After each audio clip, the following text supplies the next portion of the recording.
Chapter 295. To a certain extent, Maydol had sold her body to achieve success, but Maydol had always looked down on other actresses, who had no self-respect and self-respect. Since you want to rely on your own strength to achieve success, I'll fulfill your wish. In the car, Maydol cried for a while and stopped. Looking at Ning Shu's cold face, she only felt a little cold and very tired. When they arrived at the apartment, Ning Shu sent Maydol into the house. In the house, Joey was listening to music with headphones. When he saw Ning Shu and Maydol, he quickly took off his headphones. "What happened to you?" Joey saw Maydol in such a sorry state and asked in surprise. Maydol saw that Joey was so comfortable while she was in such a sorry state. Maydol said nothing and went into the bathroom to take a shower. Maydol and Joey were newcomers.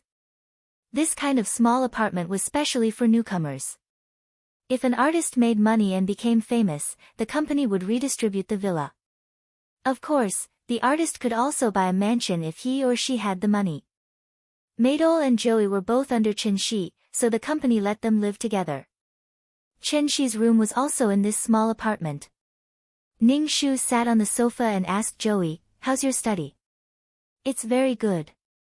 Thank you Sister Chen for giving me this opportunity." Joey smiled and said sincerely to Ning Shu. Ning Shu nodded. "Good luck. Our fates are intertwined. I want you to become famous and earn money more than anyone else. Sister Chen, I will do my best." Joey's condition was very good. Ning Shu said, "Sister Chen, I wrote a song and composed it myself. Can you take a look at it for me?" Ning Shu waved his hand. "I'm not a professional. If you really want to see how the song is, go to the studio tomorrow and record it and post it on the internet." "I know, Sister Chen." Joey thought that this might be his first song, and that it was composed by himself. He was very excited. "There's an announcement in the mall the day after tomorrow. It's actually a show for models. You can go," Ning Shu said to Joey. Joey nodded and agreed without saying anything. Maydol, who was taking a shower in the bathroom, heard the sound outside. She stood under the shower and bit her lips tightly. She felt like crying. Maydol felt that her agent was ignoring her. Could it be because she apologized to Mojave last time and made Sister Chen unhappy? Her attitude towards her was cold and indifferent, but she said so much to Joey. When she thought of how embarrassed she was when she entered the room in front of Joey, Maydol felt a sense of self-loathing from the bottom of her heart. Why was she so useless? Thinking of this, Maydol wanted to cry again. She raised her head to the shower and forced the tears back. When Maydol came out, Ning Shu saw that Maydol's eyes and nose were a little red. It seemed that she had cried. Ning Shu comforted Maydol. "Don't worry, take it slow. No one is born to act. You're just a little green now. It'll be fine as long as you have experience." Maydol nodded and nodded with a nasal sound. Ning Shu just glanced at the gloomy Maydol indifferently and turned to leave. As soon as Ning Shu left, Maydol said to Joey sourly, "You're so comfortable. Sister Chen even signed you up for classes. Sister Chen won't accompany you to the audition."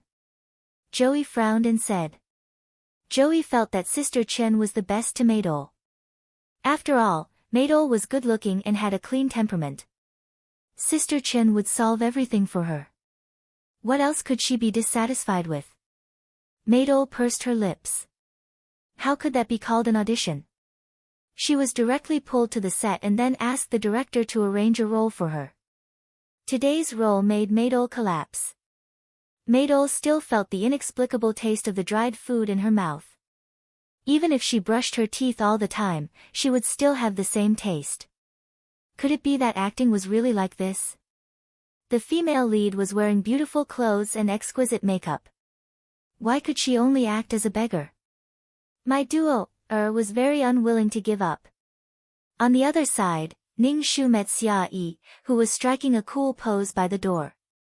Seeing Ning Shu come out, Xia Yi immediately pressed Ning Shu against the wall and said, "Beauty, do you want to go on a date with me?" Ning Shu's expression was indifferent. He directly pushed Xia Yi away and made Xia Yi step back. Xia Yi covered her chest. Ning Shu said, "Sister Chen, why are you so strong? Are you still a woman?"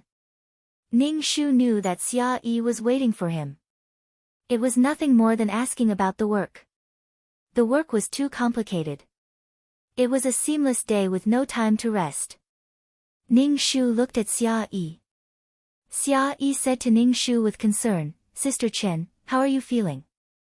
Don't spoil your body. Sister Chen, you're sick. Xia Yi is so sad. I really want to take your place." Xia Yi's eyes looked at Ning Shu as if they were real. Coupled with Xia Yi's handsome face, any young girl would have been mesmerized by Xia Yi in a minute. Ning Shu looked at Xia Yi without any reaction. It seemed that the acting was not interesting. Xia Yi stopped her performance and looked at Ning Shu with a pair of eager eyes. She said, "Sister Chen, they all have things to do, but I have nothing to do." "Nothing to do?" "Nothing to do but take selfies and post your handsome face on Weibo. With your face, you will gain fans in minutes. How can you have nothing to do?" Ning Shu looked at her and said, "Sister Chen, you don't love me now." If it were not for the difference between men and women, Xia Yi would have grabbed Ning Shu's arm and swung it. Ning Shu said angrily, "Can you speak properly? I originally wanted you to audition for a sports shoe advertisement. Now, I take it back." "Don't, Sister Chen. In my heart, you are a person of noble character and unquestionable integrity. You shouldn't do such a capricious thing." Xia Yi immediately straightened her chest and said righteously. Ning Shu glanced at her and said, "I'll go to the audition with you the day after tomorrow. Work hard. If you have nothing to do these 2 days, wear sports shoes and run more to get the feeling. I won't let Sister Chen down. You fought so hard for the opportunity for me." Xia Yi's mouth was very sweet. Ning Shu clasped her hands behind her back and said, "Okay." Then she left. Back to his small apartment, Ning Shu's shoulders slumped as soon as he entered the door. He felt really tired. After eating something, Ning Shu went to sleep first. After all, this body was still suffering from a serious cold. He forced himself to work and felt that he was the nanny of these artists. He had to take care of all the trivial things.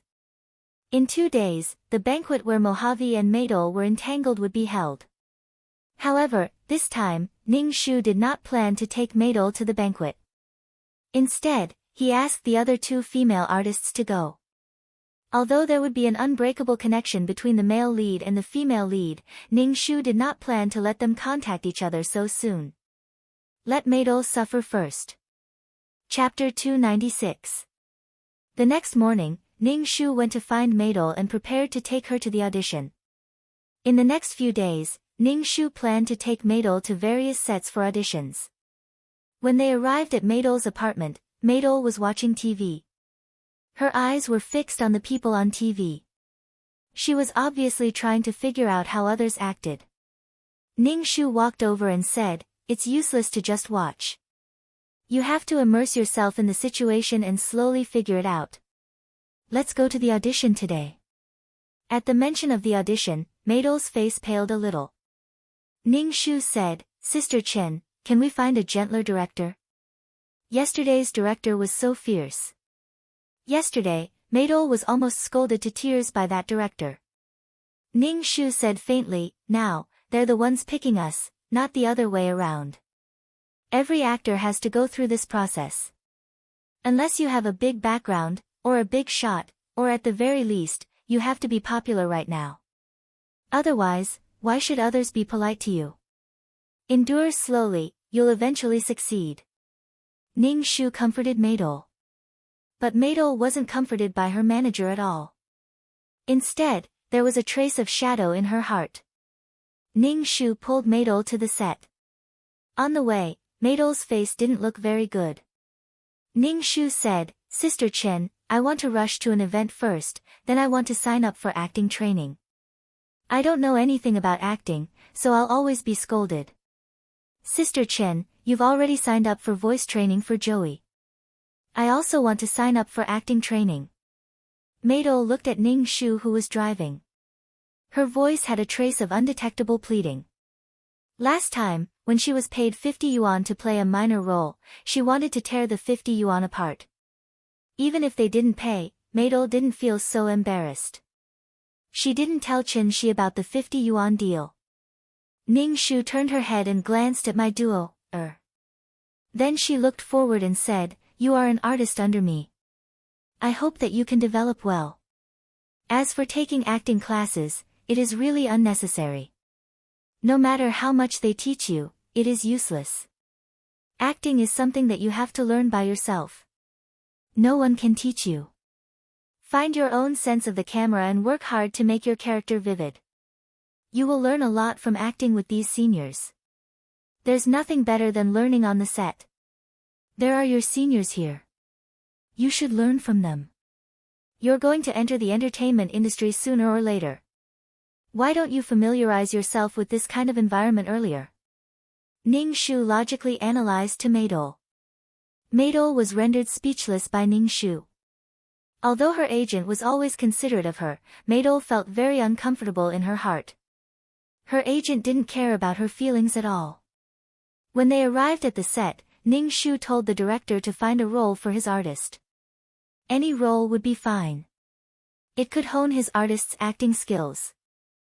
This director was even more extreme than the previous one. He directly made Maidol a stand-in for a female star in a martial arts scene. If she wore the same clothes as the female star, she wouldn't even have to show her own face. Ning Shu was gloating in his heart, but on the surface, he hesitated. He turned his head and looked at the pale Maidol and said, "What do you think? If you don't want to, then forget it." Maidol's mouth tasted bitter. Ning Shu asked, "Why didn't the female star do it herself? Why did she find a stand-in?" "Because hanging from a wire is very difficult. She has already made a name for herself. Some of the more difficult things don't need to do. The director will take care of it for her," Ning Shu said faintly. His words were very direct.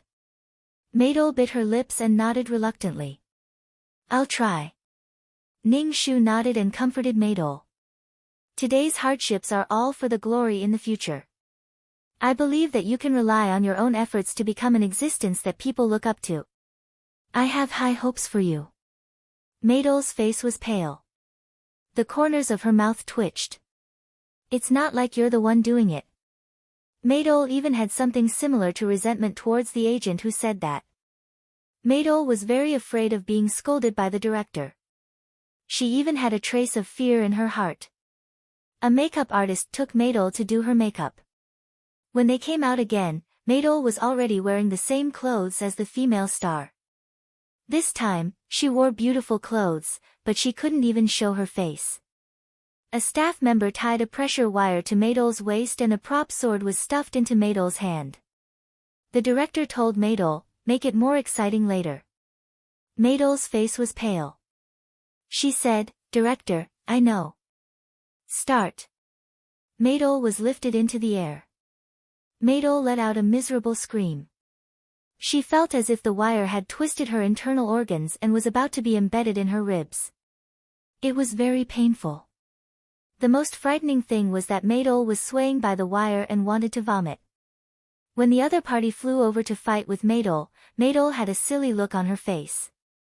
She didn't seem to know what to do and her hands and feet were weak. "Kaka. What's the matter with the double? Fight with the other party." The director shouted at Maidol. Maidol was very uncomfortable. She shouted weakly, "I can't do it. I really can't do it." When Maidol was put down, she fell directly to the ground. Her hands and feet were weak. Ning Shu walked over to support Maidol. "What's the matter? You can't even wave the prop twice. Can you do it or not? If you can't, I'll replace you. It's a waste of everyone's time." The director frowned and shouted impatiently. "I'm sorry, director. We can't do this." Ning Shu helped Maidol to the side. Maidol, who walked to the side, vomited and her face was as pale as paper. Ning Shu opened a bottle of mineral water and gave it to Maydol. After resting for a while, my duoer seemed to have caught her breath, but her face was still pale. Ning Shu saw this and didn't say anything. Maydol had never suffered like this. Whether Maydol admitted it or not, her success was because of Mojave. Mojave doted on her very much. For this kind of hanging by wire, he always found a double. Then the two of them would be lovey-dovey next to each other. Naturally, there would be a double to shoot the suffering scenes for her. People who had never suffered were not qualified to despise others. Sister Chen, I won't hang by wire in the future. My duo said in a fit of pique. In fact, she had a problem with Ning Shu. As an agent in the entertainment industry, she knew how painful it was to hang on a wire, but Ning Shu didn't even remind her. Ning Shu looked at her, nodded and said, "Work hard. If you become a top person, you won't have to suffer like this." Maydol was very impatient. Why did she always shoot such inexplicable scenes? It made Maydol feel very tired and unable to continue. Chapter 297. Anyway, Maydol was full of resentment now. She felt that she shouldn't be like this. How could she be like this? Maydol was now very dissatisfied with her agent. Why did she always take on these kinds of roles for her? Maydol felt that her agent didn't care about her at all. But if she said that she didn't care, even if she was just a small role, her agent would follow her and take care of her. To put it bluntly, Maydol just resented Ning Shu for not finding her a better role. When changing clothes, Maydol saw that her abdomen and heart were bleeding because of the wire. She coughed and felt that her lungs were a little painful. Out of the dressing room, Maydol didn't say a word to Ning Shu and got into the car. Ning Shu smiled faintly, got into the driver's seat, and drove back to the apartment. After a while, Maydol said to Ning Shu, "Sister Chen, I heard that there's a party tomorrow night. I want to go. I can't go to the set tomorrow. I lost the wire today and I'm not feeling well." Ning Shu looked at Maydol with some surprise and said in surprise, "Don't you hate these kinds of occasions the most?" The party tomorrow night was the night Mojave and Maydol were entangled in the plot. Ning Shu didn't think of taking her, and he definitely wouldn't let her appear at the party. Ning Shu didn't expect Maydol to take the initiative to mention it. He didn't know if it was because she didn't want to play a small role and work hard, or because she suffered these 2 days and had other thoughts in her heart. She was no longer as noble as before. No matter what Maydol thought in her heart, Ning Shu wouldn't agree. He said, "Since you're not feeling well, you don't have to go to such an occasion. You don't have to go to the set tomorrow. Have a good rest tomorrow." "Sister Chen, are you still blaming me for causing trouble for you last time?" "This time I promise to be obedient and not give you any trouble," Maydol said to Liang Mang. Ning Shu raised his eyebrows. "Why do you suddenly want to go to the banquet?" "Previously, I was ignorant. Sister Chen also wanted me to know more people." Maydol looked at Ning Shu with incomparably clear eyes, full of sincerity. Ning Shu ignored her gaze. "I'm not a man, so there's no use for you to look at me like that." Ning Shu said indifferently, "There will be plenty of such banquets in the future. Your health is more important. I've found a CD acting course for you from the company. I'll watch it with you tomorrow." Maydol felt very irritated. This agent could be said to be considerate of her in every way, but why did she feel so aggrieved in her heart? Previously, she didn't want to go to any banquet and insisted that she go. Now that she wanted to go and see the world, she refused to let her go no matter what and used all kinds of reasons to stop her. Maydol felt that she was at odds with her agent. After returning to the apartment, Maydol took a shower and lay on the bed to sleep. She covered her head with the quilt, as if she didn't want to see anyone. Ning Shu told Joey, who lived with Maydol, "Take care of Maydol. She was injured during filming today." As soon as Ning Shu finished his words, Maydol's angry voice came from the bedroom. "You don't have to take care of me. I'm not injured at all." Obviously, Maydol was very angry that Ning Shu had exposed her in front of Joey. Maydol felt very embarrassed when Joey found out that she was in such a mess. She and Joey were originally competitors, competing for the resources in the agent's hands. Ning Shu ignored Maydol, who was angry out of shame. He really told Joey to take care of Maydol and call him if anything happened. Coming out of the apartment, Ning Shu hurriedly drove to pick up Xia Yi, who was going to audition for the sports shoes advertisement. He didn't stop for a moment. After sending Xia Yi to the audition place, Ning Shu encouraged Xia Yi and then waited outside. Ning Shu felt that he had waited for a long time before Xia Yi came out with no expression on her face. Ning Shu felt that Xia Yi didn't succeed. Xia Yi got in the car. Suddenly, Ning Shu smiled happily and said excitedly, "Sister Chen, I'm going to shoot the advertisement. I'm going to shoot the advertisement." Xia Yi was very excited. She hammered her chest with her fist like Tarzan. Ning Shu also smiled. This should be the biggest breakthrough for Xia Yi. With the advertisement, her popularity would increase a lot. Ning Shu told Xia Yi to think more about the advertisement when she was free and to shoot the advertisement in her best state. Ning Shu didn't know about this, so he could only let Xia Yi think about it herself. Some things were supposed to be done by an artist. As an agent, her job was to manage these artists well and get more resources for them from the company. On the way, Xia Yi was in a state of excitement. Ning Shu received a call from Joey, who said that Maydol went out of the apartment.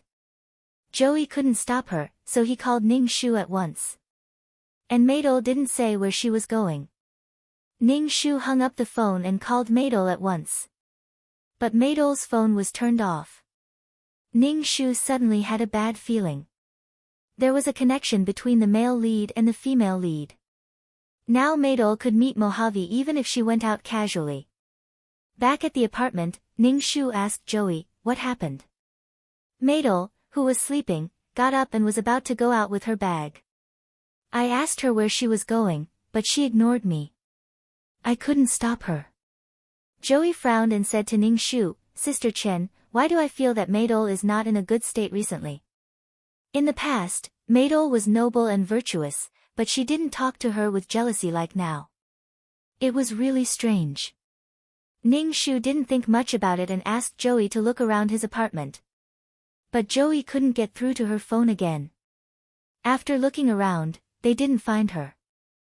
When they returned to the apartment, Maydol was sitting on the sofa, supporting her chin with her hand. Seeing Maydol like this, Ning Shu was very impatient. Didn't she know that her behavior brought trouble to others? "Where did you go? Why couldn't I get through to your phone?" Ning Shu asked Maydol coldly. Maydol looked at Ning Shu, who was serious and indifferent, and then looked at Joey, who was standing beside Ning Shu. Maydol felt very wronged. She really wanted to change her agent, a biased agent. "I just went out for a walk. The apartment is too stuffy. Can't I go out? I'm not a prisoner." Maydol's voice contained a trace of anger. Ning Shu said, "I didn't say that you can't go out. You should tell me where you are going. You are an artist under me. I am responsible for your safety. When you signed the contract, it was clearly written in the contract that the artist must keep in touch at all times, so that the agent can inform you." Maydol grabbed her hair in annoyance and said, "I just went out for a walk. I don't want to inform anyone. It's not so serious. I'm not your prisoner." Maydol stood up and was about to go back to her room, but when she walked, she was limping. Chapter 298. Ning Shu saw that Maydol had gone out for a walk and came back with an injured leg.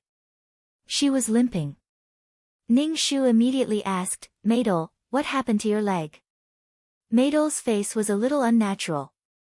She said, "It's nothing. I just fell and hurt my knee." Maydol instinctively did not want to tell Ning Shu what had happened. Ning Shu walked over and lifted Maydol's skirt. Seeing that her knee was scratched, Ning Shu squinted at Maydol. "Treat the wound first and disinfect it." Xiao Yi immediately brought over the medical kit. Ning Shu did not hold back at all. She dipped a cotton ball in alcohol and rubbed it on my duo-er's wound. My duo-er was in so much pain that she hissed and gasped. Her eyes were filled with tears. Tell me, how did you get this wound? You suddenly got injured, and you can't take many jobs. You have to give me an explanation. Ning Shu said lightly. Maidol felt wronged. She was injured, and her agent was still talking about jobs. He was a cold-blooded exploiter, a vampire. Thinking of the person who bumped into her today, that condescending and arrogant look made my duo-er gnash her teeth in hatred. Maidol was so upset that she could not sleep in bed. In addition to the experience of acting in the past 2 days, Maidol was mentally and physically exhausted. She got up and was ready to go out for a walk. When she crossed the road, she did not notice the red light and was almost hit by a car. Maidol also hurt her knee. She did not expect that the driver was that annoying Mojave. When Mojave got out of the car, Maidol clearly felt that Mojave's eyes were full of contempt. Women nowadays are more and more desperate to climb the ladder. They even don't care about their lives. Mo-Juefeng squatted down and lifted my duo-er's chin. He sized her up and said, I'm not interested in a woman like you. You want to attract my attention in such a way? That's too low. Last time, you spilled wine on me. This time, you got into an accident. Don't expect me to send you to the hospital. Maidol listened to Mojave's insult to her. She was so angry that her chest heaved and her lungs were about to explode. Seeing Mojave write a check and throw it to her, Maidol picked up the check on the ground and tore it up without thinking. Enduring the pain in her leg, Maidol said coldly to Mojave, I don't want your money. I was just taking a walk. I didn't want to hit your car. There are so many cars here. How would I know which car is yours? And I'm not bored to follow you. Maidol limped away on her own leg. Mojave narrowed his eyes and looked at Maidol's back. He sneered and rubbed his hand on his lips. My duo was already very annoyed. First, she was treated as a woman who used underhanded means to climb up the social ladder. Now, she was being interrogated by her manager as if she was a criminal. Maidol said coldly to Ning Shu, Sister Chen, I'm a human, not a money-making machine. I have emotions too. What's wrong with me going out for a walk? I'm not a prisoner. I don't need you to guard me everywhere. Do you know how annoyed I am? Maidol broke down. She picked up the pillow on the sofa and smashed it on the ground. Then, she curled into a ball and cried. Seeing that Maidol was so emotional, Joey looked at Ning Shu. Ning Shu just twitched the corner of his mouth. He didn't know what Maidol was suffering. She only allowed her actions to bring trouble to others, but she didn't allow others to ask her a single question. It was as if she had done something to her. How big of a deal was it? It was as if the sky was falling down. Sure enough, the female lead should live a happy life under the male lead's wings. How could a beautiful bird be tortured and destroyed by the outside world? Ning Shu felt that he hadn't done anything yet, but Maidol was already like this.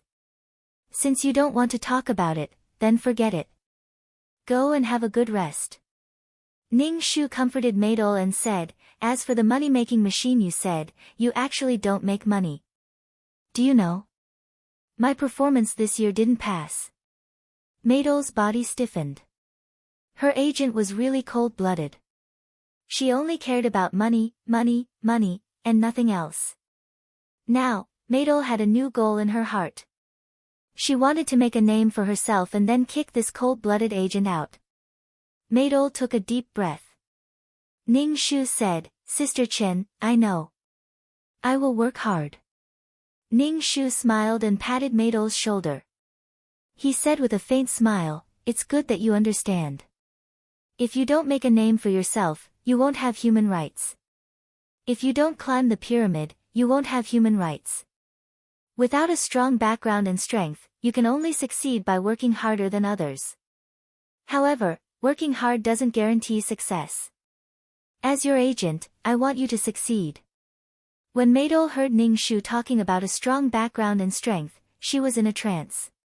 She broke into the entertainment circle alone. There were no relatives in the entertainment circle. How could she have a backer?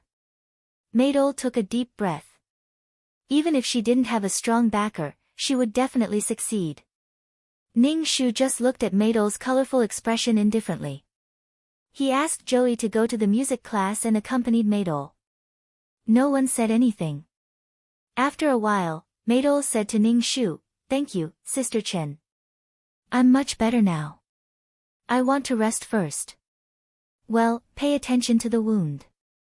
Ning Shu helped Maydol back to the room and reiterated to Maydol, "In the future, you must keep in touch with us. If there is a next time, the company can only terminate your contract. If you disappear like this, it will cause a lot of trouble." Maydol was already lying on the bed. When she heard that the contract was terminated, she almost jumped out of bed. What would happen to her dream of being the best actress? Although she could go to other companies, Maydol still felt a little guilty. Although the agent didn't treat her well, she hadn't made a name for herself yet. She didn't know what the next agent would be like. What if she met an agent worse than the one in front of her? My duo, was a person who went with the flow. Otherwise, when Mo Juefeng threatened to have sex with her, my duo had endured it. Fortunately, everyone was happy in the end. Her sugar daddy became her husband. Fortunately, the two of them were true love. Both love and career were fruitful.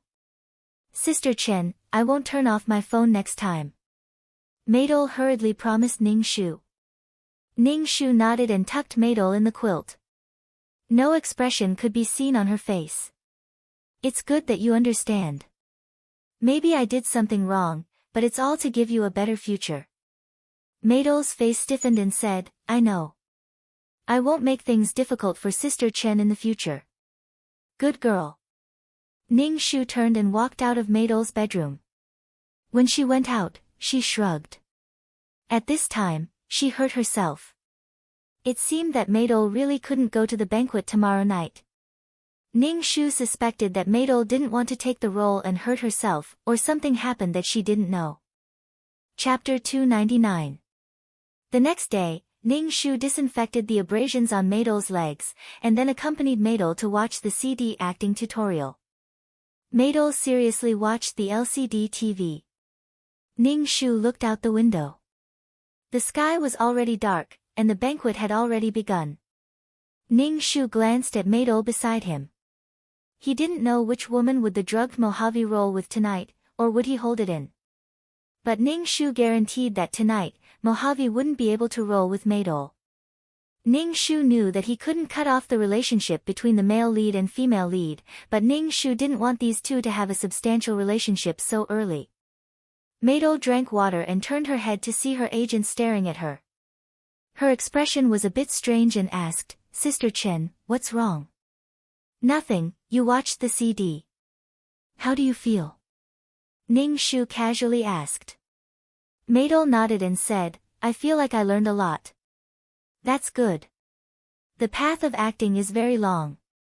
You need to learn a lot of things," Ning Shu said, drinking water and looking at the clock on the wall. Maydol continued to watch the CD. Her heart suddenly surged with an indescribable feeling. She felt like she suddenly lost something, and her heart suddenly became irritable. Maydol clutched her chest. Even breathing was difficult. She wanted to go out for a walk. She felt like she was suffocating in the room. Maydol didn't dare to negotiate with Ning Shu. She could only get up and walk around the room. Ning Shu looked at Maydol like this and asked, "What's wrong? You want to sit down and watch the tutorial?" "Sister Chen, I don't know why my heart feels very uncomfortable. I can't breathe." Maydol tightly frowned. "Sister Chen, can I go out for a walk? I feel very uncomfortable, very uncomfortable." "If you go out, you will meet Mojave." Ning Shu opened the floor-to-ceiling window and said to Maydol, "Since the room is stuffy, come to the balcony. It's so late now. It's not safe for us two women to go out." For some reason, Maydol wanted to go out for a walk. But now that the agent's words were reasonable, Maydol couldn't refute. This made Maydol's heart even more anxious. Maydol stood beside Ning Shu and felt the night breeze. The inexplicable anxiety in her heart didn't lessen. Maydol always felt that something was far away from her, and it was something very important. It made her heart empty all of a sudden. What was wrong with this damn emotion? Maydol was very anxious the whole night. Ning Shu accompanied her for one night. The next day, Maydol looked haggard. Her clear eyes were a little dim. Obviously, she didn't sleep the whole night. Drink some milk. Ning Shu handed a cup of hot milk to Maydol. Maydol lazily took it and took a sip. Ning Shu said, "Sister Chen, I don't know what's wrong. I'm really upset." "It's okay. Have a good rest," Ning Shu said lightly. Ning Shu was very generous to let Maydol rest for a few more days. Moreover, Maydol's leg was a little injured, so she couldn't take on any more roles. Maydol was in a bad mood, but Ning Shu was in a good mood now. He temporarily broke up their relationship. In addition, Joey's original songs were doing very well on the internet. Recently, there was a talent show, and Joey wanted to have a try. Ning Shu applied to the company, and the company approved. Most of the time, Ning Shu accompanied Joey to take part in the competition. Then, he had to check on the shooting progress of Xia Yi's advertisement. Anyway, he was very busy. Compared with the other two newcomers who were thriving, Maydol seemed to have nothing to do. Seeing that the other two people were running ahead of her, Maydol was anxious. If the two people developed well, the resources in the hands of their agents would be given to them. It was related to her own future. No matter how noble Maydol was, she was anxious.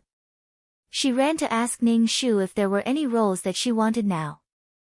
Besides, during this period of time, Maydol thought that her acting skills would not be scolded by the director anymore. Ning Shu was now busy with Joey's affairs. Some of the songs that Joey sang in the competition were self-composed. In addition, Joey could play the piano. Joey had an intellectual temperament and was very calm in everything he did. He could leave a good impression on people. When he took part in the talent show, he gained some fans. She had talent and drive. The more Joey fought, the braver she became. She had the aura of someone who could overcome all obstacles. The company had placed their attention on Joey. Obviously, they wanted to package Joey. If she got a good ranking, they would let Joey release an album. An artist could only be considered a singer if they released an album and it sold well. Now, Ning Shu was happy that he finally had a good artist under his management. Maydol anxiously asked him for a role, but Ning Shu just said that he would wait until Joey finished the competition. Maydol was suddenly unhappy. She bit her lips tightly. She felt that the agent was very biased. He helped Joey learn music and let Joey compete. Now, it was all on Joey. Maydol was very jealous. They were both artists under his management. Why was he so biased? He gave her roles that were bitter, tiring, and dirty. He treated Joey like a treasure in the palm of his hand. The difference in treatment was too much. Maydol looked at Ning Shu's attentive look as he handed Joey a towel and water. She was a little jealous. In the past, Chen Shi gave a lot of resources to Maydol. Maydol didn't feel anything and blamed Chen Shi for always bringing her to such unbearable occasions. If she wanted to act, she could act. But now, Ning Shu was a little biased, and Maydol couldn't stand it. Ning Shu deliberately ignored Maydol for a while before taking Maydol to the audition. Maydol summoned up her courage and asked Ning Shu, "Sister Chen, can I not play those small roles? I want to play a better role." There was no fame for playing small roles, and it was very difficult. Joey was now a little famous, but she still hadn't achieved anything. She wanted to present herself on the screen with the best attitude. Ning Shu looked at Maydol's anxious look. Her eyebrows were full of anxiety. Now, Maydol's mentality was unbalanced. Ning Shu saw it and asked Maydol, "What role do you want to play?" Maydol bit her lip and said to Ning Shu, "Sister Chen, I want to take the role of the third or second female lead. Maydol saw Ning Shu's surprised face and felt a little guilty. She changed her words and said, "Maid, unimportant role is also okay. I just want to show my face." Ning Shu sighed, looked at Maydol and said, "I'll try to get you such a role." Thank you, Sister Chen." Maydol's face lit up with joy. She looked at Ning Shu with clear eyes and was looking forward to the role that her agent found for her. Ning Shu ignored her and drove to the set. Maydol was very excited and expectant along the way. Chapter 300. Maydol finally got the role she had been looking forward to. However, the role of this servant was a slut who seduced the master and was beaten to death by the mistress of the house. In fact, this role was not bad. At least there were many opportunities to show her face. However, when she was beaten to death, she had to take off her buttocks and be beaten with the board. No one had accepted this role because her buttocks were exposed. In fact, it was not completely exposed. She had to take off her pants and cover it with her clothes. Half of it was exposed. The plot was arranged like this. This extremely coquettish woman would receive such retribution, which would make the audience very satisfied. This was a villain role. The filming company had not found a role for a long time. Famous actresses did not accept this role. It was a role that was completely hated. There was also a scene where her pants were taken off and she was beaten with the board. This made the actress very resistant. Although she wore underwear and covered it with her clothes, her white thighs were exposed. However, if she took off her pants in front of so many people and was beaten with the board, the actresses who wanted to go far away would not accept it. The most important thing was that this role was very unlikable. It was very shameless. If she acted well, she might become popular. However, it would be a black and red. She might not be able to get rid of the label of a whore. Ning Shu told Maydol about this situation. When Maydol heard this, she looked at Ning Shu in shock. She stuttered and said angrily, "How can it be such a role?" Ning Shu shook his head and said, "The other roles are all side roles that do not have much influence. This is the best role and it will appear the most.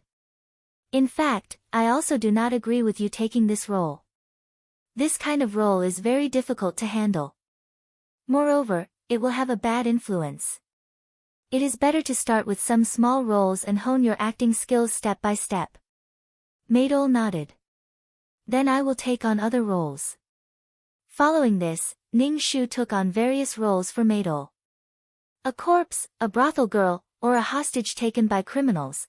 Although Maydol felt that she had made a breakthrough in her acting skills, her face was still stiff when she was acting.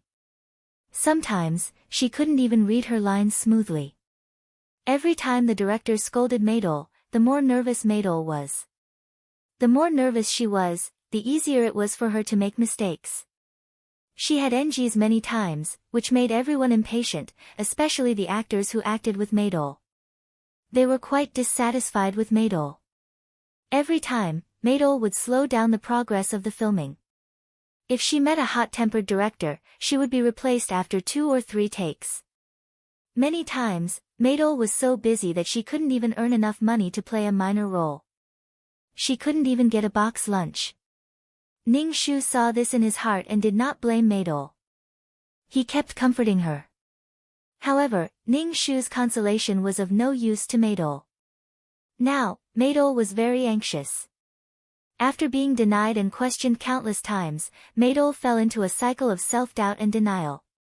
She even had the feeling of self-loathing and felt that she was really useless. Ning Shu always said in Maydol's ear over and over again, "It's okay, take it slow, take it slow." After many times, Maydol couldn't stand it anymore. She directly shouted at Ning Shu, "How can I take it slow? How can I take it slow? I still haven't achieved anything. I'm so annoyed. You always ask me to act these roles. When can I make a name for myself?"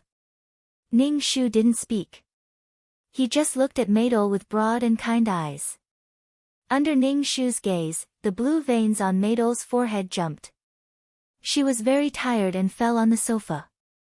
When she saw that Ning Shu didn't speak, she felt a little regretful. She apologized to Ning Shu. Sorry, Sister Chen. I'm just in a bad mood.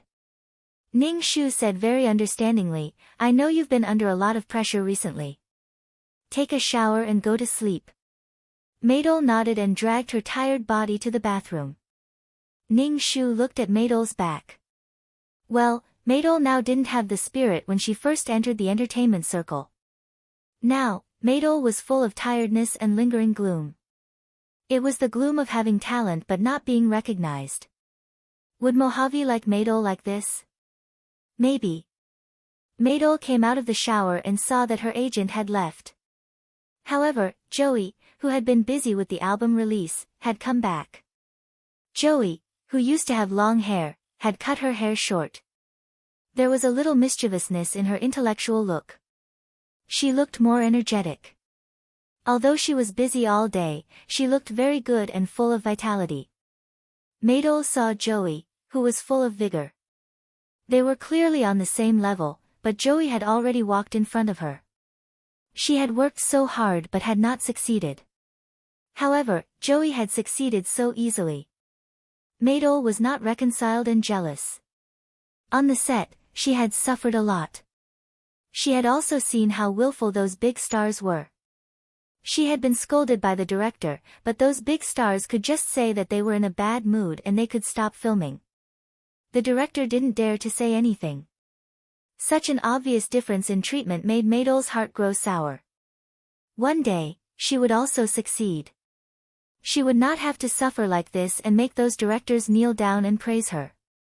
My duo, just wanted to succeed. She was under a lot of pressure now. Everything around her was giving her a lot of pressure. The atmosphere of the entertainment industry was so oppressive that my duo, almost couldn't breathe. When she was washing her hair just now, her fingers were covered in strands of hair. Joey, how's the preparation of your album?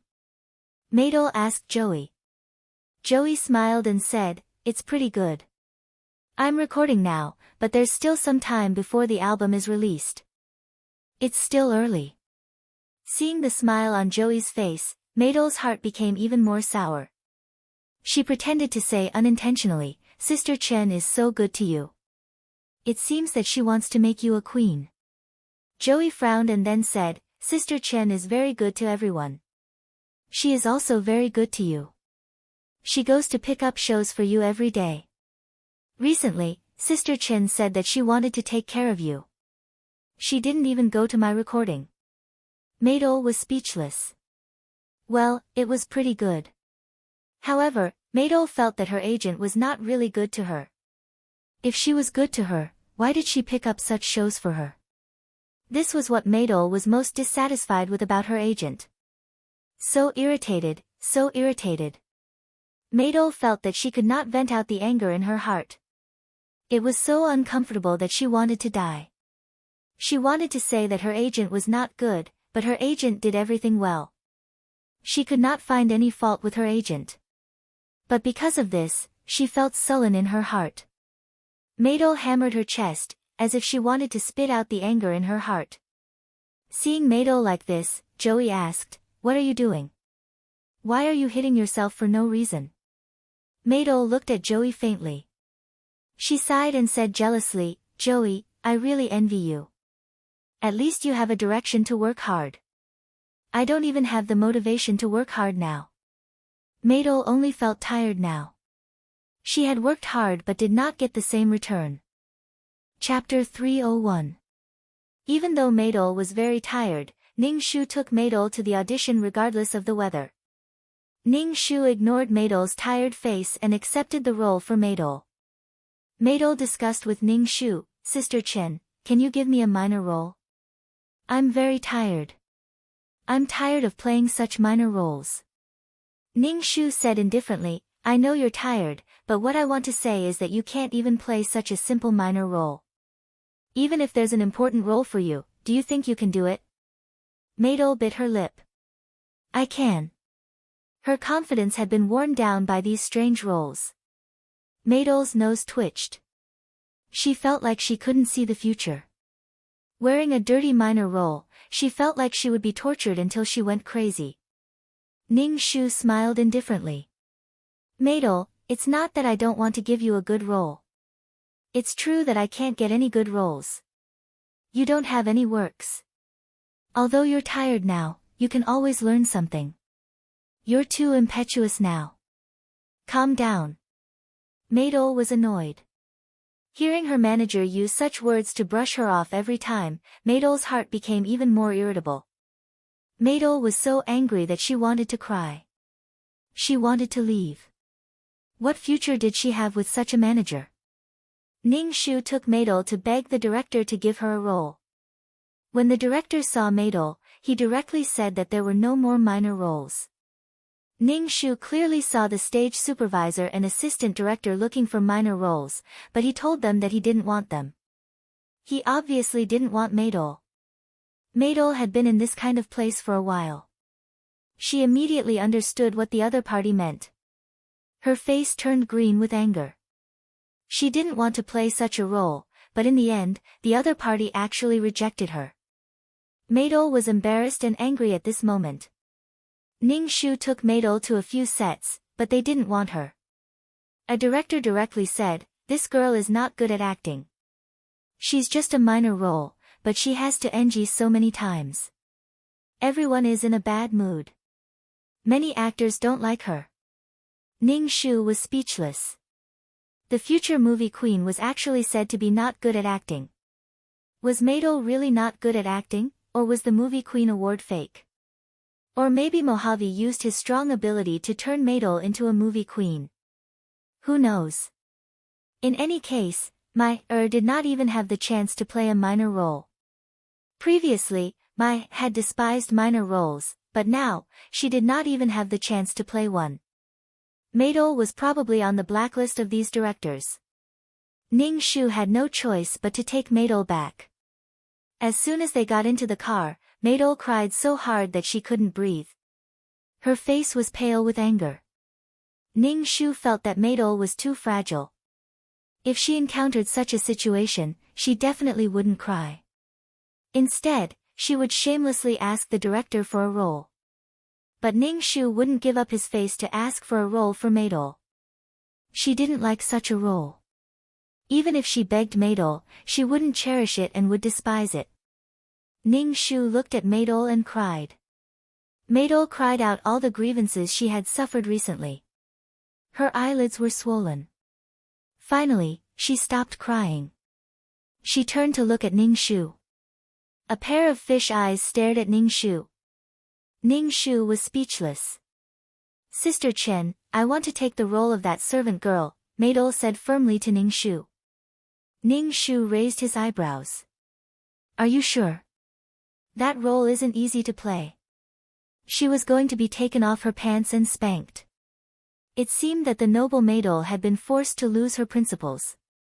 Now that she wanted to take the role, there were many seductive men in this movie. In the end, she was beaten to death. It was an annoying role. For the first time on the screen, she had to take on some positive roles. Otherwise, the role would be fixed and she would give people the impression that she was a bad woman. "Do you really want to take this role?" "I don't want you to take this role," Ning Shu persuaded Maidol. But now, Maidol's mind was filled with the director's disdain. The recent disappointment made Maidol want to prove that she could do it. Moreover, there were many opportunities to appear in this role. Maidol wanted to take this role. She had never thought that acting would be so complicated. She just wanted to act in peace and quiet. Ning Shu said calmly, "Are you sure you want to take this role?" "Yes, I must prove to them that I can act." My duo, furrowed her brows tightly. Although her words were impassioned, her expression was filled with uncertainty. Being rejected by so many directors was a devastating blow to Maidol's confidence. Maidol, who was determined to be a movie queen, was now beaten to such a state. Ning Shu unscrewed a bottle of mineral water for Maidol and handed it to her. She looked tired, lost, helpless, defeated, and unwilling. Maidol with Mojave and Maidol without Mojave were completely different. Without Mojave, Maydol couldn't move an inch and couldn't maintain the purity and beauty she had when she first entered the entertainment industry. The entertainment industry was a big dye vat. Everyone in it would be dyed black. Maydol was lucky to meet Mojave. Mojave gave Maydol a strong protection.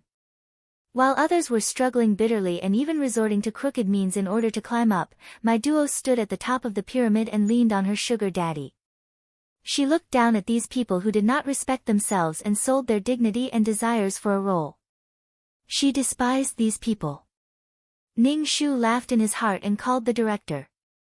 The director asked Maydol to audition. This role was very difficult and required a lot of acting skills, but the director agreed when he saw the pure Maydol. The unexpected success made Ning Shu feel a little strange. When Maydol heard that she passed the audition, she was very happy. Her gloominess was swept away and she was bright and beautiful. Ning Shu just smiled faintly and didn't say anything. Then, he stayed by Maydol's side and took care of her every day. Even when she was filming at night, Ning Shu was always there. Ning Shu received the title of a good manager.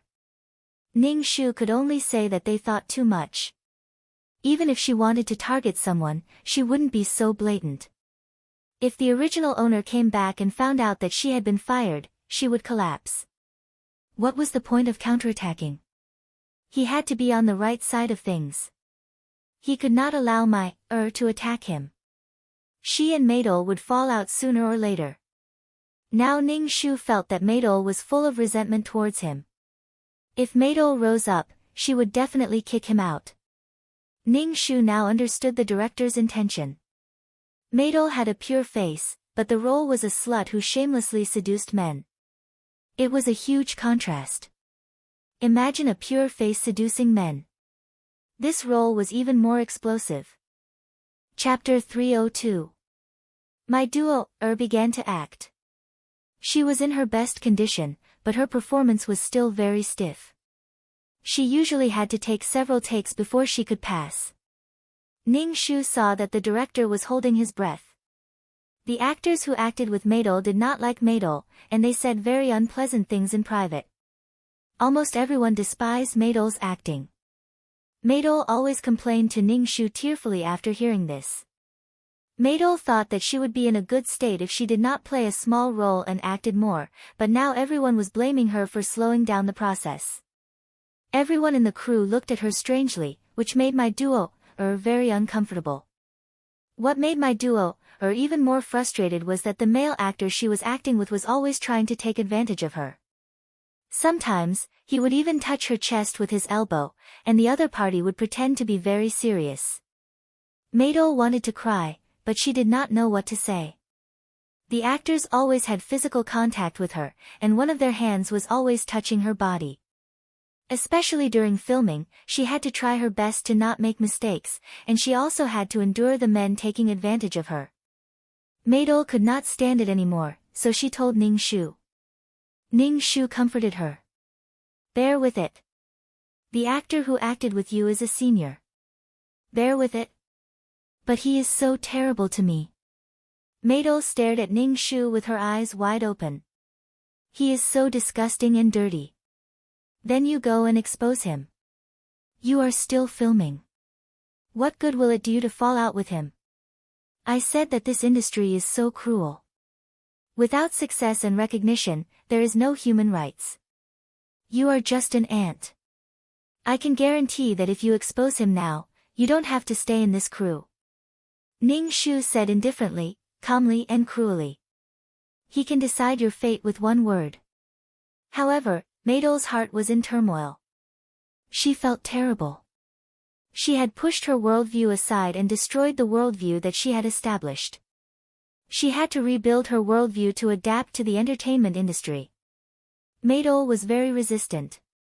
Did she really have to go with the flow? She just wanted to act. Why would there be such a thing? The director is calling for you. It's your turn. Ning Shu nudged Maydol, who was in a daze with a pale face. Maydol was in a trance, but she was not in a good state. After many takes, the director was so angry that he took off his hat and threw it on the ground. He pointed at Maydol's nose and scolded, "What the hell is wrong with you? I asked you to play a person, not a wooden figure. You are supposed to seduce people. Can't you be more charming?" "I'm sorry, it's my fault." "I'm sorry, director." Maydol apologized to the director with a numb expression. "Seriously, I'm not shooting today." The director was very annoyed. He pointed at Maydol and said, "You stay, I'll tell you the script." "Tell her the script." Maydol felt a little strange. She then saw that other people were looking at her meaningfully and ambiguously. Ning Shu walked over and said to the director, "Director, Maydol is not in a good state today. She is not feeling well and her face is very pale." The director looked at Maydol in a trance and waved his hand. "Let's forget about it today. If this drags on, when can we finish shooting?" Maydol's face was getting paler. It was already dark and the night wind was blowing. Maydol felt very cold. She had never felt so cold in her life. She was really tired. Ning Shu brought Maydol back to the small apartment. Along the way, Maydol was in a trance. Her face was pale and she looked quite scary. When she reached the apartment, she fell onto the sofa and hugged the pillow as she cried. She wailed loudly and her heart was torn apart. Although Maydol was crying uncomfortably, Ning Shu's heart was carefree. This was the original owner's mood. Because of Maydol, Shi lost her job and couldn't survive in Jiang City's entertainment industry. She was imprisoned and raped by gangsters. In the end, she was stabbed to death. She didn't even have a grave and was directly buried in a fish's stomach. Perhaps Maydol didn't even know that someone would meet with a disaster because of a few words from her. At that time, she and Mojave were probably living happily. How would she know? Ning Shu sat at the side and supported his chin as he looked at Maydol. Maydol's purity and quickness were being worn away. After meeting Mojave, Maydol could swim freely in the big dye vat. But without Mojave, Maydol was nothing. Ning Shu ruined Maydol and Mojave's first night. Without this entanglement, Maydol and Mojave wouldn't be able to break through. Was tired from crying. She wiped the tears off her face and turned around to see her agent looking at her with a calm and indifferent gaze. A chill ran down Mai's spine. Maydol's heart suddenly had a fear of her agent. She felt that something was wrong, but she couldn't tell what was wrong. Ning Shu said to Maydol, "Don't cry. Look at you crying so many times. You didn't cry so much in the past. Why do you look like you're soaking in bitter water now?" Maydol sobbed twice. Why was her acting path so difficult? Sometimes, Maydol even had the illusion that she shouldn't be like this. But the reality made people collapse. Ning Shu said, "Cheer up and act well in this movie. This is the first movie in your life. Act well." Maydol nodded. Ning Shu asked, "Sister Chen, will you help me? I can only rely on you now." Ning Shu smiled indifferently. "Of course I will help you." Maydol looked at Ning Shu in a daze. It was a gentle smile, but Maydol felt that there was an inexplicable coldness in it. Maydol felt that it was her illusion. Now Maydol found that it was really difficult for her to move forward, so she wanted to curry favor with her agent. It was not until now that Maydol realized that her fate was in the hands of her agent. What she would become in the future depended on her agent's mood. After going through so many things, Maydol abandoned some of her previous ideas and instinctively made herself do the most beneficial thing for herself. To put it bluntly, Maydol was trying to adapt to the entertainment industry and make her life easier. Maydol felt pain when the things she encountered in the past conflicted with her own worldview. Now, Maydol chose to compromise. Ning Shu nodded. "You are an artist under me. I naturally hope that you can have a future. This is also good for me. It is a mutually beneficial thing. Thank you, Sister Chen." Maydol reached out and grabbed Ning Shu's arm, shaking it as if she was acting coquettishly. But now, Maydol gave Ning Shu the feeling that she was a dog that wanted a bone. She wanted to gain benefits through his actions. He really wanted to let Mojave see what the pure and innocent girl looked like now. She no longer had the so-called persistence. These experiences had worn away her purity. He didn't know if such a maidole could still attract Mojave. The more used to filthy and flashy people were, the more they yearned for purity and light. Coincidentally, maidole was this light. Chapter 303. Ning Shu saw that maidole had the intention to improve herself, so he didn't want to accompany her to the set and let her go by herself. Now that Ning Shu had to follow up on Joey's album, she had wasted a lot of time on maidole. She had to take up roles for maidole all day long. To be honest, it was very tiring to get so many weird roles. These roles were specially chosen by Ning Shu for maidole. In the plot, maidole had Mojave and was given an important role from the beginning. Even if her acting skills were a little shaky, the director's attitude wouldn't be so bad. He let maidole's acting skills slowly improve. The most important thing was that at that time, maidole was confident and pure. But now, maidole had no background and was just a minor character. In the face of such a person, it would be strange if the director was polite. Mador gradually lost her confidence as she denied it again and again. She also became impatient and unbalanced. In addition, Joey, who lived in the same apartment as her, was steadily improving in his career, but she was stuck at the same spot. It was inevitable that she was anxious and eager to succeed. Now that maidole heard that Ning Shu didn't go with her and said that he was going to take care of Joey, maidole felt uncomfortable in her heart. And maidole found that she was really relying on her agent. In the past, it was always her agent who accompanied her when she was filming. If there was any problem, the agent would come out to help. Now, she had to go to the set alone and face the whole crew alone. Maidole felt a little guilty. Maidole pulled Ning Shu's hand. Ning Shu begged, "Sister Chen, can you go with me? I'm a little scared." Ning Shu pushed her hand away and said lightly, "I'm not only your agent, but also Joey's agent. Not only do I have to take care of you, but I also have to follow up on Joey's situation. And you've been acting for so long, you should be able to deal with those people. Sister Chen believes in you. Even you can deal with those people by yourself." Maidole was really bitter in her heart. She could only go to the set alone. Ning Shu followed up on Joey's album. Obviously, the company saw the value in Joey. Now, they wanted to package Joey and try to make Joey's album sell better. Joey was very happy about Ning Shu's arrival. He smiled at Ning Shu. Ning Shu took the water handed to him. Ning Shu said, "Sister Chen, how come you have time to come here?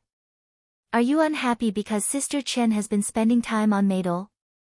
Ning Shu looked at Joey and asked. Joey shook his head and said gratefully, "It's all thanks to Sister Chen that I can sing now. I'm very satisfied now. I'm not unhappy. And there are many things I can do by myself. I just want to trouble Sister Chen less." No matter whether Joey was telling the truth or not, it made people feel very comfortable. In terms of social etiquette, Joey was indeed much better than maidole.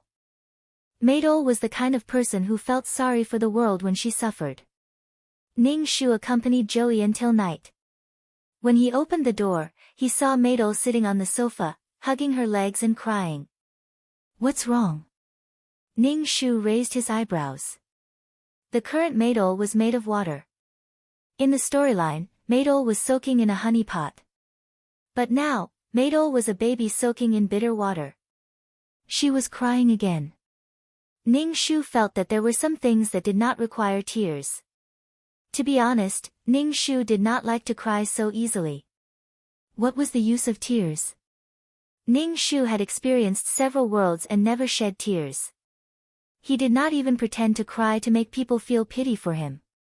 Sometimes, Ning Shu wondered if he was a woman. Perhaps it was the pain of more than 10 years of chemotherapy that made him more resilient. "What's wrong? Why are you crying again?" Ning Shu asked maidole. Maidole raised her head from between her knees. She had not removed the makeup on her face. Her tears had washed away her eyeliner, making her eyes dark. There were 2 black ravines on her face. She looked particularly pitiful. Maidol looked panicked and scared. Ning Shu shouted, "Sister Chen, I'm scared. I'm really scared." "What happened?" Ning Shu asked indifferently. He asked Joey to get water for Maidol to wash her face. Maidol hugged her arms. She seemed to be very cold. Even her lips were trembling. Ning Shu raised his eyebrows. Did something happen to Maidol? Or did it have something to do with the male lead? Can you tell Sister Chen what happened to you? You can't solve anything by crying like this. Ning Shu asked patiently.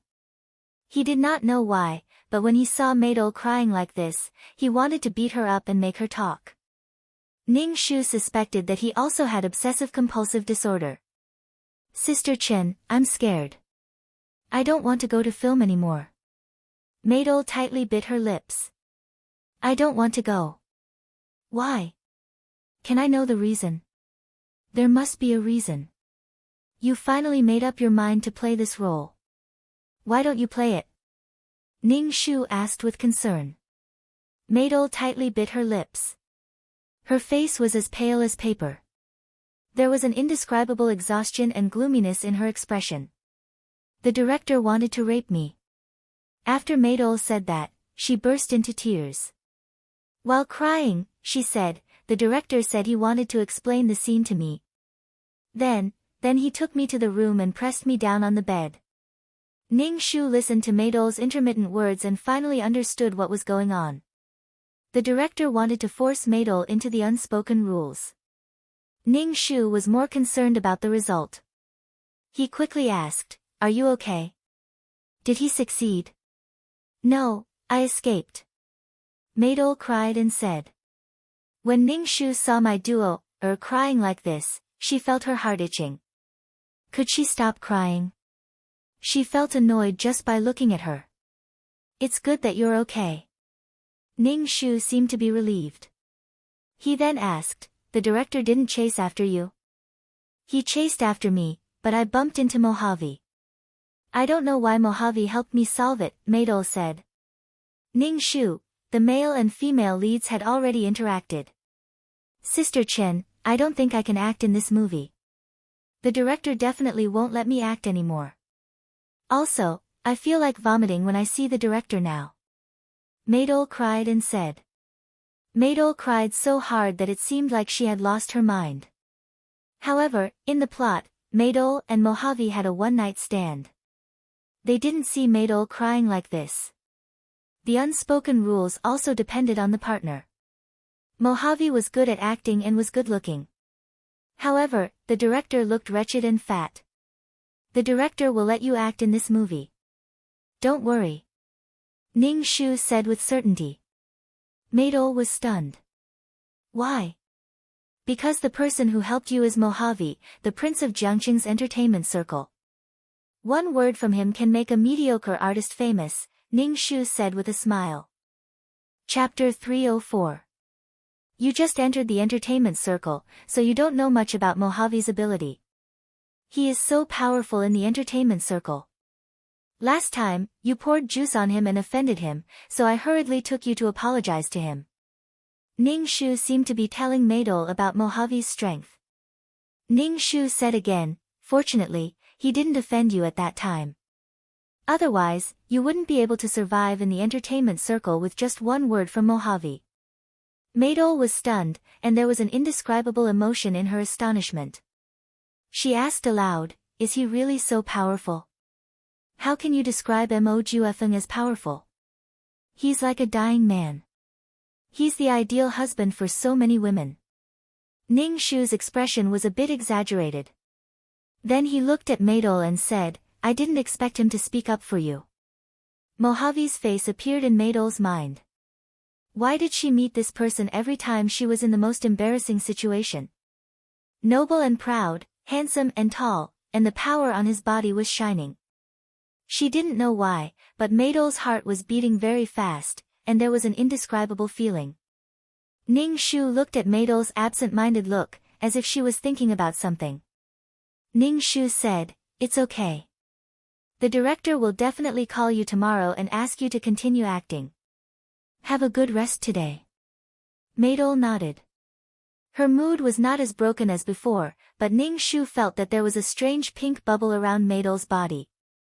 Maybe Maydol was attracted to Mojave, but now would Mojave still like her? Mojave liked the pure and beautiful Maydol, who was not contaminated with the filth of the entertainment circle. But now, Mador's entire body was filled with fatigue and impatience to succeed. As Ning Shu expected, the next morning, the director informed Maydol to continue acting.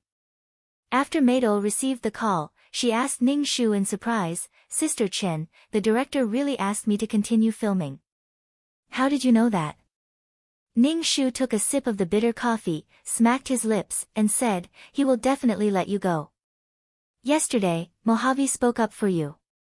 The director can't guess if you have any relationship with Mojave, so he will still let you act. Besides, there is basically no one who wants to take this role. You have already filmed more than half of the plot, and your role is about to be completed. If you don't go, he will have to find someone else to take over your role. It will be a waste of time and money, so the director will still let you go." Maydol listened to Ning Shu's long speech and said in a daze, "Sister Chen, you are really amazing.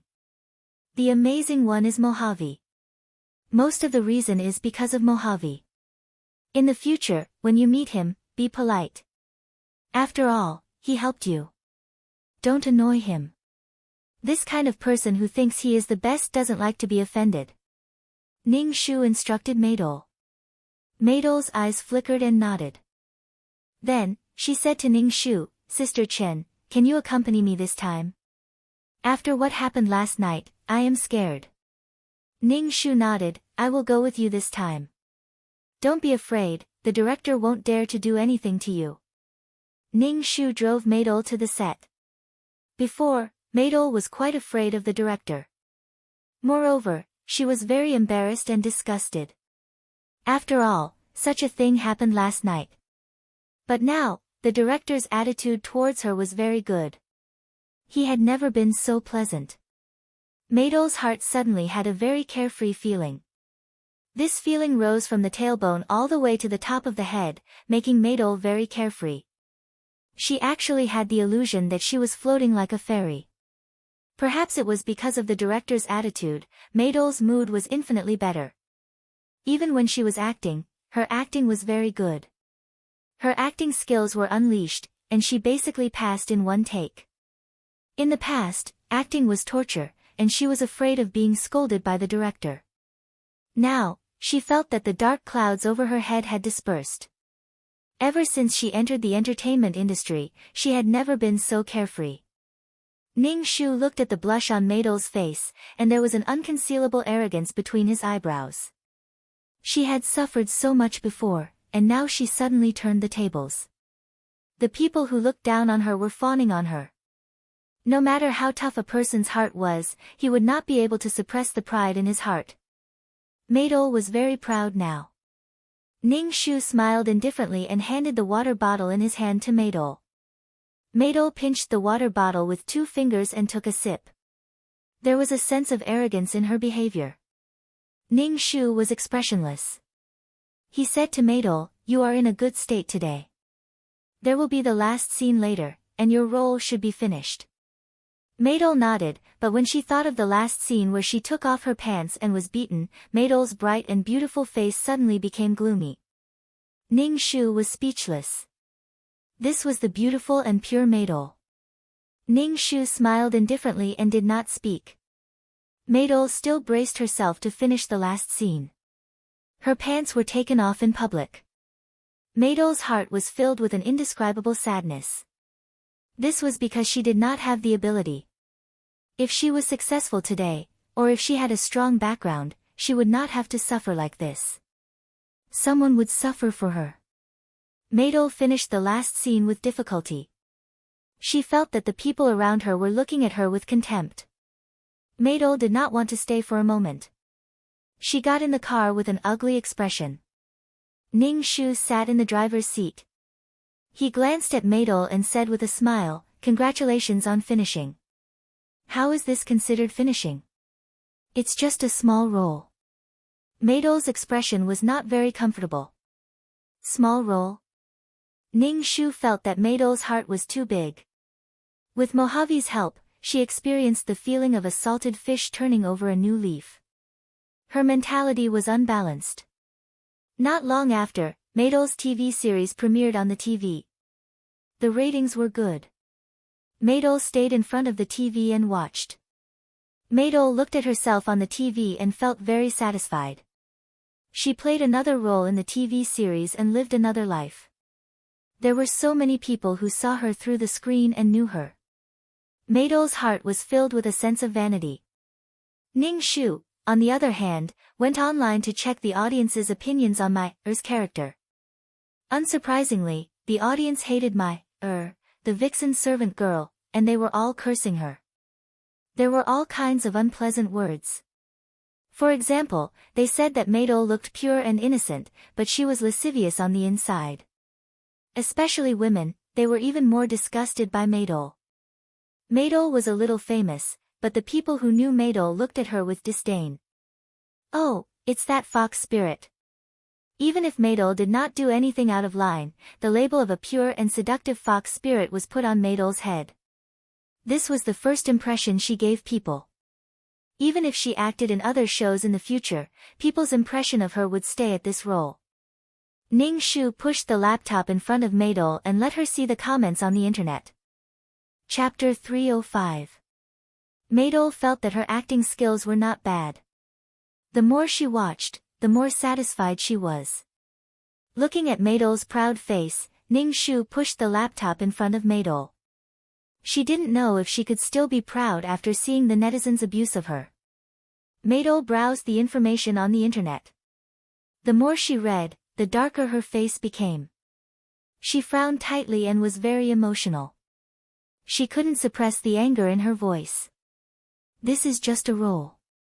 They can attack this role, but why do they attack me? I'm not a vixen at all. They don't know anything and they attack me like this. Maydol was so angry that tears came down. She wanted to smash the laptop. Ning Shu grabbed the laptop in Maydol's hand and said lightly, I said at the time that this role is too negative. My duo, kept taking deep breaths. She was about to explode from anger. Ning Shu comforted her. This shows that you have successfully created this character. This character is already very hateful. Maydol seemed to be crying. Her expression was very ugly. She clenched her fists tightly and her nails dug into her flesh. Finally, she said, anyway, I'm a little famous now. I can act in other plays to eliminate this kind of influence. Ning Shu smiled and said, you're right. Your acting career is still very long. This role is just one of them. Although Maydol was famous, although this fame was accumulated by the accumulation of abuse, there were still not many people who wanted her to act. Maydol thought that when she was famous, there would be directors who wanted her to act. However, after staying in the apartment for so long, no one called her. Maydol felt that waiting at home was not a good thing, so she went to auditions everywhere. Ning Shu ignored Maydol's jumping up and down. He had more important things to do, that was, Joey's album was about to be released. He had been very busy recently. After Joey's album was released, it was not a hit, but the sales were slowly increasing, which made Ning Shu feel very gratified. To be honest, if you want to promote someone, you should promote someone with a clear mind like Joey. Someone like Maydol, who lived in her own world and couldn't think clearly, would be troublesome. Maydol went to audition for a lot of roles, but she didn't get any role. Some directors even said that she didn't know how to act, and they were all famous directors. This made Maydol feel very defeated. She clearly already had a work. She didn't have to be the female lead, but she couldn't even audition for the second, third, and fourth female lead. Back at the apartment, Maydol dragged her tired body back and saw her agent talking to Joey about the sales of the album. Looking at Joey, who was getting more and more popular with a smile on his face, Maydol felt sour and bitter in her heart and was very jealous. Ning Shu saw Maydol, who was standing at the door, staring blankly. He smiled brightly and said, Maidol, Joey's album sold 100,000 copies in a month. The company is going to hold a celebration party for Joey. Let's go together tonight. Maidol's heart was even more sour. It was as if there were vines with poisonous thorns tightly wrapped around her heart and pierced it. It was painful and numb, which made Maidol's heart overflow with negative emotions. I'm a little tired today. I don't want to go. Maidol forced a smile and said to Joey, Joey, congratulations. I didn't expect you to be so good. No wonder Sister Chen praised you so much. Maidol smiled, but her face was a little twisted, which made people feel uncomfortable. Joey said with a faint expression, Sister Chen is the same to everyone. How could it be the same? One was successful and famous, while the other was in a difficult situation. Moreover, she had a bad reputation. Everyone said that she was a vixen. Joey, on the other hand, was clean. There were no scandals or dirty water. She was even called a musical talent. Maidol's heart flashed like lightning, which illuminated her heart. Maidol suddenly seemed to understand a lot of things. In her agent's heart, the person she really supported was Joey. She protected Joey in every way. Joey's career rose steadily in a way that moistened things silently. She, on the other hand, had been repeatedly met with a wall in the film set. She had been tortured to the point where she was neither human nor ghost. She had suffered incomparably. Now, she had finally gained some fame, but this reputation was tarnished because it had been scolded by others. Are you not feeling well? Where do you feel uncomfortable? Ning Shu asked with concern. Maidol looked at her agent's concerned face and only felt a chill in her heart. Why did she treat her like this? Why was she so biased? They were both under the same management. Ning Shu saw that Maidol was looking at him with suspicion, and resentment. He asked, Why are you looking at me like that? Maidol bit her lips tightly and turned to enter the bedroom.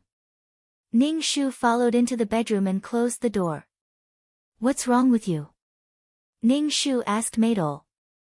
Such a gloomy Maidol made Ning Shu sigh. The current Maidol was no longer pure and beautiful. The entertainment industry was a cruel whetstone. The current Maidol was sharpened. The current Maidol was not qualified to be willful. Maidol looked at Ning Shu and stared at Ning Shu. Sister Chen, Qiao Yi, and I are both under you. Why are you so biased towards Qiao Yi? Ning Shu was speechless. Why should I treat you well? Why should I treat you well? The accusation was inexplicable. Ning Shu said indifferently, I think I have been fair and just. You only see that Qiao Yi has succeeded. When you were playing the extras, Qiao Yi practiced her voice until her throat was hoarse. When she learned to play the piano, her hands were swollen. I am biased towards Qiao Yi. Did I sing for Qiao Yi? She has worked hard to get all these. The company pursues profits. Qiao Yi can bring more benefits to the company. Of course, the company is willing to spend more resources on Qiao Yi, Ning Shu said indifferently. Maidol, haven't I treated you well enough? Maidol was speechless. She realized that there was no way to refute her manager's words. Her manager was indeed good to her. But... Maidol felt that this was not the case. Something was wrong. Something was really wrong. Ning Shu smiled faintly. If you succeed, the company will also put more resources in front of you and make you better. Maidol felt very irritated. She was very irritated. She was not like this in her dreams at night. The current Maidol was even afraid of daybreak. Every day made her so tired and afraid. She was afraid of not having a goal and not succeeding. She was so idle that her heart could not be at ease. Maidol looked at her manager's cold face. Maidol's face revealed a flattering smile and said, Of course I know that Sister Chen is good to me. It's just that I haven't been able to get a role recently. I'm in a bad mood and I don't think before I speak. Ning Shu smiled comfortingly. It's okay. Chapter 306. Ning Shu looked at the dispirited Maidol and comforted her, "Don't worry. I'll get you some good roles later. If there are any announcements from the company, I'll get you a role." Maidol nodded and rubbed her eyebrows. Ning Shu said again, "You should have a good rest during this time. You're too tired. Some things can't be done overnight. All actors have to endure it slowly and polish their acting skills. You shouldn't be in such a hurry." sighed. She wanted to be famous. She really wanted to be famous because she really did not want to suffer anymore. This was considered a time for to experience the cruelty of the entertainment industry. There was also a clear hierarchy. The lower one was at the bottom of the pyramid, the harder it would be for them. No one treated her as a human. My duo had had enough of this kind of suffering. Now, my duo wanted to climb up even if she had to pay any price. She didn't want to suffer like this anymore. She didn't want to be trampled on, looked down upon, and lived without dignity. Ning Shu didn't say anything. He turned around and left. Maidol was impetuous. Coupled with the suffering she had suffered before, she realized the cruelty and vanity of the entertainment circle. A life of luxury made people lose themselves. Ning Shu didn't get Maidol a role for the time being. He said that he wanted to let Maidol have a good rest. When she was free, she could go shopping or something. The more impetuous Maidol was, the more advantageous it was for her task. But not long after, Maidol ran to Ning Shu excitedly and told him that she had got a role, and it was the second female lead. Ning Shu was stunned. Maidol actually got the role of the second female lead. It was a qualitative breakthrough. Ning Shu immediately checked the movie that my duo had accepted. It was a TV series that MO Entertainment Group had invested in. In other words, MO Juefeng had invested in this TV series and my duo was going to be the second female lead. Ning Shu looked at Maidol suspiciously. Did Maidol and Mojave have some substantial development? The company doesn't have this notice. You're taking a private job and violating the company's contract. Ning Shu said lightly, "You can't play this role." Maidol's happy expression froze. "Why can't I play this role? It wasn't easy for me to pass the audition." "You're not in accordance with the company's rules," Ning Shu said very coldly. Maidol begged Ning Shu, "Sister Chen, I really want to play this role. I beg you. You want to play this role so much?" Ning Shu raised her eyebrows and asked. Maidol's eyes were pleading. Her eyes were lovely and moving. "Sister Chen, I beg you. This is my only chance. I beg you. It's not that you can't play this role," Ning Shu said, "it's just that the company will also take a share of your salary. It's also considered a company notice." Thank you so much Sister Chen," Maidol said gratefully. She was so excited that she almost cried. Ning Shu just silently looked at the excited Maidol. The original Maidol had painstakingly planned for Maidol, but he had never heard Maidol say thank you. Instead, the original Ning Shu resented Chen Shi. And because of one sentence from Maidol, Chen Shi's life was destroyed. In the end, she died an unnatural death. Chen Shi was so resentful that she gave up her soul. Just to let Maidol struggle in the entertainment industry, she struggled bitterly. When Maidol was filming, Ning Shu was by her side. When they arrived at the set, Ning Shu actually saw Mojave personally supervising the progress of the filming. Ning Shu asked Maidol, "Was your second female lead role decided by Mojave?" My duo saw Mo Juefeng sitting under the parasol. His legs were long and slender, and he looked very handsome and noble. Maidol's heart was a little chaotic. When she heard Ning Shu's question, she said shyly, "When I was auditioning, Mojave was indeed there.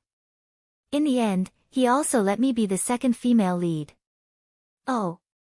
Ning Shu's face revealed a meaningful and ambiguous smile. "Why do I feel that Mojave treats you differently?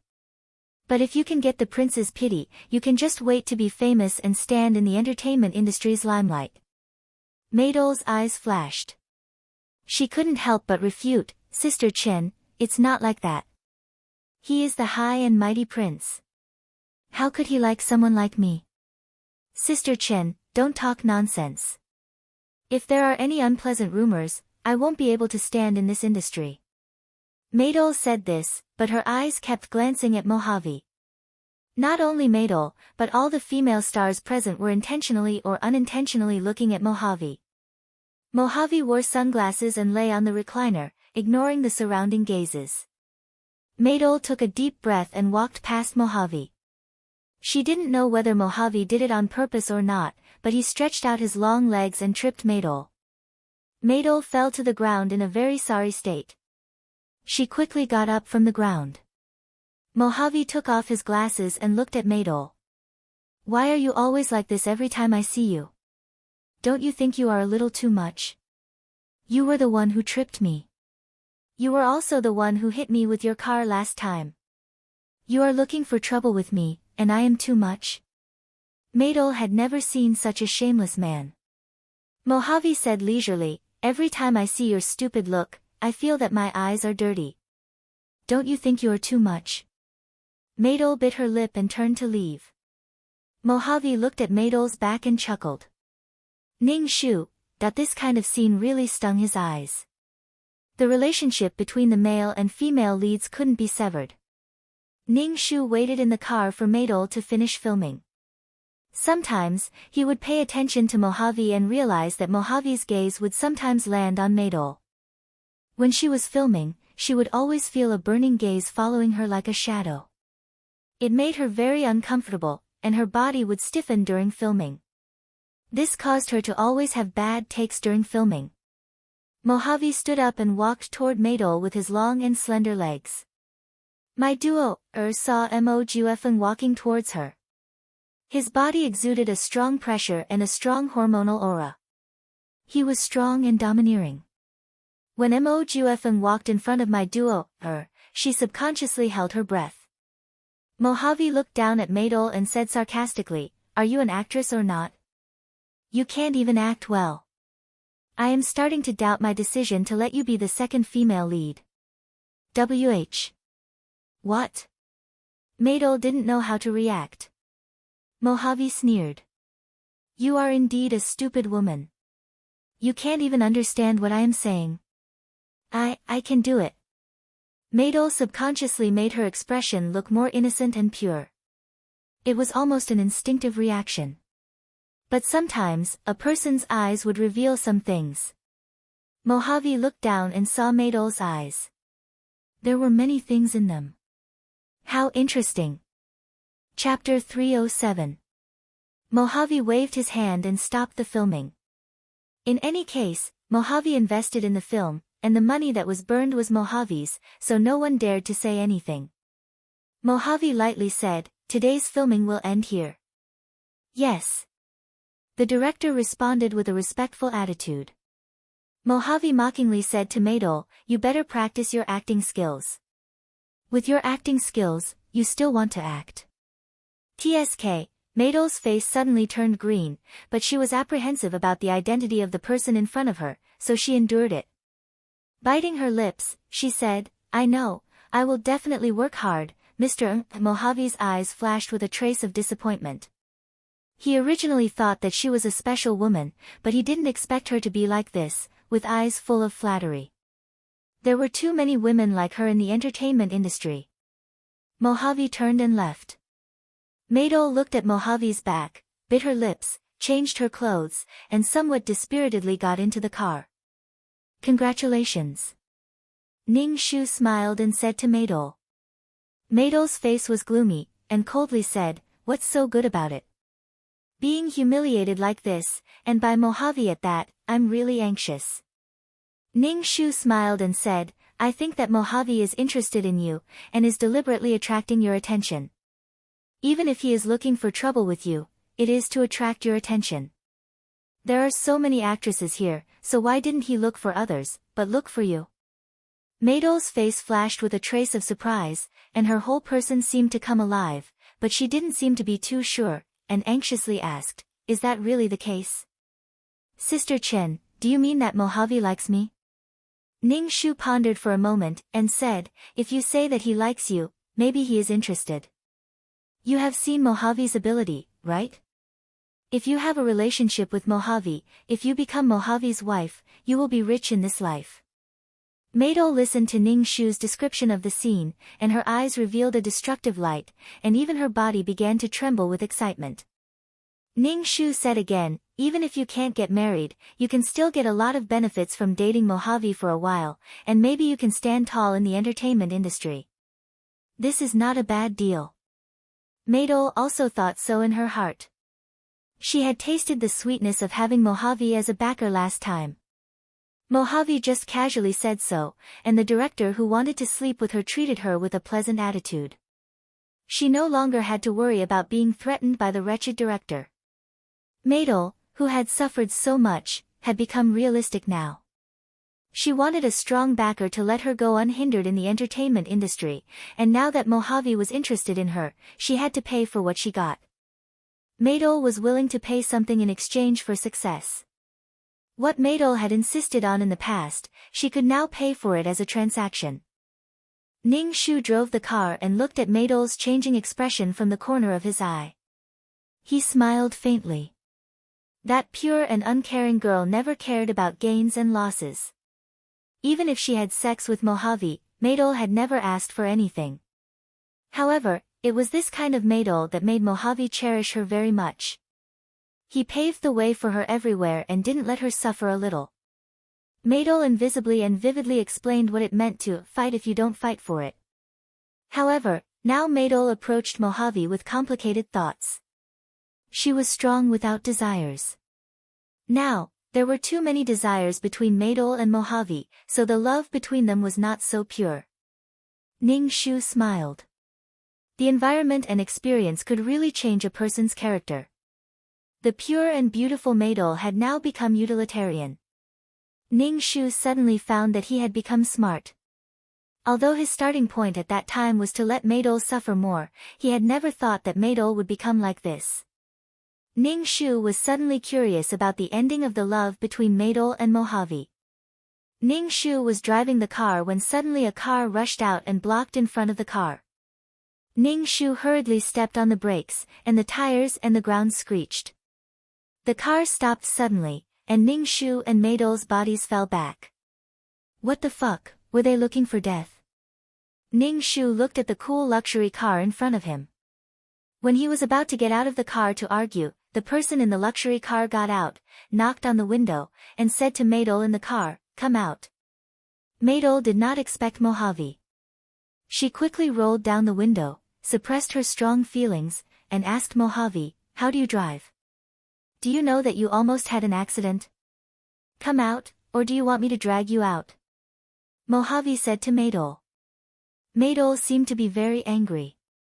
She pouted and did not get out of the car. Mojave reached out and pinched Maidol's chin with one hand, and opened the door with the other. "If you don't get out, I will drag you out." "Let go." "I'll get out." Pried his hand off her chin and got out of the car. Ning Shu asked Maidol, "When will you come back?" "I will wait for you." Maidol wanted to say something, but Mojave stuffed her into the car. She did not even have time to speak. The male lead was so cool and domineering. Even the way he blocked people was so unacceptable. Damn, if she had reacted a little slower, she would have bumped into him. Such willful behavior that did not love life. Ning Shu could only say that only a Chinibyu could be the male lead. Ning Shu returned to the apartment. He sat on the sofa and cultivated while waiting for Maidol to come back. However, Maidol did not come back for the whole night. Ning Shu waited for Maidol in the apartment for the whole night. Ning Shu was speechless. What could they do in one night? Did they have sex just like that? Was Maidol so anxious? If she was too anxious, didn't she know how to play hard to get? People would not cherish things that were too easy to get. Ning Shu shook his head. At this moment, his phone rang. It was Maidol. She told Ning Shu that she was at the set and asked Ning Shu to go there directly. Ning Shu ate his breakfast slowly before heading to the set. When he arrived, he saw Maydol and Mojave looking at each other lovingly. Maydol was like a beautiful flower that had been watered. She turned from a flower bud into a blooming flower. Her entire body was filled with the charm of a first married woman. They had indeed hooked up. Seeing Ning Shu, Maydol walked over. Her walking posture was a little stiff, as if she was walking with her legs between her legs. She looked inexperienced. When Mojave saw Maydol like this, his eyes deepened. He rubbed his thin lips with his fingers and looked satisfied. He was like a lion that had eaten its fill. Although he was full, his eyes were still on the meat. You two did it so soon? Ning Shu asked Maydol. Maydol blushed and nodded. I didn't want to disappoint Mojave. When he kissed me, I pushed him away. Maydol endured the pain of having her melon broken. She tried her best to please Mojave. Only by pleasing Mojave could she get more things. TSK, TSK, TSK. Ning Shu shook his head in his heart. Now Maydol wanted to get what she wanted from Mojave. From the beginning, the relationship between the two was not equal. Chapter 308. P.S. Don't rush to play after reading it. Remember to vote for a monthly vote first. From now on, you can enjoy double monthly votes for the 515 Fan Festival. You can also take a look at other activities that give out red packets. Ning Shu didn't expect Maydol to give up her principles so quickly and become the woman she despised. In order to succeed, she sacrificed her body. Therefore, people who have never suffered have no right to despise others, but Ning Shu wouldn't despise Maydol because this was Maydol's own choice. Everyone has their own way of survival. It's just that the current Maydol couldn't look down on others because she was no different. Ning Shu saw that Maydol's body was a little uncomfortable and asked, "Do you want me to buy some anti-inflammatory medicine for you?" It was probably too intense last night, and her body couldn't take it. Maydol nodded and looked at Ning Shu and said, "Sister Chen, can I ask you for something?" "Say it." Ning Shu was ready to get out of the car to buy anti-inflammatory medicine for Maydol. Maydol bit her lips. Ning Shu said, "I hope you don't tell others about Mojave and me." "I don't want others to know about Mojave and me." "Why?" Ning Shu pretended to be puzzled and asked, "If others know about your relationship with Mojave, it will make you like a fish in water in the entertainment industry. Moreover, others will know that you are Mojave's woman. This way, others won't dare to be disrespectful to you." Maydol bit her lips and finally said, "But I don't want others to know. To be able to do this, I have already risked it, but I don't want others to say that I relied on my body to get to where I am." Ning Shu was really speechless. "Aren't you relying on your body to get to where you are now?" She was really a prostitute who wanted to establish a monument to her chastity. She was trying her best to justify and rationalize her actions. Ning Shu nodded and said, "I know. But if you can get along with Mojave, your acting career will be much smoother in the future." "Maydol, there's something I don't know if I should say." "Sister Chen, go ahead." Maydol endured the discomfort of her body and said to Ning Shu. However, as her agent said, being able to climb up to Mojave, especially the noble Mojave, made Maydol very happy. "Do you think you and Mojave have a future?" Ning Shu looked at Maydol and asked. In Maydol's mind, she thought of Mojave's evil appearance and the feeling of him pressing down on her body. It was so hot that it was suffocating. The ups and downs were addictive, joyful and painful.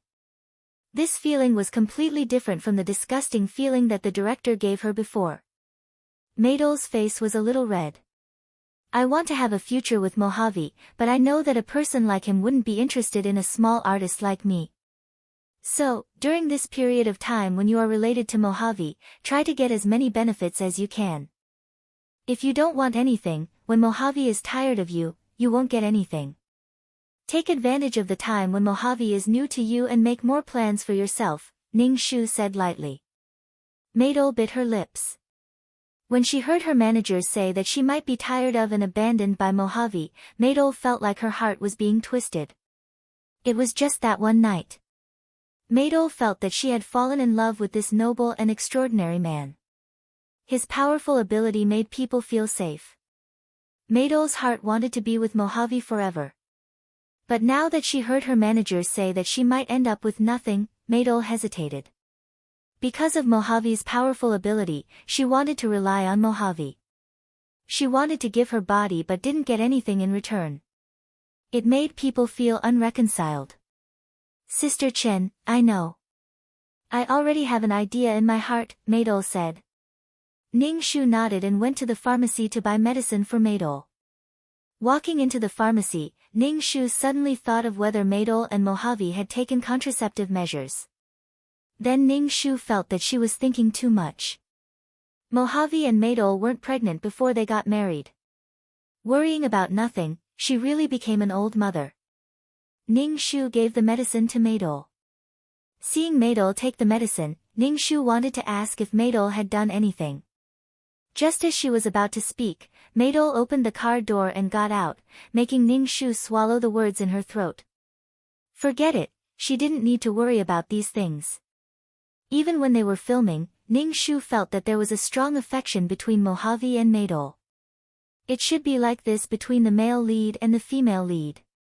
When Maydol was about to kiss the second male lead, Mojave's face suddenly darkened. Before they kissed, Mojave immediately shouted cut. Then very willfully decided not to shoot today, completely regardless of the shooting progress. How willful he was to burn money made Ning Shu really feel that it was cool, crazy, and domineering. Mojave pointed at Maydol with his finger. Maydol's face suddenly turned red. Others felt that Maydol's acting was not good and had annoyed the crown prince. But only Maydol saw the passion and domineering possessiveness in Mojave's eyes. Maydol didn't dare to look at Mojave's eyes and hurriedly got into the car. Ning Shu shook her head and drove. Maydol said, Sister Chen, just drop me off in front. You're not going back today? Ning Shu asked. Was she going to stick to Mojave every day now? Sister Chen, I don't really want to go back recently. Mojave bought me a villa in Qingshui Park. Maydol's face was flushed. She said shyly, Mojave said that this is a place for the two of us. I might be living there in the future. Villa. Villa, he gave you a villa in just one night. The crown prince is really generous. Ning Shu said with a smile. Looks like you're really going to have a meteoric rise. Congratulations. Maydol flipped her hair with a smile on her face. I was shocked at that time too. At that time, Mojave brought her to the villa. After one night, Mojave gave the villa to her. Maydol felt like she didn't buy the lottery at that time. Instead, she picked up a lottery ticket and won 5 million. Maydol hesitated for a moment and didn't accept the villa. However, Mojave insisted on giving her the key to the villa. Looking at Maydol's radiant face and a luxurious car parked in front of them, Ning Shu stepped on the brakes and said to Maydol, Hey, your man is waiting for you in front. Maydol opened the car door and sat in the luxurious car in front. Ning Shu kept staring at the car in front. He only retracted his gaze when the car in front turned and disappeared from his sight. He started the car and returned to the apartment. At the entrance of the apartment, he met the little fresh meat, Xia Yi. Ning Shu raised his eyebrows. Seeing such a young and handsome little fresh meat, her heart didn't waver at all. Ning Shu felt that there was something wrong with his sense of beauty. Sister Chen, I've finished filming my advertisement. Do I have any other work to do? Xia Yi revealed his white teeth. Ning Shu smiled brightly. He was really handsome. Chapter 309. P.S. Don't rush to play after you finish reading it. Remember to vote for it. From now on, you can get double monthly votes for the 515 Fan Festival. You can also take a look at the other activities. Ning Shu ignored Xia Yi, who was smiling brightly. He took out the key and opened the door. Xia Yi followed Ning Shu into the room. Sister Chen, say something to me. Xia Yi stood in front of Ning Shu. Although Xia Yi was young, She was a head taller than Ning Shu. She stood in front of Ning Shu and looked down at Ning Shu with an evil look. Ning Shu looked up at Xia Yi and said, "What do you want to say to me? If I want to talk to you, just talk. Why do you like to get so close to me? I'm old and can't take your tricks." Xia Yi rolled her eyes and said, "Sister, I'm talking to you about something serious. But your attitude is not serious." Ning Shu sat on the sofa and took a sip of water. Sister Chen, I just want to ask about the advertisement. My advertisement has been on TV for a long time. Didn't you notice it?" Xia Yi supported herself against the wall with one hand and covered her heart with the other. "Sister Chen, you hurt my heart too much." Ning Shu took another sip of tea and flipped through the notebook. He asked Xia Yi, "What do you want to do? You should have a goal." Xiao Yi went to sing and Maidol went to act. "What about you?" Xia Yi was a little confused and said, "I don't think I'm good at acting and singing. I'm just handsome. I can do anything because I'm handsome. I'll go." Ning Shu rolled her eyes. This was too much. "I think I like to do advertisements. They're short and not as hard as acting." Xia Yi reached out her hand and made a peace sign with Ning Shu. She acted cute to Ning Shu. Ning Shu put down his teacup and said, "You don't have any fame at all. Why would anyone want to hire you to shoot an advertisement? Think carefully about which path you want to take. It's not good to be fooling around like this. Think about what path you want to take." Xia Yi scratched her head. "I don't know what I'm interested in. I just want to be famous." "Whatever you're interested in, I'll try my best to help you fight for resources. It's better to find a direction than to run around aimlessly." Ning Shu waved his hand and said, "Pick a direction. If you don't have any special features, you'll just fade into the crowd. You want to be famous? Famous my ass. Think about it yourself. I haven't had a good rest for a few days. I'm going to sleep." "Alright, Sister Chen." Xia Yi left sullenly. Ning Shu looked at him and said, "There was a film festival invitation, but you don't have any works. You can't even join in the fun." Xia Yi was even more depressed. "Sister Chen, why don't I make a movie? Why don't you make an idol drama? Anyway, you're so handsome. You should be able to charm a lot of girls," Ning Shu said lightly. Xia Yi's eyes lit up. "Good idea, Sister Chen. Do you have any idol drama roles? I want to audition. I'll go to the company and ask. I'll definitely find a suitable role for you," Ning Shu said with a smile. After seeing Xia Yi off, Ning Shu went back to bed and fell asleep. Since he came to this world, Ning Shu had been busy. He felt very tired, very tired. When he woke up, it was already noon the next day. He turned on his phone and saw a lot of messages. Among them, there was a message from Maidol, telling Ning Shu that she wouldn't go to the set today and that she didn't have to film today. Wow, she's so capricious. Ning Shu stretched. He was too lazy to care about it. He would just let Maidol fool around with her sugar daddy. Ning Shu never cared about Maidol's future. Now, Maidol was very ambitious. After suffering, Maidol knew how to plan for herself. Ning Shu sent the notice to his artists and then cooked at home. He felt that it was necessary for him to learn how to cook. As a mission enforcer, if he didn't know how to cook, he wouldn't know what he could eat and what he couldn't eat. If the mission was under extreme conditions, he wouldn't be able to complete it. However, Ning Shu realized that he really didn't have the talent to cook. The things he made were too horrible. He couldn't even cook a simple porridge. Ning Shu felt that he was useless. He remembered that there were fasting pills in the exchange store. Every time he entered a mission, he would exchange for some fasting pills so that he wouldn't starve to death. Also, fasting pills weren't expensive. Ning Shu completely gave up on cooking. Some talents couldn't be learned. Ning Shu had been busy before. Now that he was free, he felt a little empty. His artists were all on the right track. Xia Yi really went to act in idol dramas. After Joey's album was released, he started to learn again. Looking at Joey's path, he was going to walk the path of creating original works. As for there was no need to talk about her. She barely saw her once a month. She and Mo Juefeng were always lovey-dovey with each other. Her acting was slack as well.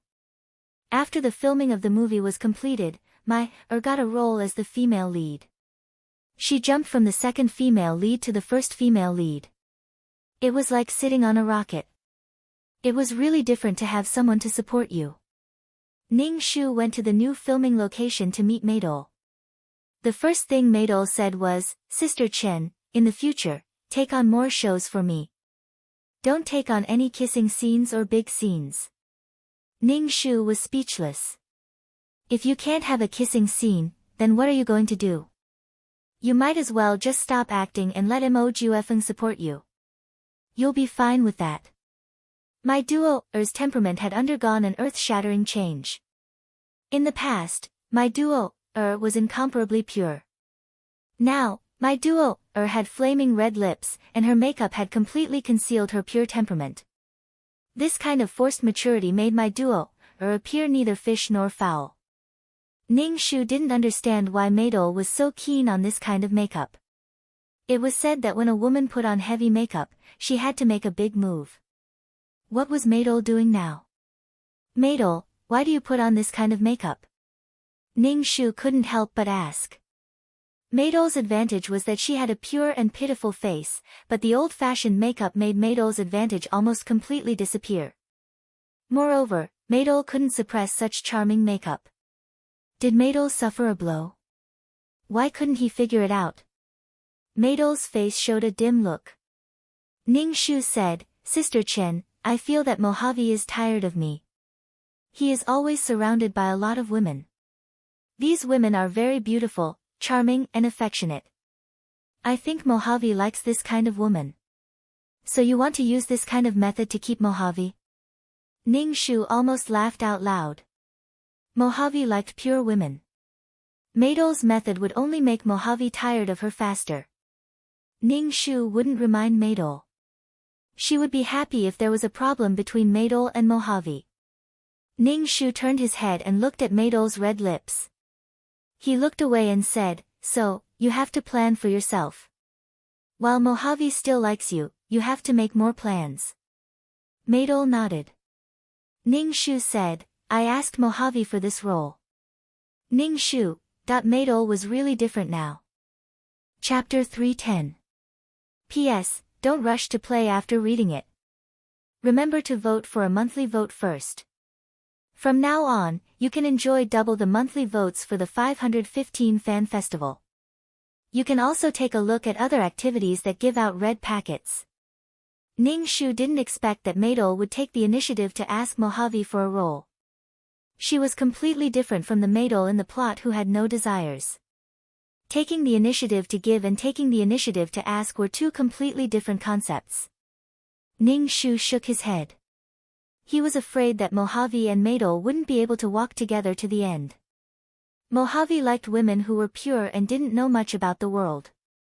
That kind of purity that made people want to protect her. However, Maydol didn't have that kind of temperament now. She only had vanity and success in her heart. When Maydol asked Mojave for a role, Mojave probably already sentenced Maydol to death in his heart. It's okay. I've said it before. People like the Crown Prince are just greedy for novelty, so you have to plan for yourself. This role is very good. Maydol's face revealed a bitter smile that seemed to be both laughing and crying. Her tears fell down. Ning Shu cried and said, "Chen Jia, I don't want to be separated from Mojave. I really love him. I can't bear to be separated from him." Ning Shu was speechless. She usually didn't see him, but now he was treating her like a trash can. Ning Shu was expressionless. "What do you want to do with me?" Maydol's makeup was ruined from crying. She could only stop crying and redo her makeup. To be honest, with heavy makeup on her face, it was really ugly when she cried. It was far from being delicate and moving when she cried without makeup. She didn't have the feeling of a lotus flower emerging from the water. He was really worried for Maydol that she was wasting her advantage like this. Maydol was also oblivious to the situation. In addition, she liked Mojave and tried all ways to stay by Mojave's side. However, this only made Mojave more tired of her. She watched as Mador painted her lips red, opened the car door, and got out of the car flirtatiously with her branded handbag. Ning Shu shook his head. She had painted a tiger as a dog. Ning Shu waited for Maydol. After a day of shooting, Maydol dragged her tired body into the car. He started the car and asked Maydol, "Are you stopping in front? Is Mojave coming to pick you up?" Maydol shook her head and said, "I don't want to go to the villa. Mojave won't come to pick me up. I want to go back to the apartment." Ning Shu nodded and started the car to the apartment. Looking at Maydol's lonely and sad expression, it seemed that their future was really bleak. Back at the apartment, Maydol went to take a shower first and then went back to the bedroom to sleep. Ning Shu could hear Maydol's suppressed crying outside the door. Ning Shu didn't go to comfort Maydol. Perhaps her mission would be completed soon. Now, even though Maydol and Mojave were lovers, the two of them weren't as inseparable as in the plot. Mojave also didn't dote on Maydol like in the plot and give everything to Maydol. Ning Shu slept in the apartment. The next morning, he saw Maydol rushing out of the bathroom and covering her mouth. Then, there was the sound of vomiting. Ning Shu raised his eyebrows. This sign, Maydol was pregnant. Ning Shu stood at the door of the bathroom and waited for Maydol to come out. When Maydol came out, her face was pale, but she still walked out holding the wall. Ning Shu was even more certain of her suspicions. She asked, "Are you pregnant?" This is impossible." Maydol's face was full of horror. Her whole body went soft and she fell to the ground. Ning Shu asked again, "Didn't you use any protection?" Maydol's face was pale. At this moment, it was already gray. She didn't have the joy of being a mother at all. Instead, her face was full of horror and her expression was particularly twisted. Maydol was panicking. When she saw Ning Shu's calm look, her heart also calmed down. Ning Shu asked, "Sister Chen, what should I do?" "What should I do?" Ning Shu asked indifferently, "What do you think?" I. Maydol held her stomach and didn't know what to do. "I still have a movie to film. This role is very important. What should I do? What should I do?" Ning Shu frowned. "How did you get pregnant? You will get pregnant like this. Mojave didn't use any protection. Did you take birth control pills?" Maydol shook her head in panic. "No. I didn't. And I didn't know that I had to take pills." Damn, she was indeed the pure White Lotus female lead.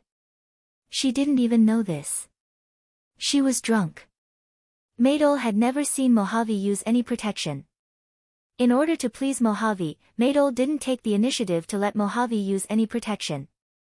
She was afraid that Mojave wouldn't like her. She was careful in front of Mojave. But Maydol really didn't know that she had to take pills after the deed. Ning Shu, loving a woman wouldn't let her suffer like this. It seemed that Mojave didn't like Maydol very much. TSK. In the plot, Maydol wasn't pregnant before marriage. Maybe she was pregnant, but the two of them got married immediately. But now, would Mojave marry Maydol? Ning Shu felt very uncertain. Very uncertain. What do you plan to do now? This child is Mojave's. If you have this child, you might have a happy ending with Mojave.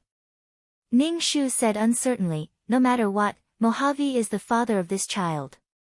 He has a responsibility for this child. Really? Can I really have a future with Mojave? Is it possible with this child? Maydol's face didn't look so bad. There was a little light in her eyes. She bit her lips tightly. No matter what, I have to give birth to this child. Maydol said firmly. As long as this child was alive, there would be a connection between her and Mojave. She was the child's mother, and Mojave was the child's father.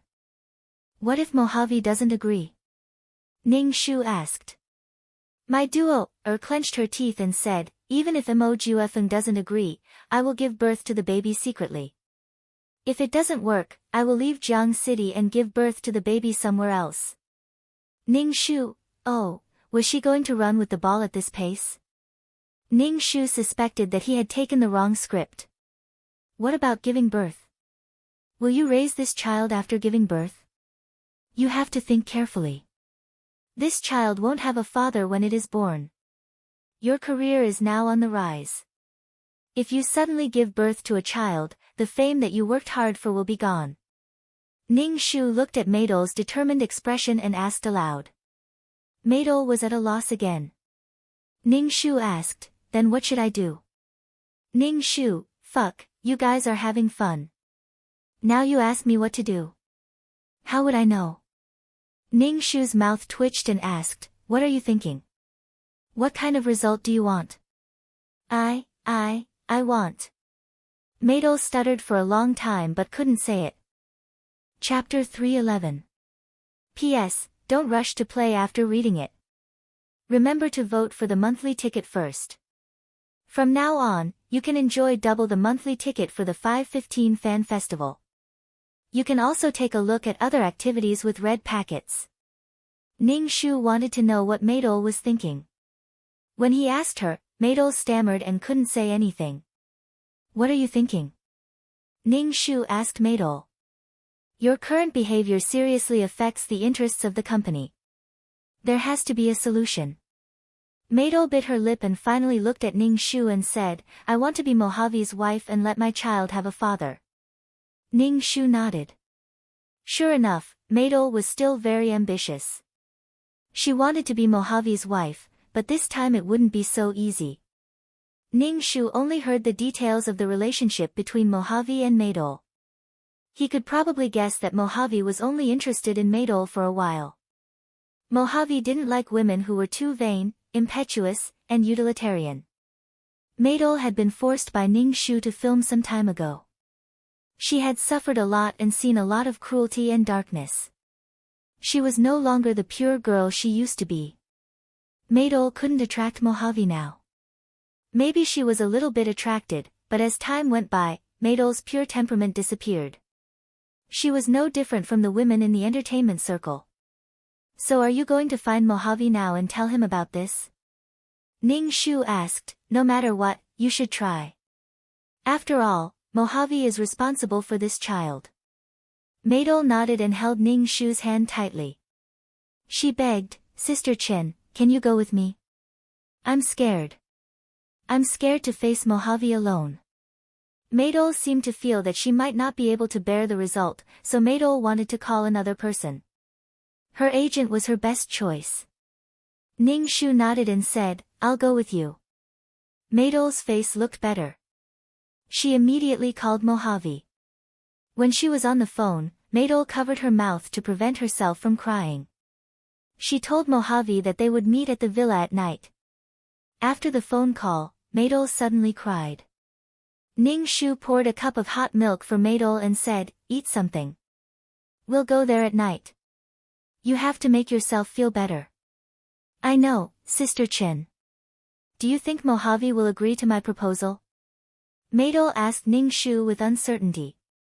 Ning Shu, you're not even sure. Why are you asking me? After drinking the milk, Maydol went to sleep again. Her face was very pale and she seemed to be in a trance. All kinds of emotions accumulated in her heart, which made Maydol feel disheartened. Ning Shu looked at Maydol and said, actually, it hasn't been confirmed yet. Let's go to the hospital. Maybe you're not pregnant. Really? Let's go to the hospital now. When Maydol heard Ning Shu's words, she seemed to be injected with vitality. She anxiously urged her agent to take her to the hospital. As her agent said, maybe she was not pregnant at all. Ning Shu drove Maydol to the hospital. Maydol and Ning Shu sat on the chairs in the corridor. Maydol's face was full of nervousness. Her 10 fingers were intertwined so hard that her knuckles had turned white. Ning Shu sat beside her and felt that Maydol's body was already trembling. "Don't be nervous," Ning Shu said indifferently. "Sister Chen, I have a bad feeling. I might really be pregnant. I'm scared. I'm really scared. I haven't been here for almost 2 months." My duo grabbed Ning Shu's hand so tightly that her nails almost dug into Ning Shu's flesh. "Sister Chen, I have a bad feeling." Ning Shu's face was expressionless. He said numbly, "The results are not out yet. Don't be so anxious." On the 25th, "Maydol, come in." The nurse shouted at Maydol. Maydol was so scared that her limbs went soft. She sat on the chair and couldn't get up. Ning Shu helped Maydol into the office. Maydol looked at the doctor with a pale face. The doctor glanced at Maydol and said indifferently, 7 weeks pregnant. Maydol instantly felt as if she was struck by lightning. Previously, her manager said that it might be fake and gave her hope. But now, this hope was shattered. This feeling was even more painful. Maydol was helped out of the hospital by Ning Shu. She sat in the car in a daze. As soon as she got in the car, Maydol cried. Her whole body seemed to have been sucked out of her. Ning Shu smiled indifferently. Perhaps there would be another blow tonight. After returning to the apartment, Ning Shu let the absent-minded Maydol go to sleep first. Everything would have to wait until night. Don't be too pessimistic. Maybe Mojave is also looking forward to this child. Maybe things will develop in a good direction. You go rest first. I'll accompany you to the villa tonight. Ning Shu helped Maydol to sleep and pulled the quilt for her. Maydol's eyes were dim. She stared blankly at Ning Shu and said in a calm voice, "Sister Chen, why am I in so much pain? Why is my life so terrible? I want to succeed. I'm wrong. Do I have to play a minor role for the rest of my life?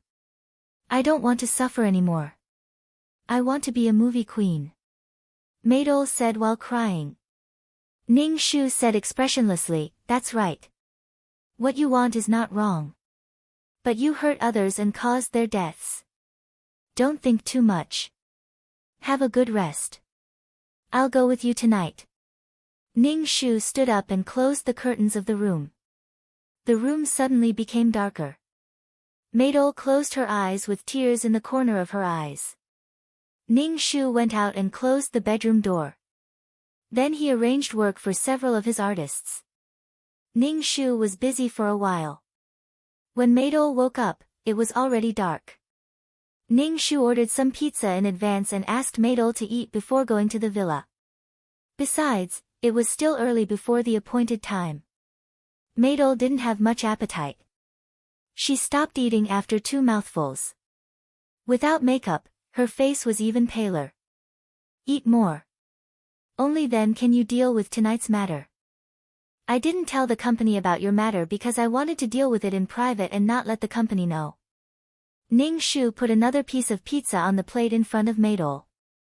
"Nothing is more important than your own body." Maydol forced herself to eat 2 mouthfuls and then put it down again. "Sister Chen, I really don't have any appetite. If this matter isn't solved, I won't be able to sleep and eat in peace." Ning Shu said lightly, "It's useless for you to worry about this problem now. So don't just care about feeling good at the moment. You have to take care of yourself." Maydol only cared about pleasing Mojave. Now it seemed that men didn't care about you. They didn't need to think about anything. They never thought that their actions would bring harm to women. It was also my duo, herself, who was ignorant. She approached Mo Juefeng with ulterior motives. Both of them were impure people, so they hit it off immediately. Chapter 312. P.S. Don't rush to play after reading it. Remember to vote for the monthly ticket first. From now on, you can enjoy double the monthly ticket for the 515 Fan Festival. You can also take a look at other activities that give out red packets. Moreover, even if there was love between the two of them in the story, they were essentially a sugar daddy and a lover. However, this kind of relationship would appear beautiful in the name of love. Ning Shu ate the pizza. He finished half of the pizza by himself and was full. We should go. Ning Shu raised his wrist to look at his watch and said to Maydol. Maydol nodded. She took her purse and planned to follow Ning Shu out. Ning Shu looked at her pale face and asked, You're going like this? What else? Maydol asked with some doubt. She combed her hair with her fingers. Look at your ugly face. It's like you're going to collect a debt. Any man wouldn't like it. Put on some makeup.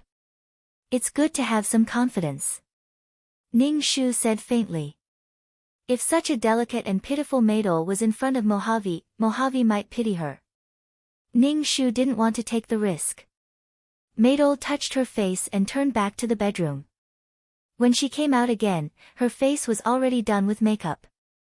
Exquisite eyeliner and red lips made her look more energetic. Okay, let's go. Ning Shu brought Maydol out of the apartment and drove to the villa that Mojave gave to Maydol. Clearwater Garden was a wealthy area. The environment here was quiet and the land was very expensive. That was why Ning Shu said that Mojave was very generous. This villa was at least 10 million yuan. It was a symbol of status. It's right in front. Let's stop in front. Maydol said. Ning Shu stopped the car and looked at the villa. It was a beautiful and luxurious European-style villa. Ning Shu walked into the living room and saw a luxurious scene. There was no one in the villa. Mojave had not arrived yet. Has this house been transferred to your name? Maydol asked. Maydol sat on the sofa, shook her head and said, I have the key to the villa, but I don't know if it has been transferred to my name. Ning Shu was speechless. In other words, Maydol only had the right to live in the house, but the house was not hers. Ning Shu shook his head and sat on the sofa, waiting for Mojave to come. Ning Shu looked around the house and felt that it was very big. Just the living room was close to 300 square meters, not including the bedroom, guest room, kitchen, bathroom, and other miscellaneous rooms. The room was really big, and it was usually empty. What a waste. After arriving at this house, Maydol's mood became even worse. She seemed to be reminded of the past. Sister Chen, there are fruits in the fridge. If you want to eat, go and get them yourself. They are all imported fruits, Maydol said. Ning Shu nodded. She didn't care about imported fruits.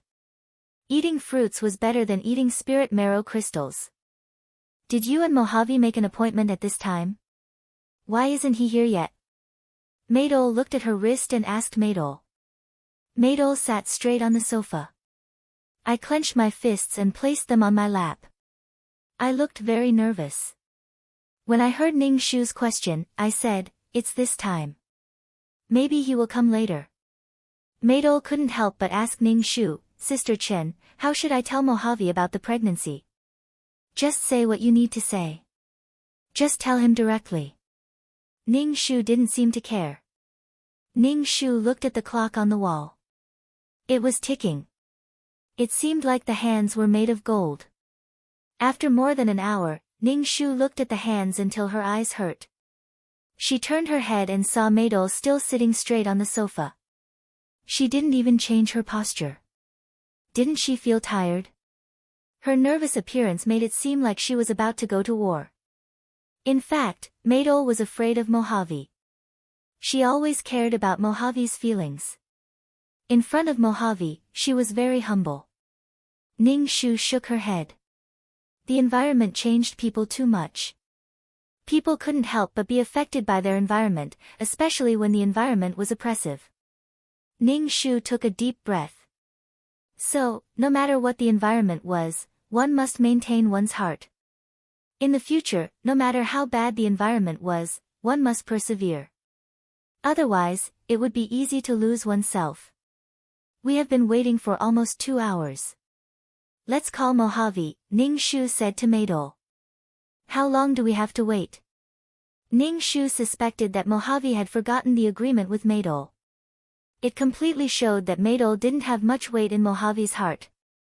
We can't just wait like this. Let's call. Your situation can't be delayed. We have to figure it out, Ning Shu said to Maydol. Maydol, who was sitting upright, seemed to have finally recovered from her trance. She quickly took out her mobile phone from her bag and called Mojave.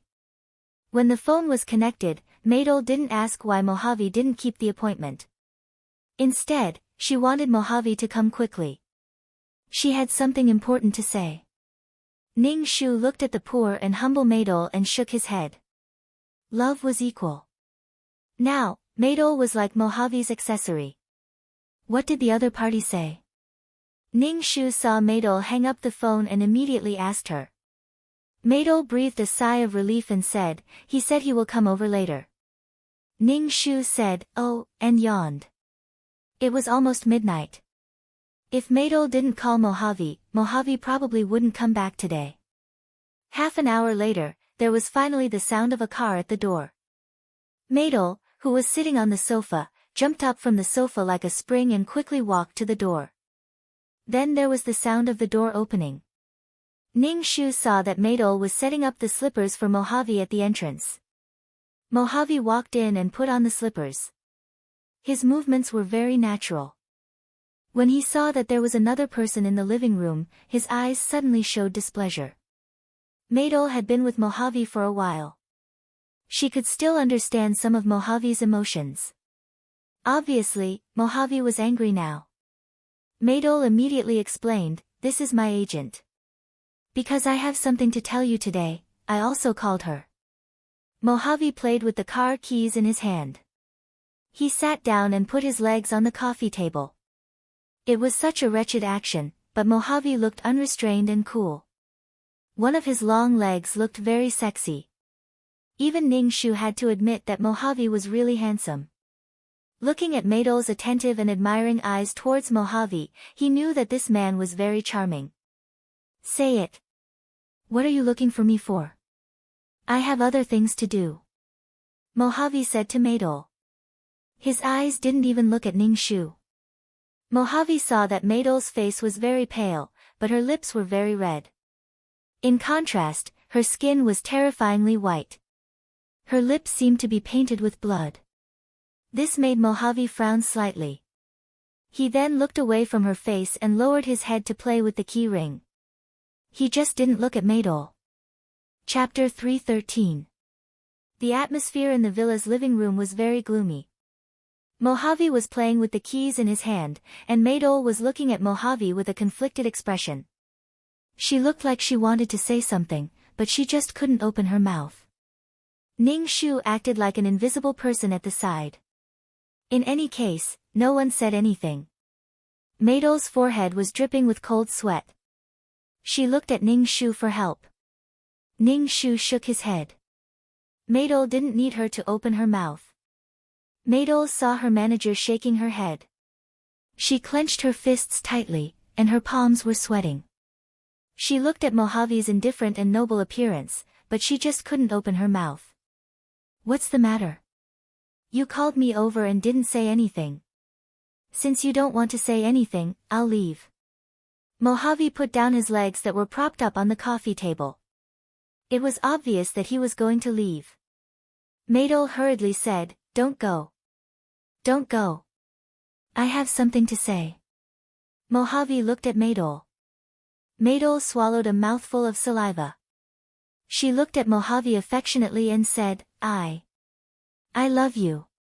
Mojave, I really, really love you. Ning Shu just listened to Maydol's confession to Mojave. However, Mojave's face was expressionless. He then frowned and looked at Maydol. So. Mojave didn't take Maydol's confession to heart. There were too many women who loved him, but there was no one he loved. Maydol had to muster up a lot of courage to say these words. Mojave's indifferent attitude was no different from a sharp knife stabbing Maydol's heart. It made Maydol's face instantly turn ugly. Her brows were filled with despair. If you want to talk to me about this kind of thing, I don't want to hear it. You should know that I'm very busy. Also, don't bring other people to the house. I don't like it. Mojave stood up and walked towards the door. Don't go. Mabel let out a broken and sharp voice. She reached out and grabbed Mojave's arm. Tears flowed out of her eyes. Mojave, don't go. Mojave lowered his head and looked down at Mabel. He frowned and asked, Mabel, what do you want?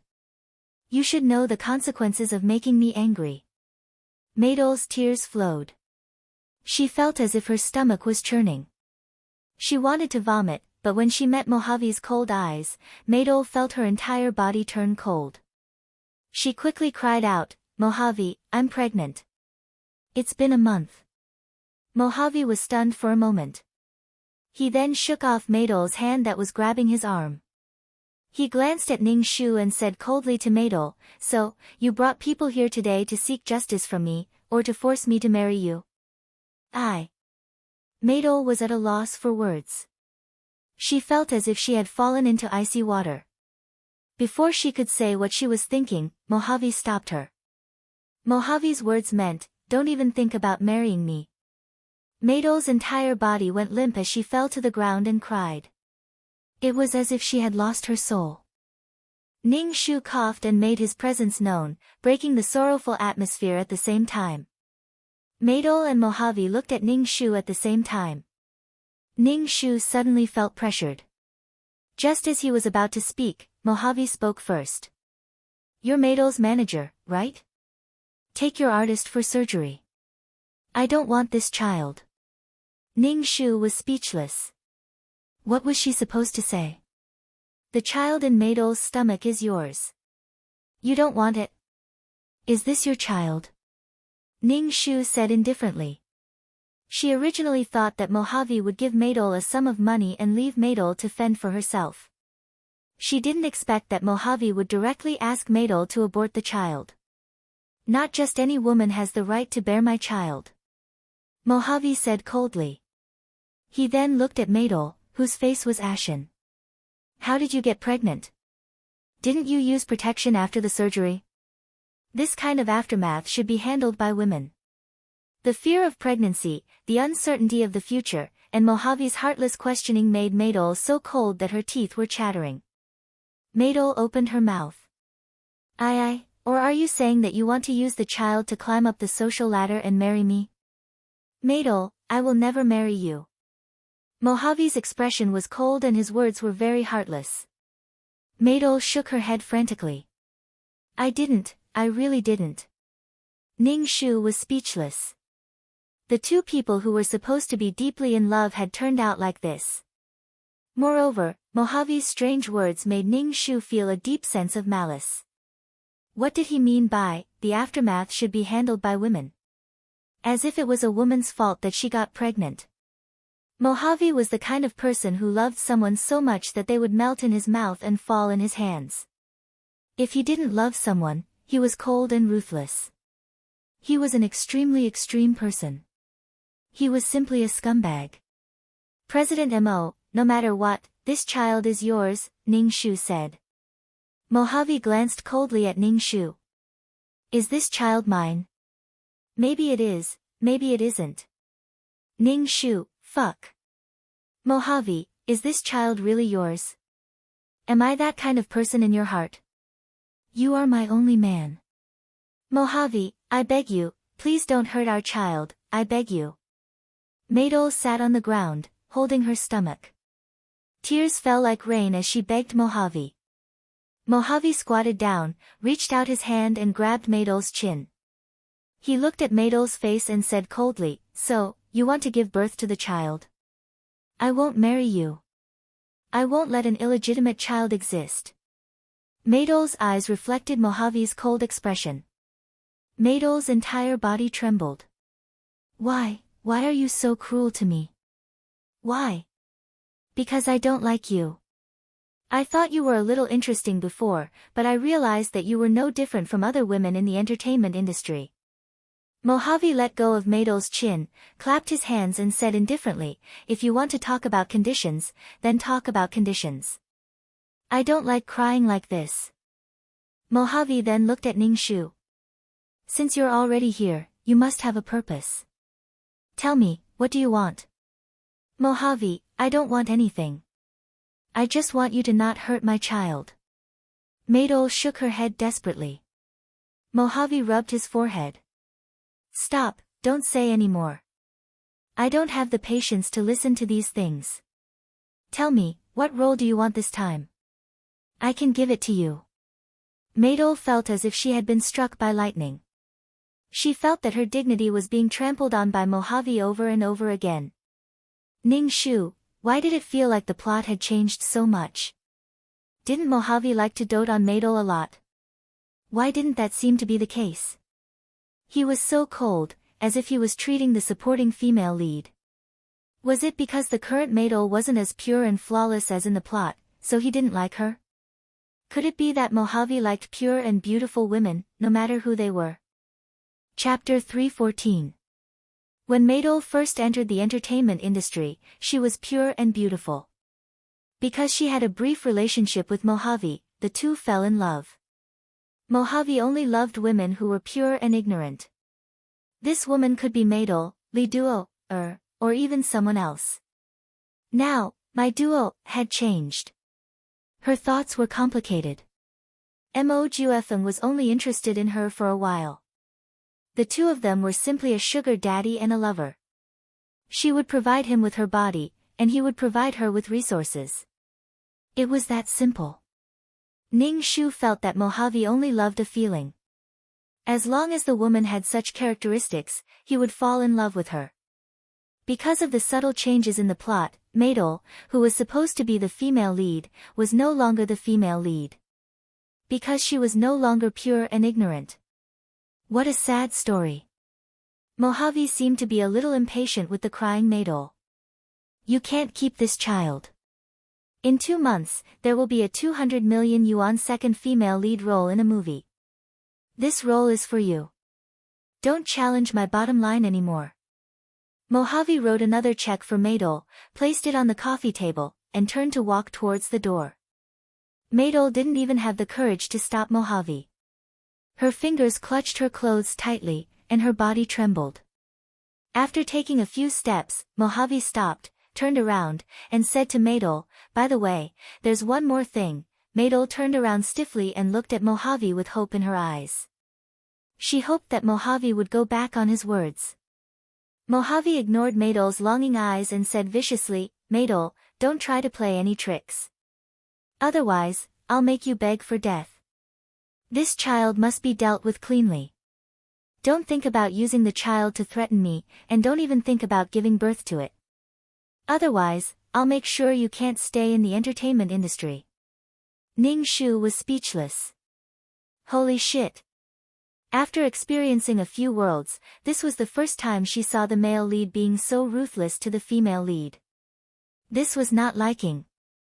Without the male lead's love, Maydol's life would be worse than a cannon fodder, or even worse, so she had to rely on herself for everything. Relying on others, especially relying on men, was not reliable at all.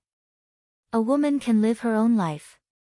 If a man doesn't dote on her, she must love herself even more. Maydol originally thought that Mojave was going to go back on his words and wanted her to stay. If Mojave had said a gentle word to her, she would have stayed by his side without hesitation. However, she didn't expect Mojave's words to be even more hurtful. Maydol watched Mojave leave with tears in her eyes. His back view was still as imposing as before, but it was also high and mighty. He was so high and mighty that Maydol felt that she would never cross paths with Mojave in this lifetime. The sound of the car starting up outside disappeared after a while. Clearly, Mojave had gone far away.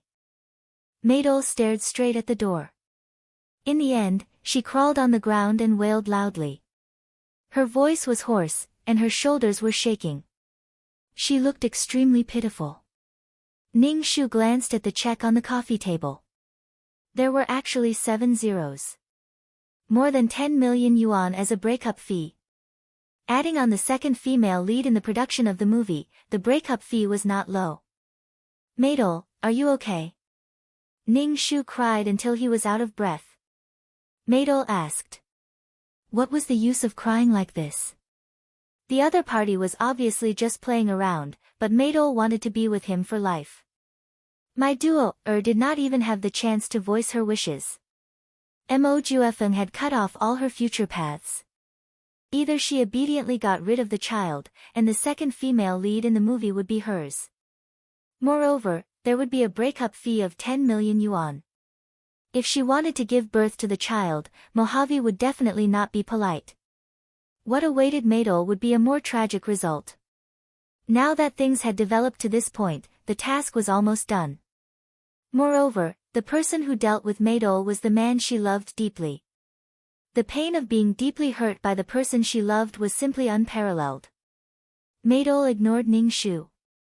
She sat up, cried and beat her stomach, and shouted, "It's all because of him.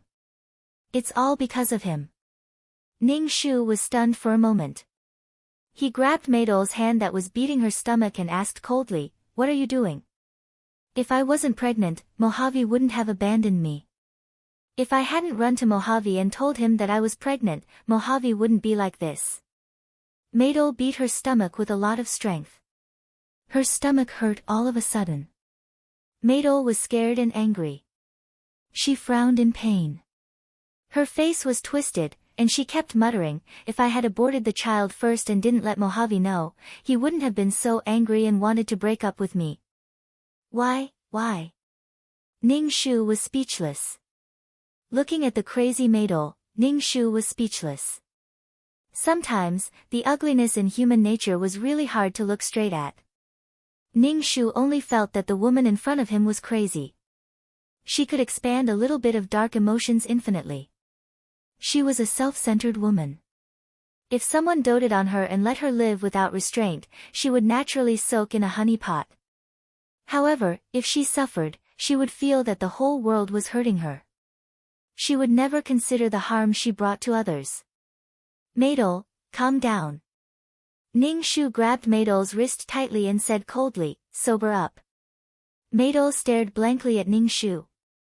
She pushed Ning Shu away and bitterly shouted at Ning Shu, "It's all because of you. If it wasn't for you, I wouldn't be like this." Maydol stood up and ran to the door. After taking a few steps, she held her stomach and cried out, "It hurts. My stomach hurts." Maydol supported herself against the wall and held her stomach with one hand. She felt a warm current flowing through her lower body and out along her thigh. "Sister Chen, my stomach hurts," Maydol shouted at Ning Shu with a pale face. When Ning Shu saw Maydol's blood flowing down her leg, he knew what was going on. Ning Shu sighed and mobilized the small amount of qi in his body. He directly carried Maydol in a princess carry and put her in the car to go to the hospital. Maydol held her stomach and was in so much pain that her head was covered in cold sweat. The hair on her temples was wet and she let out a small painful moan. Ning Shu sped up and rushed to the hospital. Immediately, a nurse pushed a bed over. Ning Shu put Maydol on the bed and shook his numb arm. Maydol was pushed into the operating room. Ning Shu waited outside. Ning Shu didn't sympathize with Maydol at all. She was looking for trouble. She didn't take any measures. She knew that she was pregnant, but she still hammered her stomach. If she wasn't looking for trouble, then what was? It was already early in the morning. Ning Shu was so sleepy that he almost fell asleep sitting on the chair in the corridor. When the door of the operating room opened, Ning Shu immediately asked, "Doctor, how is the patient?" "She's fine. She was injected with flavonoids. It's best to stay in the hospital for observation," the doctor said. Ning Shu immediately said, "Thank you, doctor." Chapter 315. The unconscious Maydol was pushed out of the operating room. Her face was so pale that it was almost transparent. There was no color on her lips at all. Ning Shu followed them into the ward and stayed beside the unconscious Maydol. He was really tired, so he lay on the bed and took a nap. When he woke up again, it was already dawn. Ning Shu opened his eyes and saw that Maydol was already awake. At this moment, she was staring at the ceiling in a daze. Ning Shu asked, "When did you wake up?" Maydol turned her head and looked at Ning Shu blankly. Her eyes were dim and she was completely lifeless. Ning Shu asked weakly, "Do I look very ugly now?" Ning Shu, shouldn't she be asking about the child now? A pregnant person can't be said to be very good-looking. Ning Shu stood up and stretched his body. You have to be hospitalized for a while. The doctor said that your body is very weak. Maydol quickly asked, "Is my child gone?" Yes. Ning Shu didn't know if it was an illusion, but Ning Shu actually saw a trace of disappointment in Maydol's eyes. Was Maydol disappointed that the child was still alive? Ning Shu said again, "You have to rest well these days. The doctor said that you can't work too hard, and you can't be too emotional." But I still have to film. Maydol frowned tightly, looking very anxious. Ning Shu raised his eyebrows. If you still want to film in this state, your body won't be able to take it. You are already showing signs of a miscarriage. Filming is so tiring, and you will bleed like today. If others see it, it will arouse suspicion. But I am the female lead of that film. It is the first time in my life that I am the female lead. I am really. Maydol became angrier and angrier as she spoke. Her face became paler and more aggrieved and twisted. My stomach hurts. It hurts so much. My duo, clutched her stomach. Ning Shu, he simply didn't know what to say. Ning Shu hurriedly called the doctor. The doctor hurriedly gave Maydol an injection. Maydol was in so much pain that her face was covered with cold sweat and she groaned. Maydol bit her lips tightly and said with difficulty, "I don't want this child anymore. Take the child for me." This. The doctor looked at Ning Shu. Ning Shu looked at Maydol and asked, "Have you thought about it?" Maydol bit her bloodless lips. Ning Shu nodded, then took a deep breath and said, "I don't want this child." Ning Shu frowned.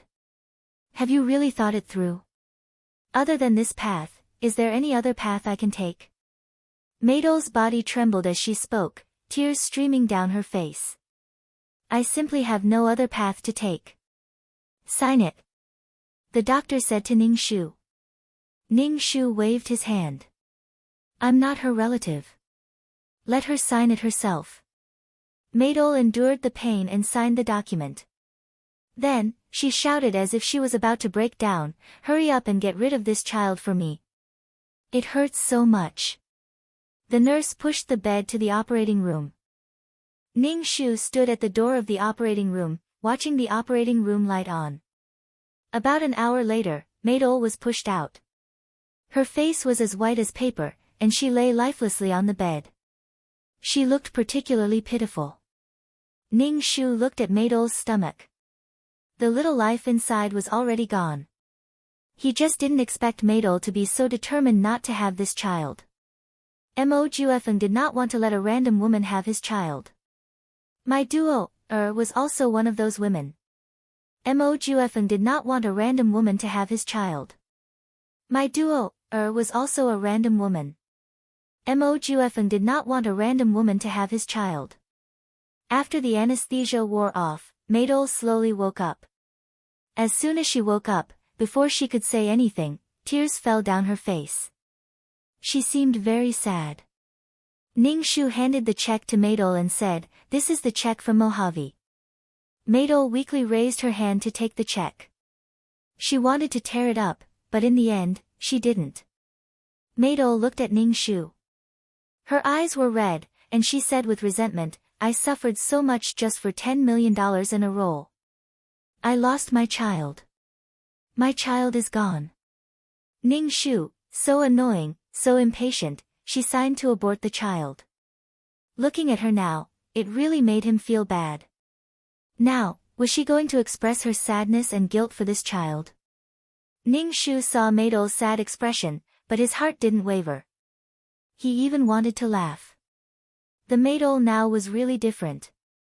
She was no longer that pure and noble woman. If it was the Maydol of the past, she wouldn't have said that she only received $10 million in a role. She was a person who valued her dignity more than her life. Rest well. People have to look forward, Ning Shu said calmly. Maidol looked at Ning Shu and bit her lip. Finally, she said, Sister Chen, you shouldn't have brought me to Mojave. If you had dealt with it in private, Mojave wouldn't have left me like this and abandoned me. Ning Shu, so, now you're blaming me? Ning Shu said calmly, if you wanted to abort the child in advance, you should have told me directly. I wouldn't have brought you to the villa. At that time, Maidol only had a little hope in her heart. She felt that if she had a child, she would be able to have a happy ending with Mojave. However, she didn't expect Mojave to be so heartless. Now, Maidol regretted telling Mojave about her pregnancy. That way, she wouldn't have broken up with Mojave. She wanted all the benefits. It was simply too much. She felt that she really had a hard time being a manager. She had worked hard for an entire night, but the other party didn't even thank her. Instead, they blamed her. She couldn't figure out why felt that it was only right. Ning Shu said calmly, if you feel that this matter is my fault, I have nothing to say. As for the matter between you and Mojave, I have never interfered. Take good care of your body. You still have a show to film. Seeing her manager being so cold, Maidol felt very wronged. She felt that her life was really terrible. She was abandoned by her lover and lost her child. Now, her manager saw that she had no backing and was bullying her. Sister Chen, do you think that because I broke up with Mojave, you look down on me? Maidol asked Ning Shu with red eyes. Ning Shu, what kind of logic was that? Could it be that Maidol thought that because she had Mojave, everyone in the world should curry favor with her? Now that Mojave was gone, everyone in the world despised her. It felt like Maidol had developed a dependency on Mojave. Even if Mojave didn't treat Maidol well, Maidol couldn't leave Mojave. Maidol felt dizzy and her stomach hurt. It hurt so much that Maidol wanted to cry. As long as she thought of Mojave, Maidol's bones hurt. Chapter 316. The most important thing was that Maidol was used to having Mojave around. As long as Mojave was there, the road ahead of her was smooth. With Mojave standing behind her, her heart was filled with a sense of security. However, Mojave broke up with her. Maidol was very afraid. She was afraid that she would return to her previous life. No matter how simple a matter was, because of Mojave, it became difficult. Maidol was used to having Mojave solve all her problems for her. It made her feel unprecedentedly carefree. Maidol was terrified just by imagining that she had to endure hardships to play a minor role and look at other people's faces. She didn't want to leave Mojave, not only because she fell in love with Mojave, but also because of Mojave's powerful strength. Thinking about her future, Maidol couldn't help but cry. Why did things develop to this point? Maidol regretted telling Mojave about her pregnancy. She had an abortion in private. After resting for a while, she could still stay by Mojave's side. But now, she didn't even have the qualifications to stay by Mojave's side. Ning Shu looked at Maidol wailing and ignored her. He went to do the discharge procedures for her and then took her back to the apartment to recuperate. When she was discharged, Maidol was unwilling. She felt that her agent was stingy. He didn't even want to pay for the hospitalization fee. Ning Shu looked at Maidol's expression and knew what she was thinking. There are many people in the hospital. Do you want others to know that you had an abortion? You are a little famous now. Do you think it's good to have a scandal? Ning Shu said coldly. Maidol was speechless. She bit her lips and covered herself with the blanket. She tilted her head and looked out of the window. Ning Shu was too lazy to pay attention to her. When they arrived at the apartment, Maidol went back to the bedroom to rest.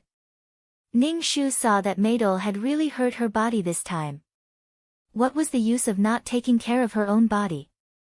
The director of the film crew called and asked Maidol to film. Ning Shu made up an excuse that he had a bad cold and couldn't get out of bed. He said that he would film in a few days. Mo Juefeng was the one who had invested in this movie. He had specially asked my duo, to be the female lead.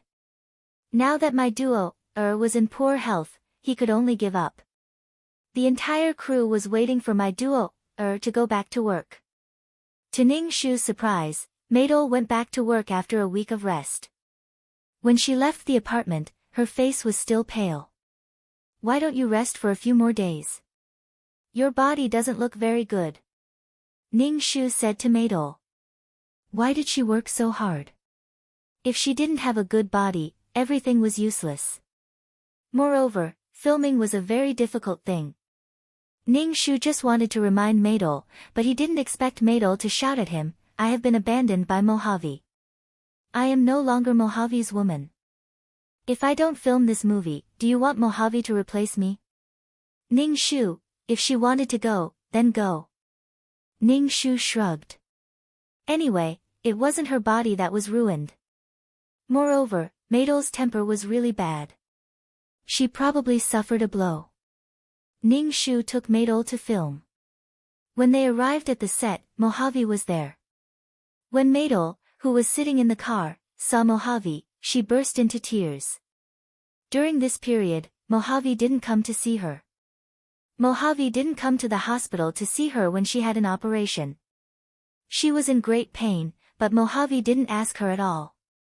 The most painful thing for Maydol was that there was a girl standing beside Mojave. Mojave looked at her very gently. Ning Shu also saw the woman beside Mojave. This woman was simply a replica of Maydol. She was very pure and had a very pure temperament. Seeing this scene, Ning Shu confirmed his thoughts once again. Mojave liked this kind of woman, no matter who she was. Maydol wiped her tears and took out her makeup bag to touch up her makeup. She tried to make herself look better. Maydol's hands were trembling as she put on makeup. Tears were about to flow out. Maydol raised her head and forced her tears back. Then, she put on the Toad's sunglasses and opened the car door to go over. Ning Shu watched as Maydol walked over to Mojave flirtatiously and shook his head. Wouldn't she be asking for humiliation if she went over now? Moreover, Mojave seemed to have found his true love. He didn't know what Mojave said to Maydol, but Maydol's body staggered twice.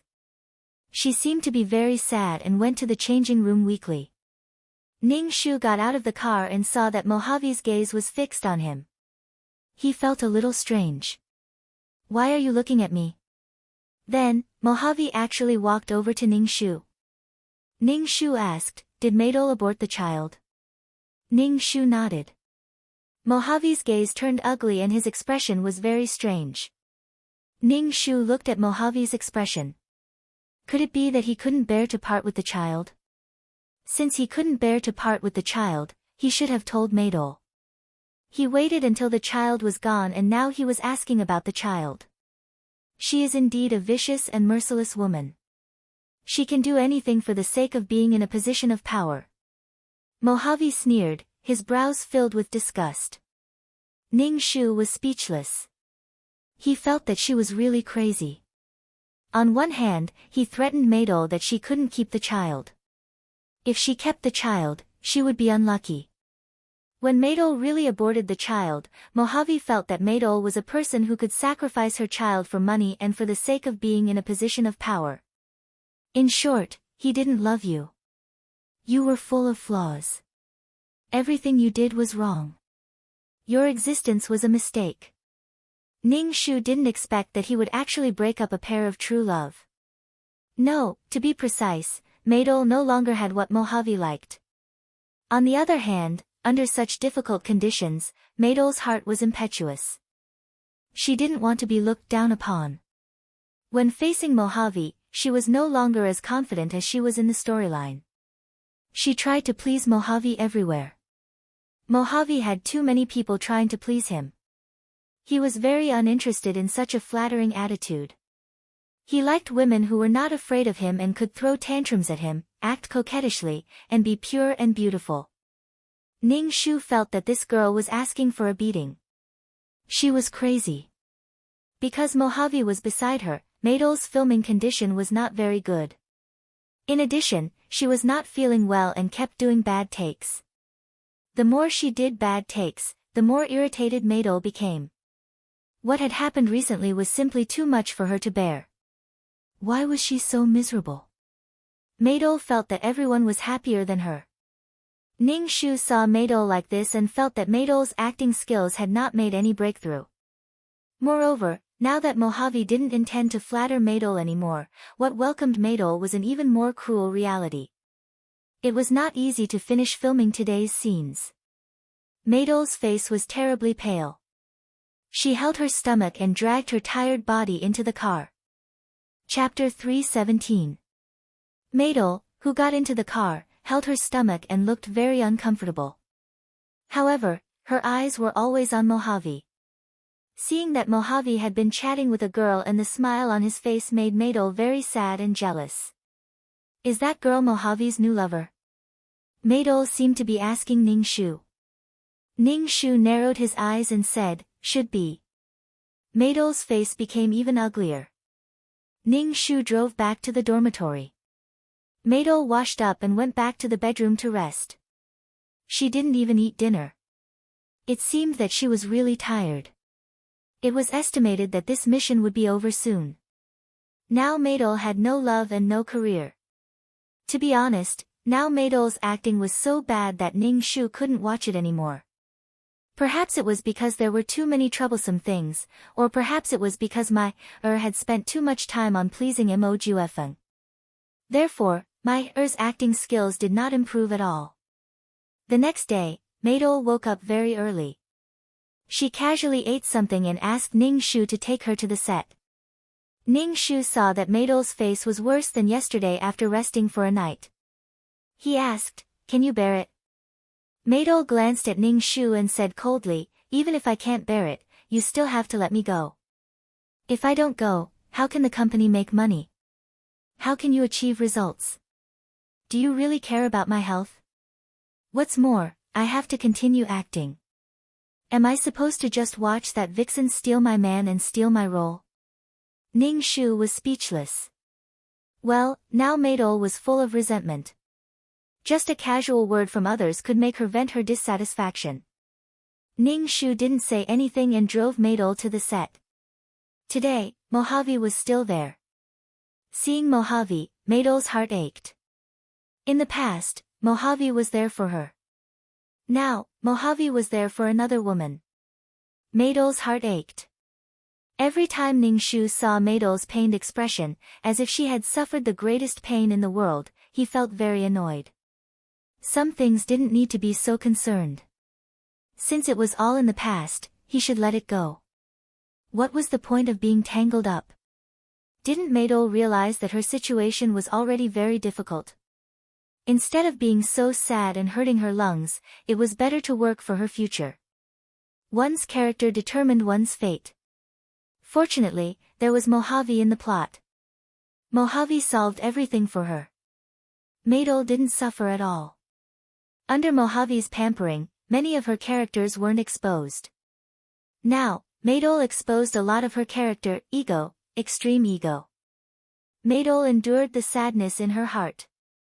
However, in the process of acting, Maydol and Mojave's new lover had a conflict. When the two of them were acting, Maydol looked at the woman's face close at hand. A rush of blood rushed to her head. Without thinking, she slapped the woman twice. Maydol was satisfied with slapping the woman, but then she was kicked to the ground by Mojave. Moreover, he kicked her in the stomach. Maydol clutched her stomach. She felt that her body had suffered a severe injury. A sharp tearing pain directly made her faint. Mojave ignored Maydol, who fainted on the ground. Instead, he enveloped the woman in his arms and gently comforted her. Ning Shu was speechless. Damn! Ning Shu hurried over to carry Maydol, stuffed her into the car, and drove to the hospital. Ning Shu looked down and saw that there was blood on his hand. Maydol's pants were soaked with blood. What was going on? It looked like a miscarriage. However, Maydol had already had an abortion some time ago. Ning Shu casually wiped the blood on his hand with a tissue and sped to the hospital. As soon as they arrived at the hospital, Maydol was sent to the operating room. Ning Shu looked at the red operating light and was really speechless. Ning Shu had never seen someone who was so good at courting death.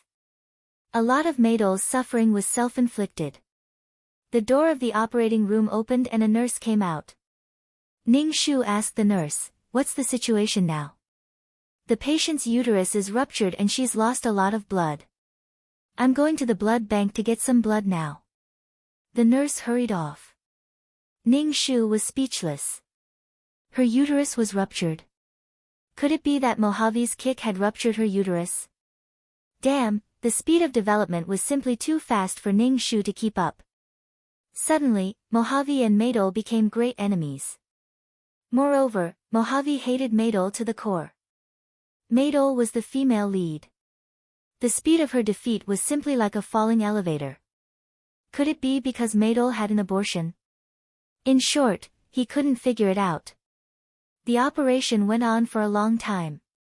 It was almost 3 hours before they came out.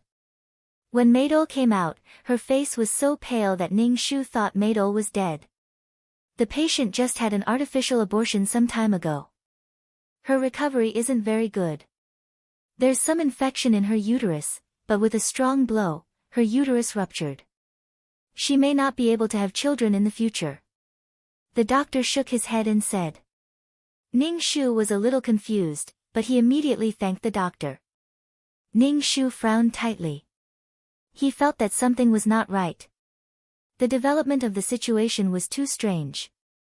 When Maydol woke up, she looked as if the sky had collapsed. She was obviously sad and desperate after being treated like that by Mojave. Ning Shu hadn't told Maydol about her physical condition yet. If she knew, she would probably be even more sad and desperate.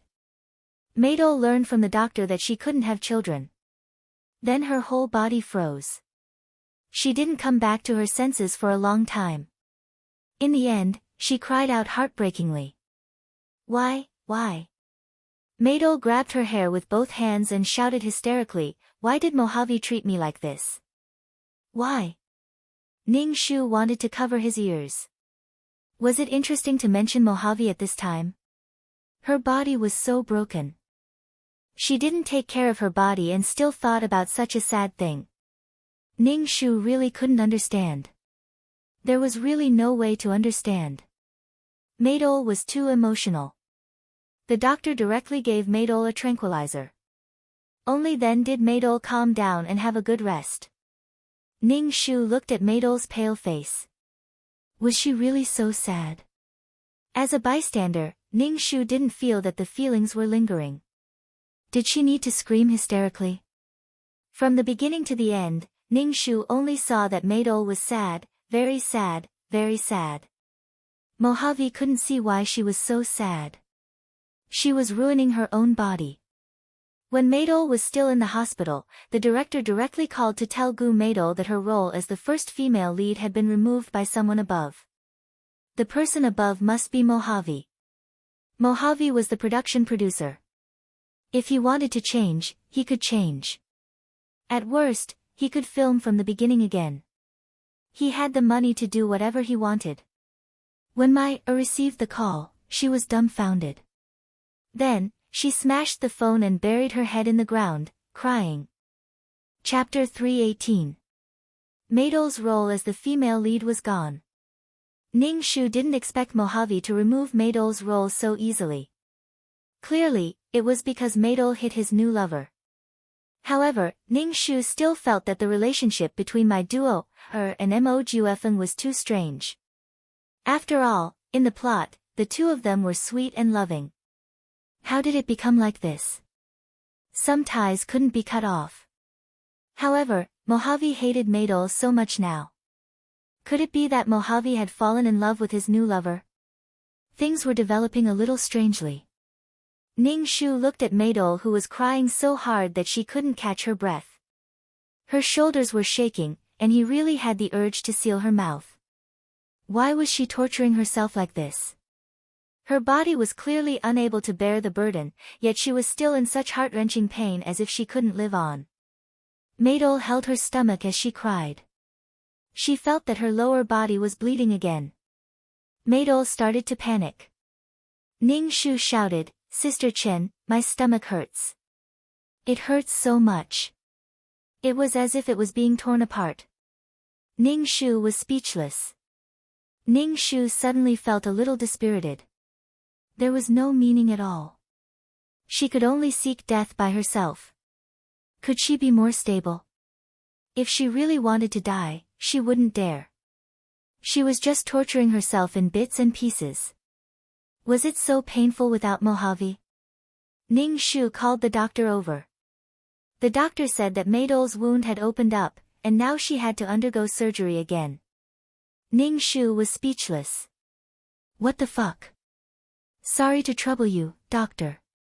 Ning Shu waved his hand weakly. Then, he waited at the door of the operating room.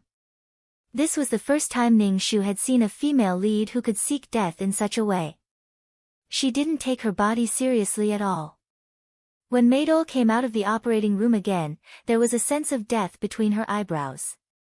She looked extremely haggard. The patient needs to stay in bed and rest. She cannot get up and walk around.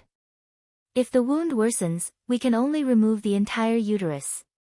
The doctor warned Ning Shu seriously. Ning Shu was speechless. Thank you, doctor. I got it. Ning Shu nodded quickly. When Maydol woke up, Ning Shu immediately told Maydol how serious the situation was. She couldn't get out of bed and walk around, and she couldn't be too emotional. Maydol wept silently as she looked at Ning Shu with a pair of wooden eyes. She said in a light tone, "Since I no longer have the ability to reproduce, what's the difference between having a uterus and not having one?" Fuck. Ning Shu hammered his chest.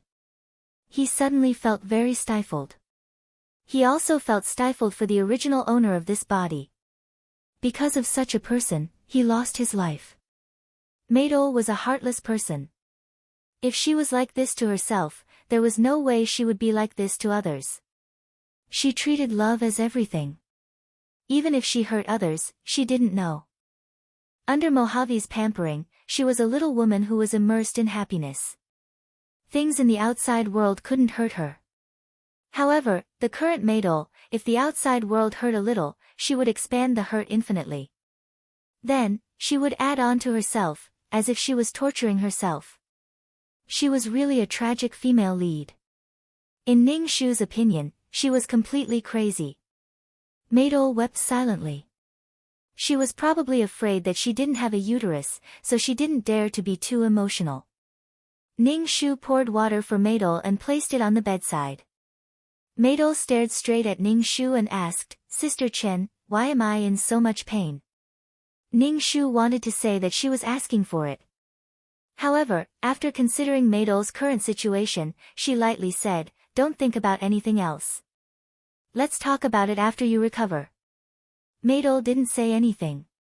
She was really crying. Ning Shu felt very annoyed. Every day, he had to face a person who cried the moment she woke up. His mood was really depressed. Dong dong dong. At this time, the door of the ward rang. Ning Shu turned her head and saw a girl in a white dress walk in. She was holding a bouquet of lilies in her hands, which made her pure white face look even more pure and beautiful.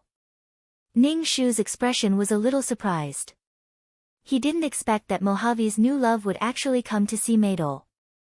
"Maydol, are you okay?" Chiu Xan placed the bouquet on the bedside and innocently asked Maydol. Maydol looked at this woman, and her eyes instantly turned red. She looked at Chiu Xan with bloodshot eyes. Because of this woman, her first female lead role was gone. Mojave was gone. Her child was gone. She didn't even have the ability to give birth. "Are you here to mock me?" Maydol sat up. Her stomach suddenly hurt. She pointed at the door and shouted emotionally, "Get out. I don't want to see you. I don't want to see you." Chiu Xan expressionlessly looked at Maydol. "You're really in a sorry state. The one that Mojave loves now is me, not you. Get out, get out." Maydol threw the bouquet of flowers that Chiu Xan had brought over at Chiu Xan. Chiu Xan didn't dodge. She let the bouquet hit her. I came to see you with good intentions, and you're actually like this. Maydol was so angry that she cried. All kinds of painful things were suppressed in her heart. After being ridiculed by Chio Xien, Maydol felt that her heart was about to explode. She couldn't wait to drag this woman in front of her down to hell with her. Ning Shu called the doctor over early in the morning. As soon as the doctor came in, he first gave Maydol a sedative. After a while, Maydol finally calmed down. What's with the sedative? It's not like she's crazy. Chio Xien looked at Maydol lying on the bed and smiled faintly. She turned to look at Ning Shu and said, I have something to tell you. Tell me. I don't know you. Ning Shu frowned. She felt that there was something wrong with Mojave's new pet. Chio Xien walked in front of Ning Shu. Seeing her vigilant look, she moved closer to Ning Shu's ear and said, I'm the same kind of person as you. Don't quibble. I've already recognized you. The same kind of person, mission enforcer. Ning Shu's heart suddenly jumped. This was the first time she met another mission enforcer during a mission. Chio Xien took the lead and left the ward. Ning Shu thought for a moment and followed her out of the ward. Chio Xien stood there and waited for Ning Shu to come over. You must be a newbie because I've never seen a mission enforcer like you. Chio Xien crossed her arms and said to Ning Shu. Ning Shu looked at Chio Xien. Up close, Chio Xien was breathtakingly beautiful. Her skin showed a kind of transparent white under the sunlight. At first glance, she was pleasing to the eye, but the longer he looked at her, the more he felt that she was incomparably beautiful. There was a kind of beauty that could melt one's bones. Ning Shu shook her head and denied, I don't know what you're talking about. Ning Shu didn't want to admit that she was a mission enforcer. It was a kind of instinct. Chio Xien smiled at Maydol, you don't have to guard against me at all. My goal is the same as yours, which is to deal with Maydol. Previously, I felt that something was wrong with you. Originally, I thought you were reborn and came back to take revenge on Maydol. However, I found that you didn't hate Maydol, so I suspected that you were a mission enforcer. Chapter 319. Ning Shu didn't think that there would be such a person paying attention to her.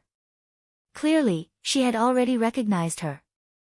This was the first time she had met a quest enforcer. Ning Shu's heart was more alert than happy. She didn't feel the joy of meeting an old friend in a foreign land. Chio Xien looked at Ning Shu and said, my body offered its soul in order to obtain Mojave. Oh. Ning Shu raised her eyebrows and looked at Chio Xien. She suddenly understood. She had been wondering why the relationship between Mojave and Maydol was so bad. Clearly, this quest enforcer was causing problems for the true love between Maydol and Mojave. Ning Shu suddenly asked, you were with Mojave on the night of the banquet? Of course. Replacing the female lead and being together with the male lead was the best time to capture the male lead. But I didn't think that Maydol wouldn't even come. Chio Xien flipped her hair. Ning Shu smiled. Her smile was pure and beautiful under the refraction of the sun. It seemed even purer and more beautiful than Maydol's. She was like an angel that had fallen to earth. Ning Shu felt that even a woman like herself was about to be captivated by her. How great was her charm! Capture the male lead? Ning Shu seemed to be a little confused. Of course. Chio Xien reached out her hand to pat Ning Shu's shoulder. But Ning Shu took a step back, causing Chio Xian's hand to awkwardly stop in the air. Chio Xian didn't care and retracted her hand. There's nothing more heartbreaking for the female lead than stealing her man and taking everything from her. Besides, I like this kind of quest. As long as I capture a strong man, my quest will go smoothly. Chio Xian said with a smile. Ning Shu said, oh. Both of their goals were Maydol. Now that Maydol was like this, it was the result of both sides. What if this man falls in love with you? Ning Shu asked. Chio Xian said casually, I'm a mission enforcer. Everything I do is to complete the mission. If the mission enforcer falls in love with me, he can't stop me. Ning Shu was speechless. Once the mission was completed, Chiu Xin would leave this world. Then, what would happen to the man who fell in love with her? The mission giver and the mission giver were completely different people. He didn't even know who the person he loved deeply was. How sad was that? However, everyone had their own way of living. Quest enforcers also had their own way of completing missions. In any case, Ning Shu would never do something like that. He would painstakingly make someone fall in love with him and then use that person to complete missions for him. Ning Shu felt that it would be better to use his fists. It would save him time and effort, and he wouldn't have to bear a debt of love.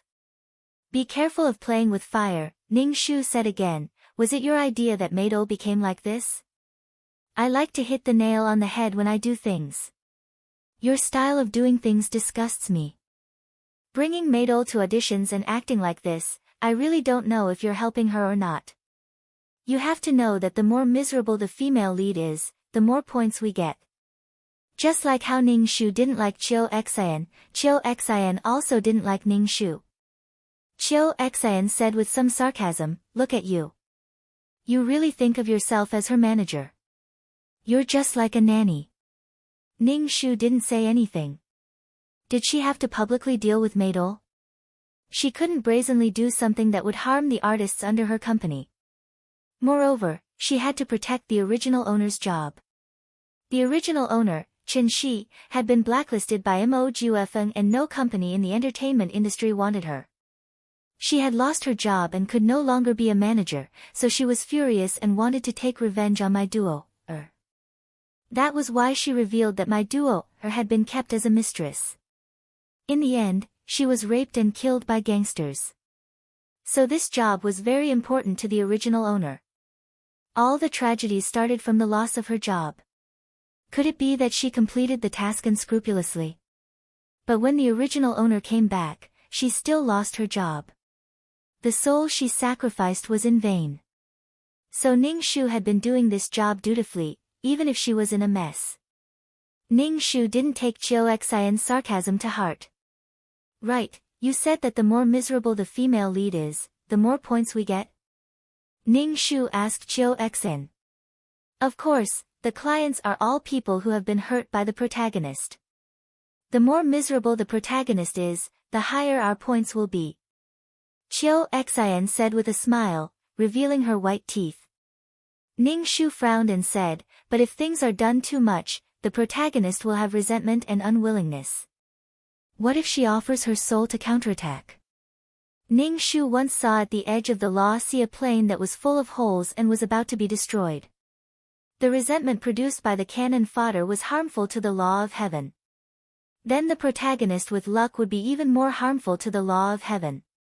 If everyone had a little grievance and offered their soul to counterattack, wouldn't the world be in chaos? Doing this will also harm the plane. Ning Shu said Chiu Xin. Ha ha ha. Chiu Xin laughed until she bent over. She held her stomach with one hand and pointed at Ning Shu with one finger. She laughed until tears splashed out, making Ning Shu feel inexplicable. What are you laughing at? Ning Shu frowned and asked unhappily. Did she say something funny? She was just saying what she understood.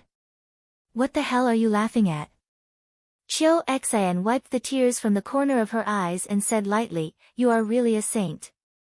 I'm a saint. Ning Shu pointed at his nose and asked in surprise, how am I a saint? We are just mission enforcers who are in a precarious situation. Even if there is an accident during the mission, we will completely disappear. You actually want to save the plane, save the world. Aren't you a saint? We are mission enforcers. We just need to complete the mission. As for other things, we don't need to care at all.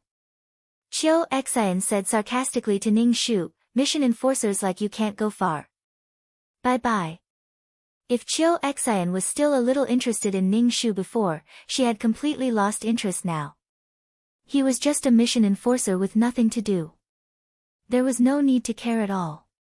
Ning Shu looked at Chiu Xian's back and asked 2333 in his heart, isn't what we are doing to repair the plane? That's right. Ning Shu, you don't need to care. Your realm is much higher than hers. Maybe it's because you have been to the Sea of Law. Those planes are the same as humans. When they are sick, they can't repair their laws through self-healing, so they need treatment. People who don't have a long-term vision won't go far. 2333 comforted Ning Shu. Ning Shu shrugged. He didn't care what others thought. If things go too far, will others also sacrifice their souls to counterattack? If there's another counterattack, then what I've done for Qin Shi will be overturned. Ning Shu was very doubtful. Since innocent cannon fodder could sacrifice their souls to counterattack, then the protagonist could do the same. Chapter 320. The Cycle of the Heavens and the Entanglement of Karma. Not everyone has the opportunity to counterattack. These missions are all filtered. For example, there is a problem with the laws of your world. There is a problem with Mojave's ability. In the whole world, it is as if Mojave is the strongest. Too much luck is concentrated on Mojave. It is a very abnormal law. 2333 Ning Shu explained, that is why Qin Shi's mission was accepted. Ning Shu nodded and let out a sigh of relief. When he returned to the ward, he saw that Maidol was sleeping. Her face was as white as a sheet of paper. Ning Shu was waiting for Maidol to wake up. Ning Shu felt that if Maidol's emotions were to go on like this, she would probably go crazy. From a certain point of view, Maidol was trapped in her own sad world. Ning Shu didn't know why Maidol was torturing herself like this. It made his face bleed. Or did she want to hurt herself in this way to attract others' attention and make Mojave feel sorry for her? There was a hole in her brain. She didn't even care for herself and expected others to love her. When Maidol woke up, Ning Shu directly gave the final notice, if you continue to be willful, I can only tell the company about your situation. When the time comes, you will only be terminated by the company. Maidol bit her lips tightly and said, Sister Qin, didn't you see that woman coming in front of me to show off? She did it on purpose. She did it on purpose to provoke me. God damn annoying. Since you know that she did it on purpose, you should calm down.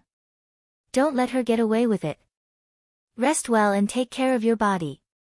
Ning Shu always felt that the company would terminate Maidol's contract with the company sooner or later. Things happened every few days. Moreover, she was an artist who didn't earn money. She was completely worthless. But what Ning Shu didn't expect was that not long after, the news of Maidol being someone's mistress broke out on the internet. There were pictures to prove the truth, but the picture of Mojave in the pictures was blurred.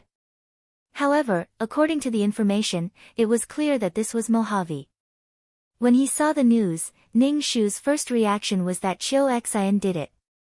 There were many pictures. Obviously, it had been planned for a long time. Ning Shu had this thought before. But when he saw that Maidol was already very miserable, he couldn't get up, and most importantly, Maidol had the ability to make himself even more miserable. Before he could do anything, Chiu Xian exploded. As expected, she was a mission enforcer who would hit the target with one hit. Her style of doing things was incomparably fierce. Compared to Chiu Xian, Ning Shu felt that he was a trashy mission enforcer. Maidol looked at the news and the news of her abortion. It was very real. Her face turned pale. There was only one feeling in her heart. She was finished. Maidol suddenly looked at Ning Shu. Ning Shu questioned, Sister Qin, did you do this? Only you know these things. Ning Shu was speechless. I don't know.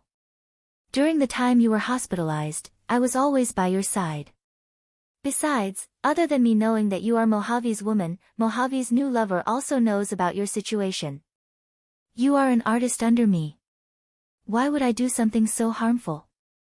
Do you think that if you were to have a scandal, it would look good on me and the company? It must be her. It must be that daughter. She must have done it. Maidol wailed. In order to steal Mojave, she painstakingly went against me.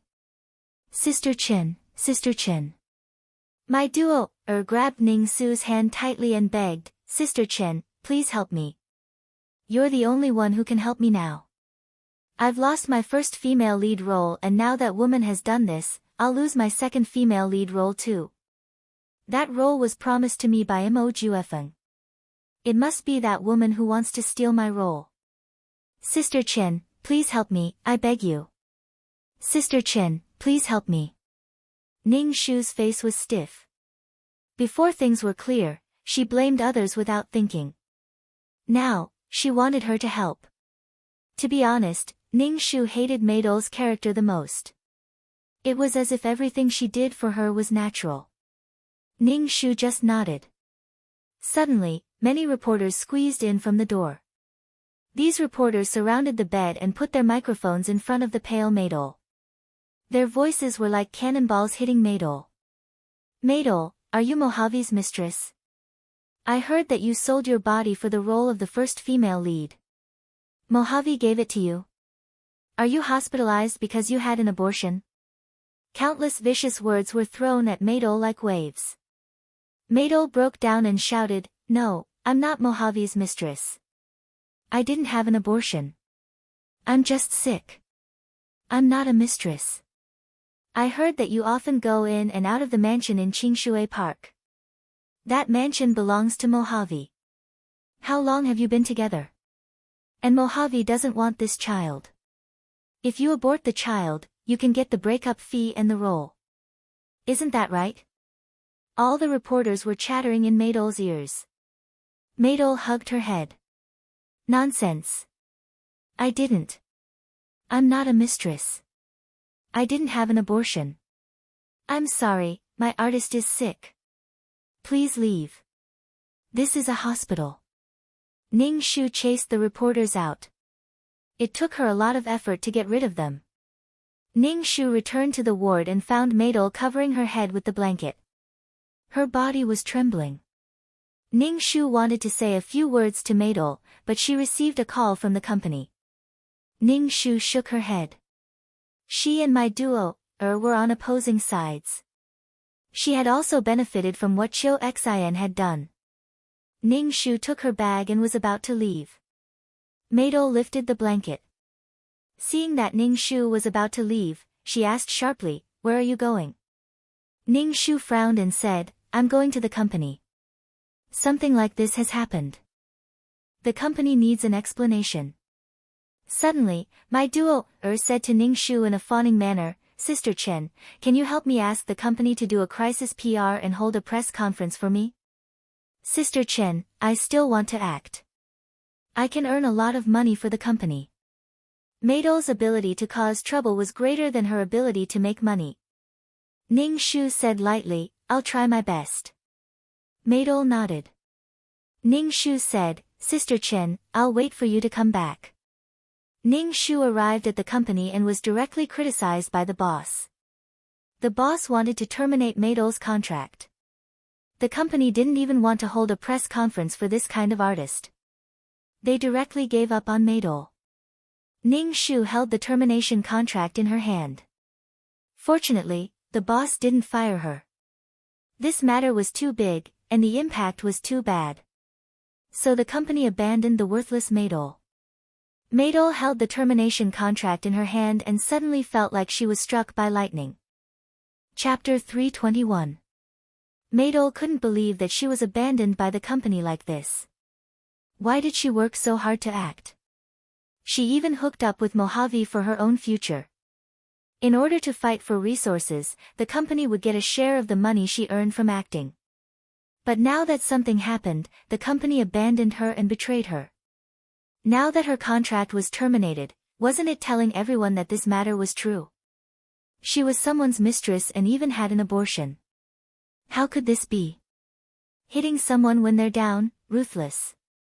Maydol looked at her agent and only felt that her face was ferocious and cold, the same as the people in the company. You promised me that you would plead for the company, but in the end, it became a termination contract. Maydol broke down and threw the contract at Ning Shu's face. Ning Shu took a step back and didn't let the paper hit her face. She was speechless. What did Maydol think of her as? She didn't serve Maydol unconditionally. She worked for the company, not for Maydol. Maydol was a person who didn't have a clear mind. Ning Shu picked up the contract from the ground and handed it to Maydol and said, "Sign it, the company will compensate you." Maydol's tears flowed down. She pulled Ning Shu's hand and begged, "Sister Chen, I beg you, don't do this to me. I'm already in so much pain. Help me tell the company that I will work hard. You're an artist under me after all. This incident has caused a huge uproar. The company has to save its image," Ning Shu said calmly. Maydol's emotions were breaking down. Ning Shu roared, "For the company's image, are you going to abandon me? Am I not innocent?" Ning Shu, how exactly are you innocent? These are all facts, okay? Ning Shu was a little impatient. Having such an artist under her was like shortening her life by 10 years. If she could get rid of Maydol, it would be good. Maydol had ulterior motives and walked the crooked path. Now she was saying that she was innocent. Ning Shu was sick of it. Maydol saw that she couldn't change the situation and finally signed the termination contract. Once she signed, the working relationship between Maydol and Ning Shu was also terminated. Ning Shu put the contract in her bag and left. Maydol saw that Ning Shu left. Her heart was empty and scared. She was used to her agent taking care of everything for her, so she didn't have to worry about anything. Now that she suddenly didn't have an agent and no one to take care of things for her, Maydol's heart was suddenly a little scared. She clutched the check tightly in her hand. This 10 million was the breakup fee that Mo Juefeng had given her. She would definitely rise up and make those who looked down on her regret.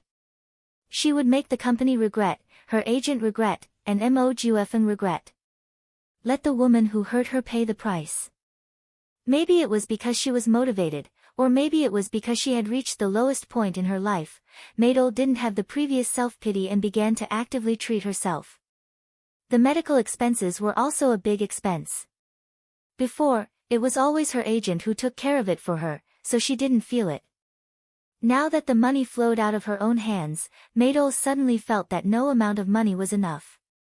Even if she had a 10 million check, Maydol's heart wouldn't be at ease. When her body was almost recovered, Maydol was discharged from the hospital.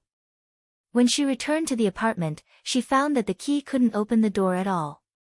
Only then did Maydol remember that her contract had been terminated. She could only go out to find a house and then began to audition every day.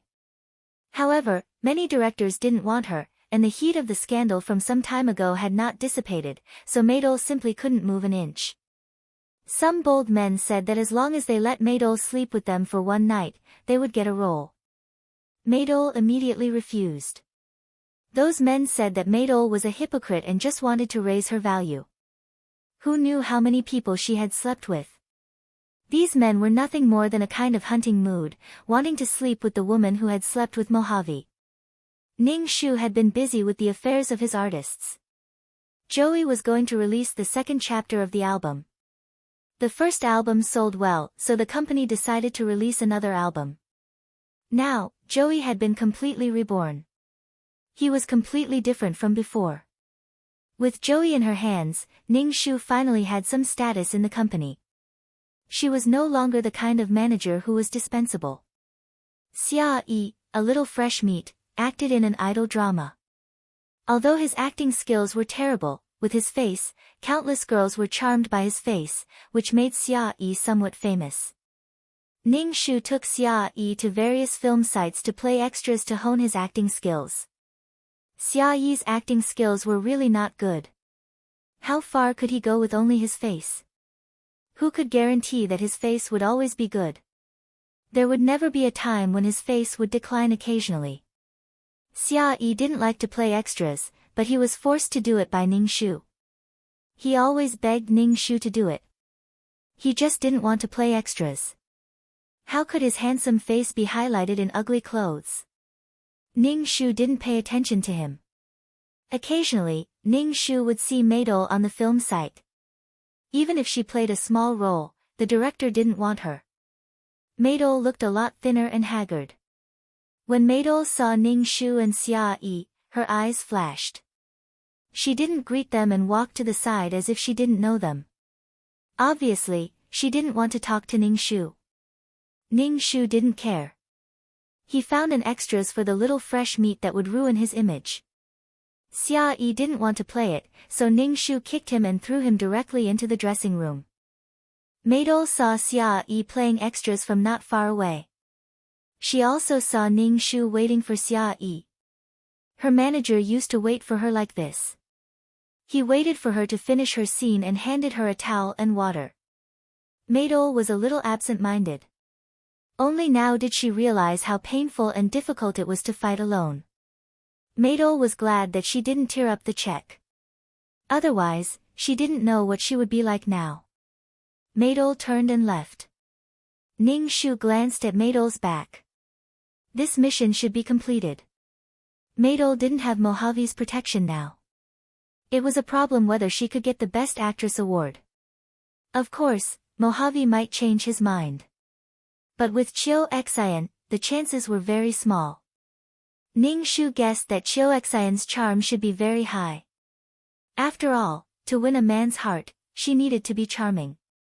Even Ning Shu felt his heart tremble when looking at her. That man must like her very much. Ning Shu sat in the car and waited for Xia Yi. He picked up the entertainment newspaper. It was full of reports about Mojave and Chiu Xian. In short, they were showing off their love everywhere. In fact, Ning Shu admired Chiu Xian. Chiu Xian looked at Mojave affectionately in the photos in the newspaper. Needless to say, Mojave looked at Chiu Xian with love. Ning Shu didn't know whether Chiu Xian really liked Mojave or was pretending. But he could see that Chiu Xian was a woman who put her mission above all. It was impossible for her to fall in love with a man who was on a mission. Chapter 322. Ning Shu felt that Chiu Xian was quite ruthless. In the plot, it was Maidol and Mojave who were showing off their love everywhere. Now, Chiu Xian directly replaced Maidol and got Mojave's wholehearted love and pampering. Mojave didn't like pure and beautiful women. The word pure and simple really had nothing to do with Chiu Xian. Maybe Mojave was addicted to Chiu Xian's charm. Not only in the newspaper, but even the huge LED in the square was showing the matter between Mojave and Chiu Xian. It also said that the two were going to get married soon. Ning Shu shook his head. This was the rhythm of driving Maidol crazy. It should be that Chiu Xian wanted to get more points, so she was poking Maidol's heart for the original owner. Some things were just as bad as not enough. The ultimate goal of the counterattack was to change the original owner's fate. Maidol stood in the square and looked at the talented and beautiful couple. Hearing that the two were going to get married, Maidol's heart suddenly felt like a big hole was broken, empty and uncomfortable. Maidol clearly felt that something was leaving her. She had this feeling once before, and she had this feeling again. Looking at the two people's sweet appearance, showing their love in front of the world. A beautiful woman, a handsome man. Maidol even felt that she should be standing next to Mojave. The woman next to Mojave should be her. Why was Mojave so cruel to her, making her lose her child, the promised role, trampling her like mud for that woman? Why? Maidol's nails dug deep. She hated that woman, and also hated Mojave. She hated Mojave for looking down on her and ignoring her feelings. Maidol's eyes were red. She stared at the huge LED and her body was trembling. Ning Shu and Joey were going to attend an award ceremony. Joey had been nominated for a music award, so Ning Shu had to accompany Joey to attend the ceremony. In the original plot, Maidol won the Best Actress award at this ceremony, but this time, Maidol didn't do anything. Would Chiu Xian replace her and redo the plot to win the Best Actress award? To be honest, Ning Shu really didn't like having more than two mission enforcers in one dimension. This kind of feeling was very uncomfortable, and the feeling of restraining each other was really unpleasant. What made Ning Shu the most depressed was that she did not know about Chiu Xian's existence. If Chiu Xian had not told her, she would not have known that there were other mission enforcers in this world. After everything was settled, Ning Shu took Joey to the ceremony. Ning Shu looked at Joey's 10-centimeter high heels and asked, "Are you able to walk with such high heels?" "There's still a long way to go." "Sure," Joey said weakly as he touched his ankle. Ning Shu was speechless. Celebrities started to walk the red carpet one after another. The more important they were, the more they walked at the back. Joey's qualifications in the entertainment industry were still shallow, so she walked at the front. Under Ning Shu's worried gaze, Joey finally walked the red carpet without making any mistakes. She felt that she was really a mother who had to worry about everything. "Chen Shi." A gentle voice sounded.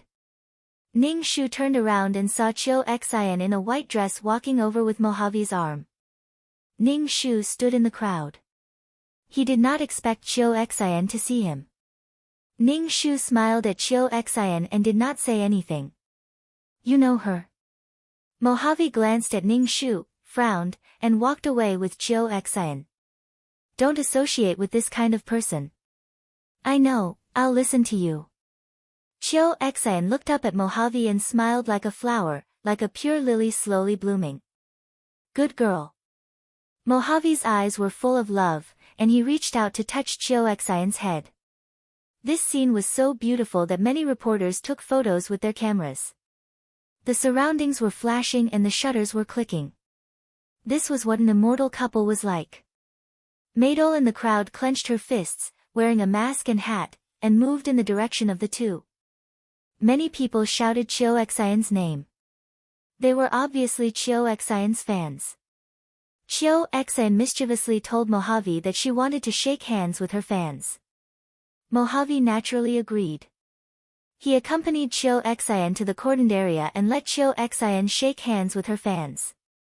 Of course, she could only shake hands with female fans. Chiu Xian shook hands with her fans with a smile. Suddenly, someone took a bottle and splashed water on Mojave's face. It happened so fast that Mojave did not react for a moment. When he reacted, Mojave only felt a burning pain on his face. The most painful thing for Mojave was that the liquid splashed into his eyes. His eyes were red and painful as if he was going to go blind. "Ah!" Mojave covered his eyes and roared in pain. Chiu Xian was stunned. Some of the liquid splashed on her hand. Chiu Xian immediately screamed, "Concentrated sulfuric acid." Chiu Xian's voice just fell, and there was a commotion around. Ning Shu looked at Mojave, whose face was smoking, stunned. Who was this? Ning Shu vaguely thought of who it could be. But he did not expect that she could be so ruthless. Ning Shu was pushed by the panicked people around. He wanted to see where Maydol was. Suddenly, he saw a person wearing a hat and a mask. She directly took out a watermelon knife and stabbed Chiu Xian's heart. In an instant, Chiu Xian's heart was pierced and her whole body was stabbed. Chiu Xian's expression was shocked and dazed. Ning Shu knew at a glance that the murderer was Maydol. Anyway, he had worked with Maydol for a while. He knew a little about Maydol's figure. What shocked Ning Shu was Maydol's strength. The heart was in the chest, and the front was protected by the ribs. With Maydol's strength, it should be impossible for her to stab through Chiu Xian's body. Maybe this was the power of anger and hatred. Maydol was about to run away, but she was immediately restrained. Immediately, medical personnel came to treat Mojave and Chiu Xian. Chiu Xian fell to the ground and looked at Ning Shu's shocked face. She vomited blood and shouted to Ning Shu with difficulty, "Save me, save me, save me." Chiu Xian was Ning Shu's only life-saving straw because she and Ning Shu were the same kind of people. They were both task enforcers. Ning Shu really did not know how to save Chiu Xian. Seeing a task enforcer die in front of him, this kind of impact made Ning Shu unable to come back to his senses. The task enforcer who was in front of him a while ago was dead. Chiu Xian vomited blood. Various emotions flashed across her face. Fear made her beautiful face twist. Finally, her eyes became empty and she was completely dead. Ning Shu only felt his hands and feet go numb. His mind was blank. He did not even dare to guess what would happen to Chiu Xian. The chaotic scene was under control. The red carpet had been corroded by the concentrated sulfuric acid. Large puddles of blood flowed on the red carpet, turning it black. Sister Chen, are you okay? Joey ran to Ning Shu. I was inside when I heard that something happened outside. I quickly came out. Ning Shu shook his head with a pale face. Chapter 323. After such a violent incident, the awards ceremony naturally could not continue. Moreover, the organizers were under a lot of pressure. A big shot in the entertainment industry was splashed with sulfuric acid. Now, no one knew if she was dead or alive. A female celebrity who was in the limelight died on the spot. A loving couple had ended up in such a state. On the way back, Ning Shu's legs were a little weak, so he asked Joey to drive. Ning Shu closed his eyes and asked 2333 in his heart, is Chiu Xian dead? Yes, she was erased, 2333 said faintly. 2333 said indifferently. His voice was cold as if he was talking about something insignificant. As expected, Ning Shu had guessed it in his heart. As a mission enforcer, not only do you have to complete your mission, but you also have to protect yourself. There is a limit to everything you do, 2333 said and did not say anything else. Chiu Xian was erased. It was unexpected but also reasonable. Chiu Xian wanted to get more points, but she did not expect that her actions would make Maidol unable to bear it. In the end, she ended up turning evil. Chiu Xian was careless and was killed by Maidol. Chiu Xian looked down on Maidol from the bottom of her heart. She probably did not expect to die in the hands of Maidol. Maidol was like a spring that was pressed to the extreme by Chiu Xian. What awaited her was a huge rebound. Chiu Xian was careless, so she died. Before this, Ning Shu felt that Chiu Xian was playing with fire. She would get burned. Emotions were fragile and changeable. There was no way to control them. Chiu Xian played with other people's emotions, and in the end, she ended up like this. Ning Shu asked 2333 again, judging from Chiu Xian's tone, she should be a veteran mission enforcer. How could she be so careless? When Ning Shu was on a mission, he would always pay attention to his safety.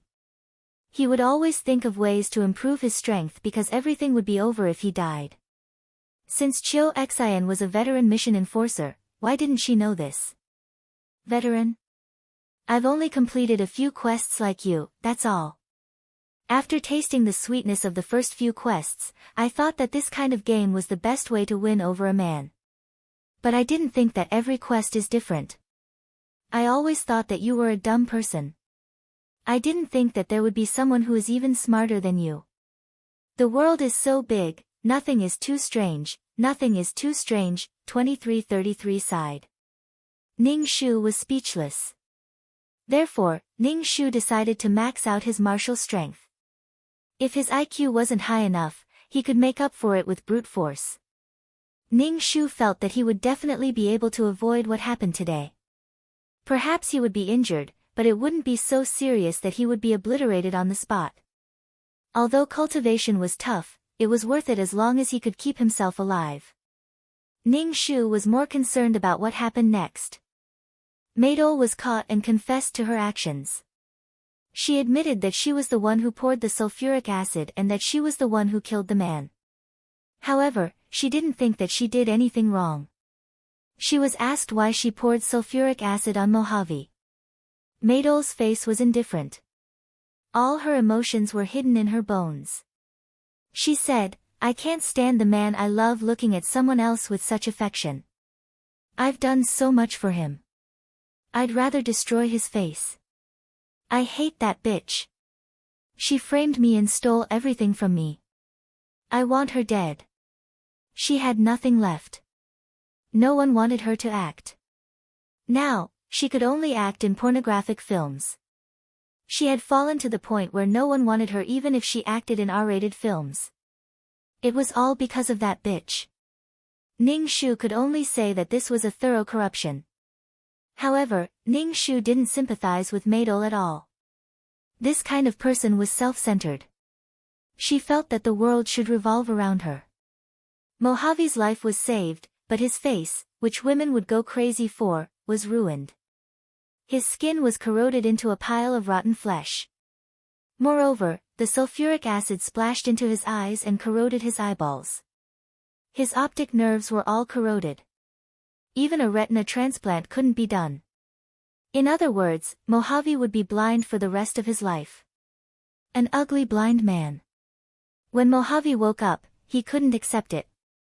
He held his head. It seemed that tears were about to flow out. His eyes were so painful that he almost died. This made Mojave very, very afraid. Mojave, who dominated others, was now full of fear. The first thing he thought of was his business empire. When he couldn't see it, he felt that everything had left him. When Mojave found out that it was Maidol who did it, he was stunned. She was just an ant-like mistress. How dare she be so bold? Even if Maidol had been sentenced to life imprisonment for intentional homicide, Mojave wouldn't let her go. He must let Maidol suffer endless pain in prison. She kept saying that she loved him, but did such a cruel thing to him. Love your sister.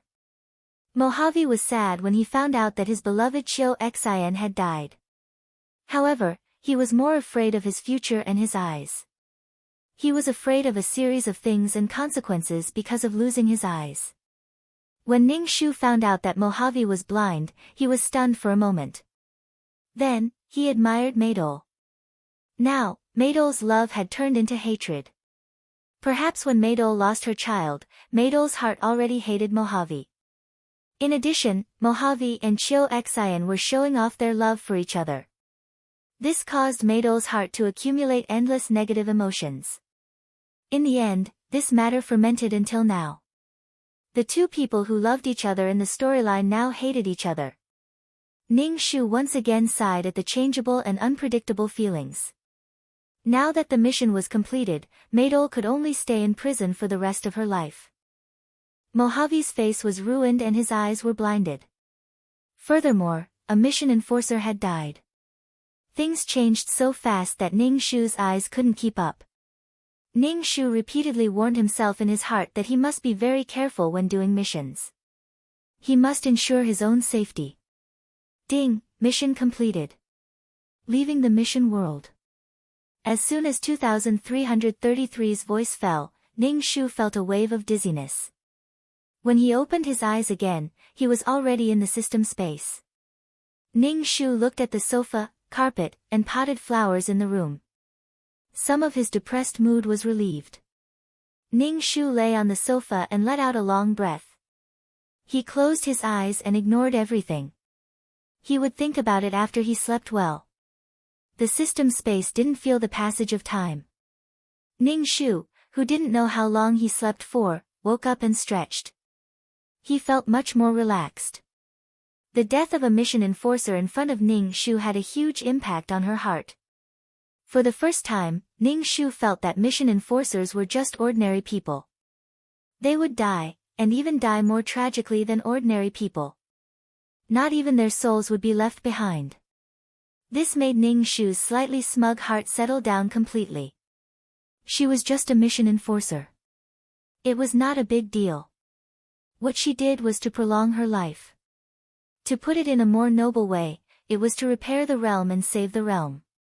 As long as he was alive, everything was in vain. Chapter 324. Ning Shu saw that his soul was a little dim, so he first cultivated for a while. When his soul was not so dim, he said to 2333, "Look at my points this time." Okay. Ning Shu's status panel appeared in front of him.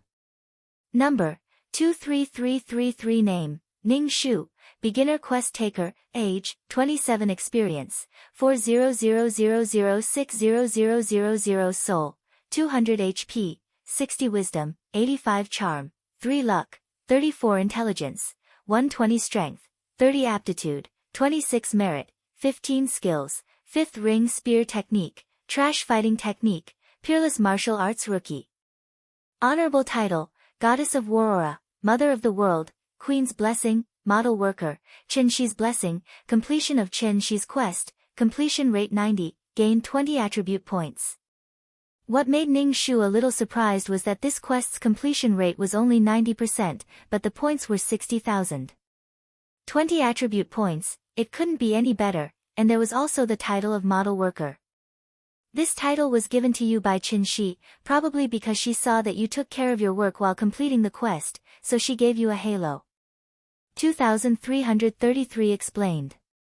Ning Shu nodded to show that he understood. To put it bluntly, Chen Shi cared about her work the most. After getting 20 attribute points, Ning Shu added them to his strength and aptitude. Strength was the foundation. Number, 23333 Name, Ning Shu, Beginner Quest Taker, Age, 27 Experience, 4000060000 Soul, 200 HP, 60 Intelligence, 85 Charm, 3 Luck, 34 Intelligence, 120 Strength, 30-15 Aptitude, 265 Merit, 15 Skills, 5th Ring Spear Technique, Trash Fighting Technique, Peerless Martial Arts Rookie. Honorable title, Goddess of War. 2333 saw that Ning Shu added 15 attribute points to his strength, and felt very speechless. He felt that this quest taker thing had scared her, and it seemed like she was happily running towards the path of a strong female warrior. Well, I think it's better to add some points to intelligence. It's not good to have a big head and no brain. 2333 said. Oh, I'll add a point to wisdom next time, Ning Shu said casually. 2333, Ning Shu sat on the sofa and browsed through the system store. He saw a lot of things that he could exchange for, but when he saw his points, he immediately stopped.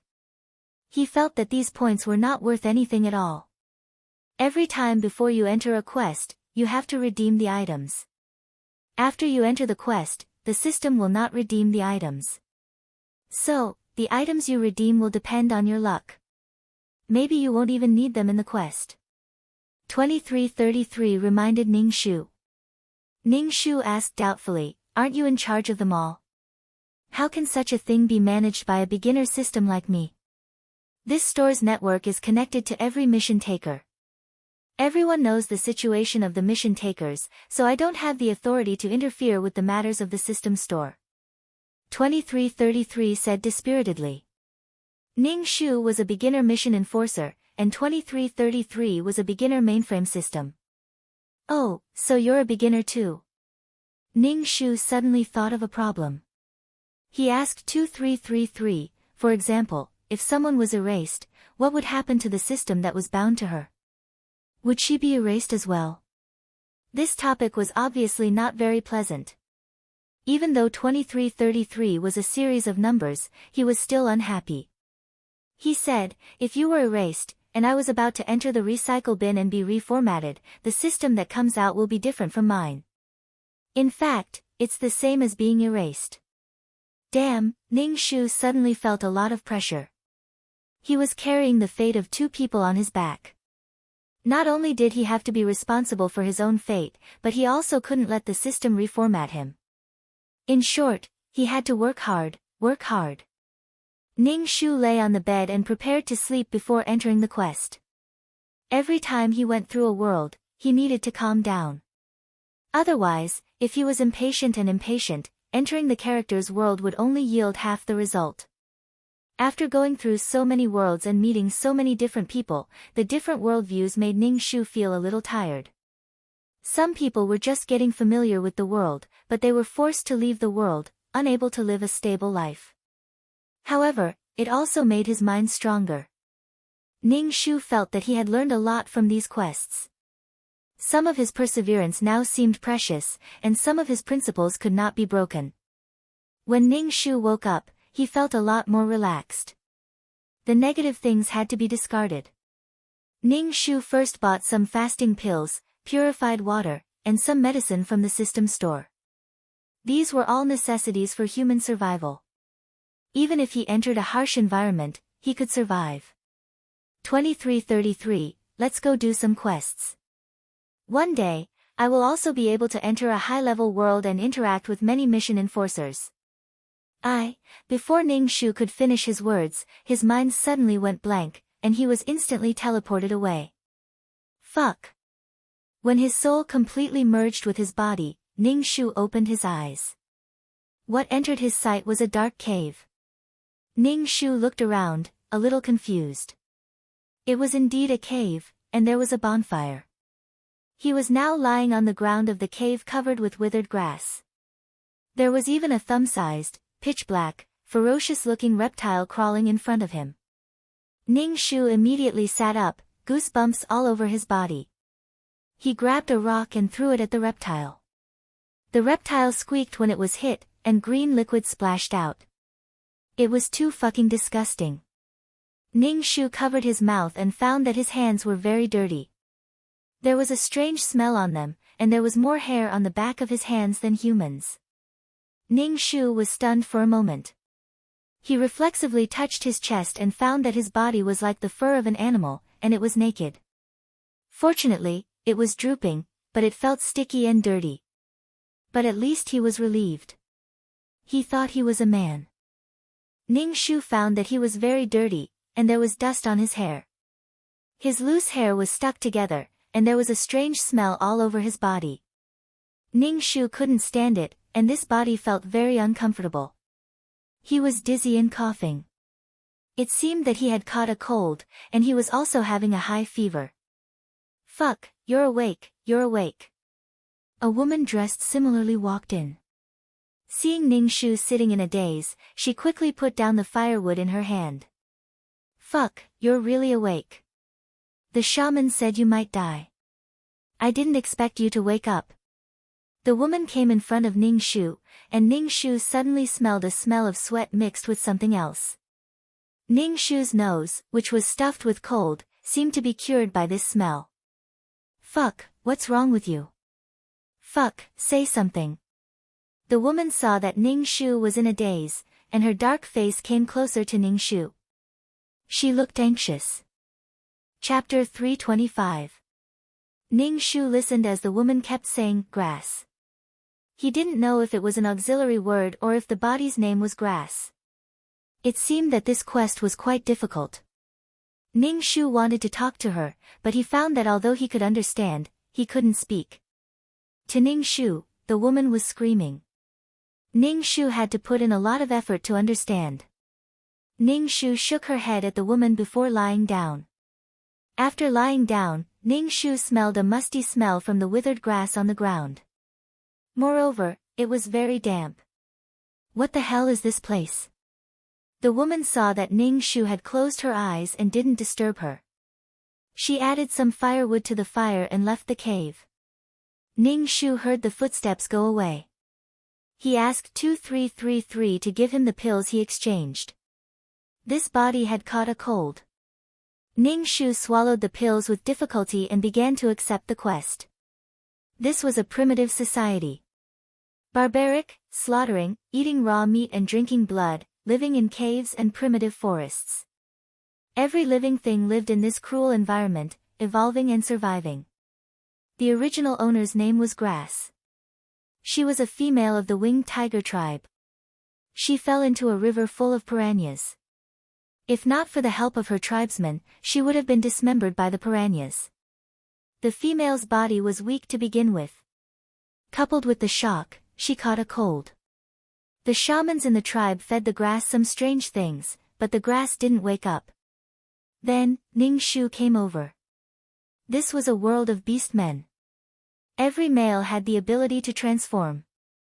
For example, the winged tiger tribe could transform into a winged tiger during battle. They could run and fly. Other than the winged tiger tribe, there was also the black snake tribe. As the name suggested, they could transform into a snake and use their large body to strangle their prey. In short, there were many types of beast men. Snakes, bears, foxes, and lions. They used their powerful strength to hunt and protect their tribe. Compared to the powerful transformation ability of males, females were much weaker. They didn't have powerful transformation abilities and their bodies were weak. In such an extremely harsh environment, it was very difficult for females to survive until they reached maturity. Therefore, to every beast-man tribe, females were very precious. They were related to the reproduction of the entire tribe. However, the arrival of a single person caused a tremendous change in the beast-man world. Chica, a university student, was traveling through the forest and lost her way. Then, she walked and walked until she arrived at a primitive forest. Qianjia was almost killed by the dangerous animals in the primeval forest. Fortunately, she was rescued by the Winged Tiger clan who were hunting outside. Then, they brought her back to the Winged Tiger clan. Qianjia had never thought that she would come to such a place after walking for so long. Moreover, it was a primitive society where people ate raw meat and drank blood. When asked about her origin, Chica lied and said that she came from another continent, which was very, very far away from here and could never return. After that, Chica began a vigorous transformation plan. She made pots, built houses, found food seeds and vegetables, and let the primitive beast men who only knew how to eat barbecued meat taste unprecedented delicacies. Although they didn't know how Chica, who couldn't even distinguish between leeks and wheat sprouts, was able to find all kinds of food and rich spices in the primeval world. It really made the conditions of the beast men better.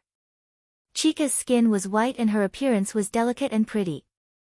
She was very different from the male and female beast men in the tribe. There was only comparison when there was comparison. After these males saw Chica, they developed a sense of beauty. In the past, all the female beast men looked like this. However, now that they saw Chica, her skin was white and she was petite and cute. She wasn't as dark as the female beast men, and she didn't have fur on her body like the female beast men. Therefore, many Winged Tiger clan males liked Chica. Chica was even crowned as a goddess. Chica also liked beast men because the male beast men were very charming and wild. Their silhouettes were deep and European. After that, Qianjia began her magnificent harem life and started a primitive matriarchal society. Because of Qianjia's unique ability, every tribe would constantly kidnap her, wanting her to develop their own tribe. In the end, she would always be rescued by the Winged Tiger tribe. Although she was rescued, Chica attracted many men. There were all kinds of beast men. There were bears, lions, foxes, and snakes. The future partner of the original owner, Grass, was one of the members of Chica's harem. Because the females in the tribe were precious, it was very difficult to find a wife. The beast men were very loyal to each other's partners. Although her future partner liked a different female, Grass didn't say anything. After all, survival was the most important thing. She didn't have so many thoughts and schemes. Besides, how complicated could the primitive people be? However, they didn't expect that an earthquake would change the world. The panicked large and ferocious animals in the primitive forest almost trampled the tribe. The chief urgently led the entire tribe to migrate.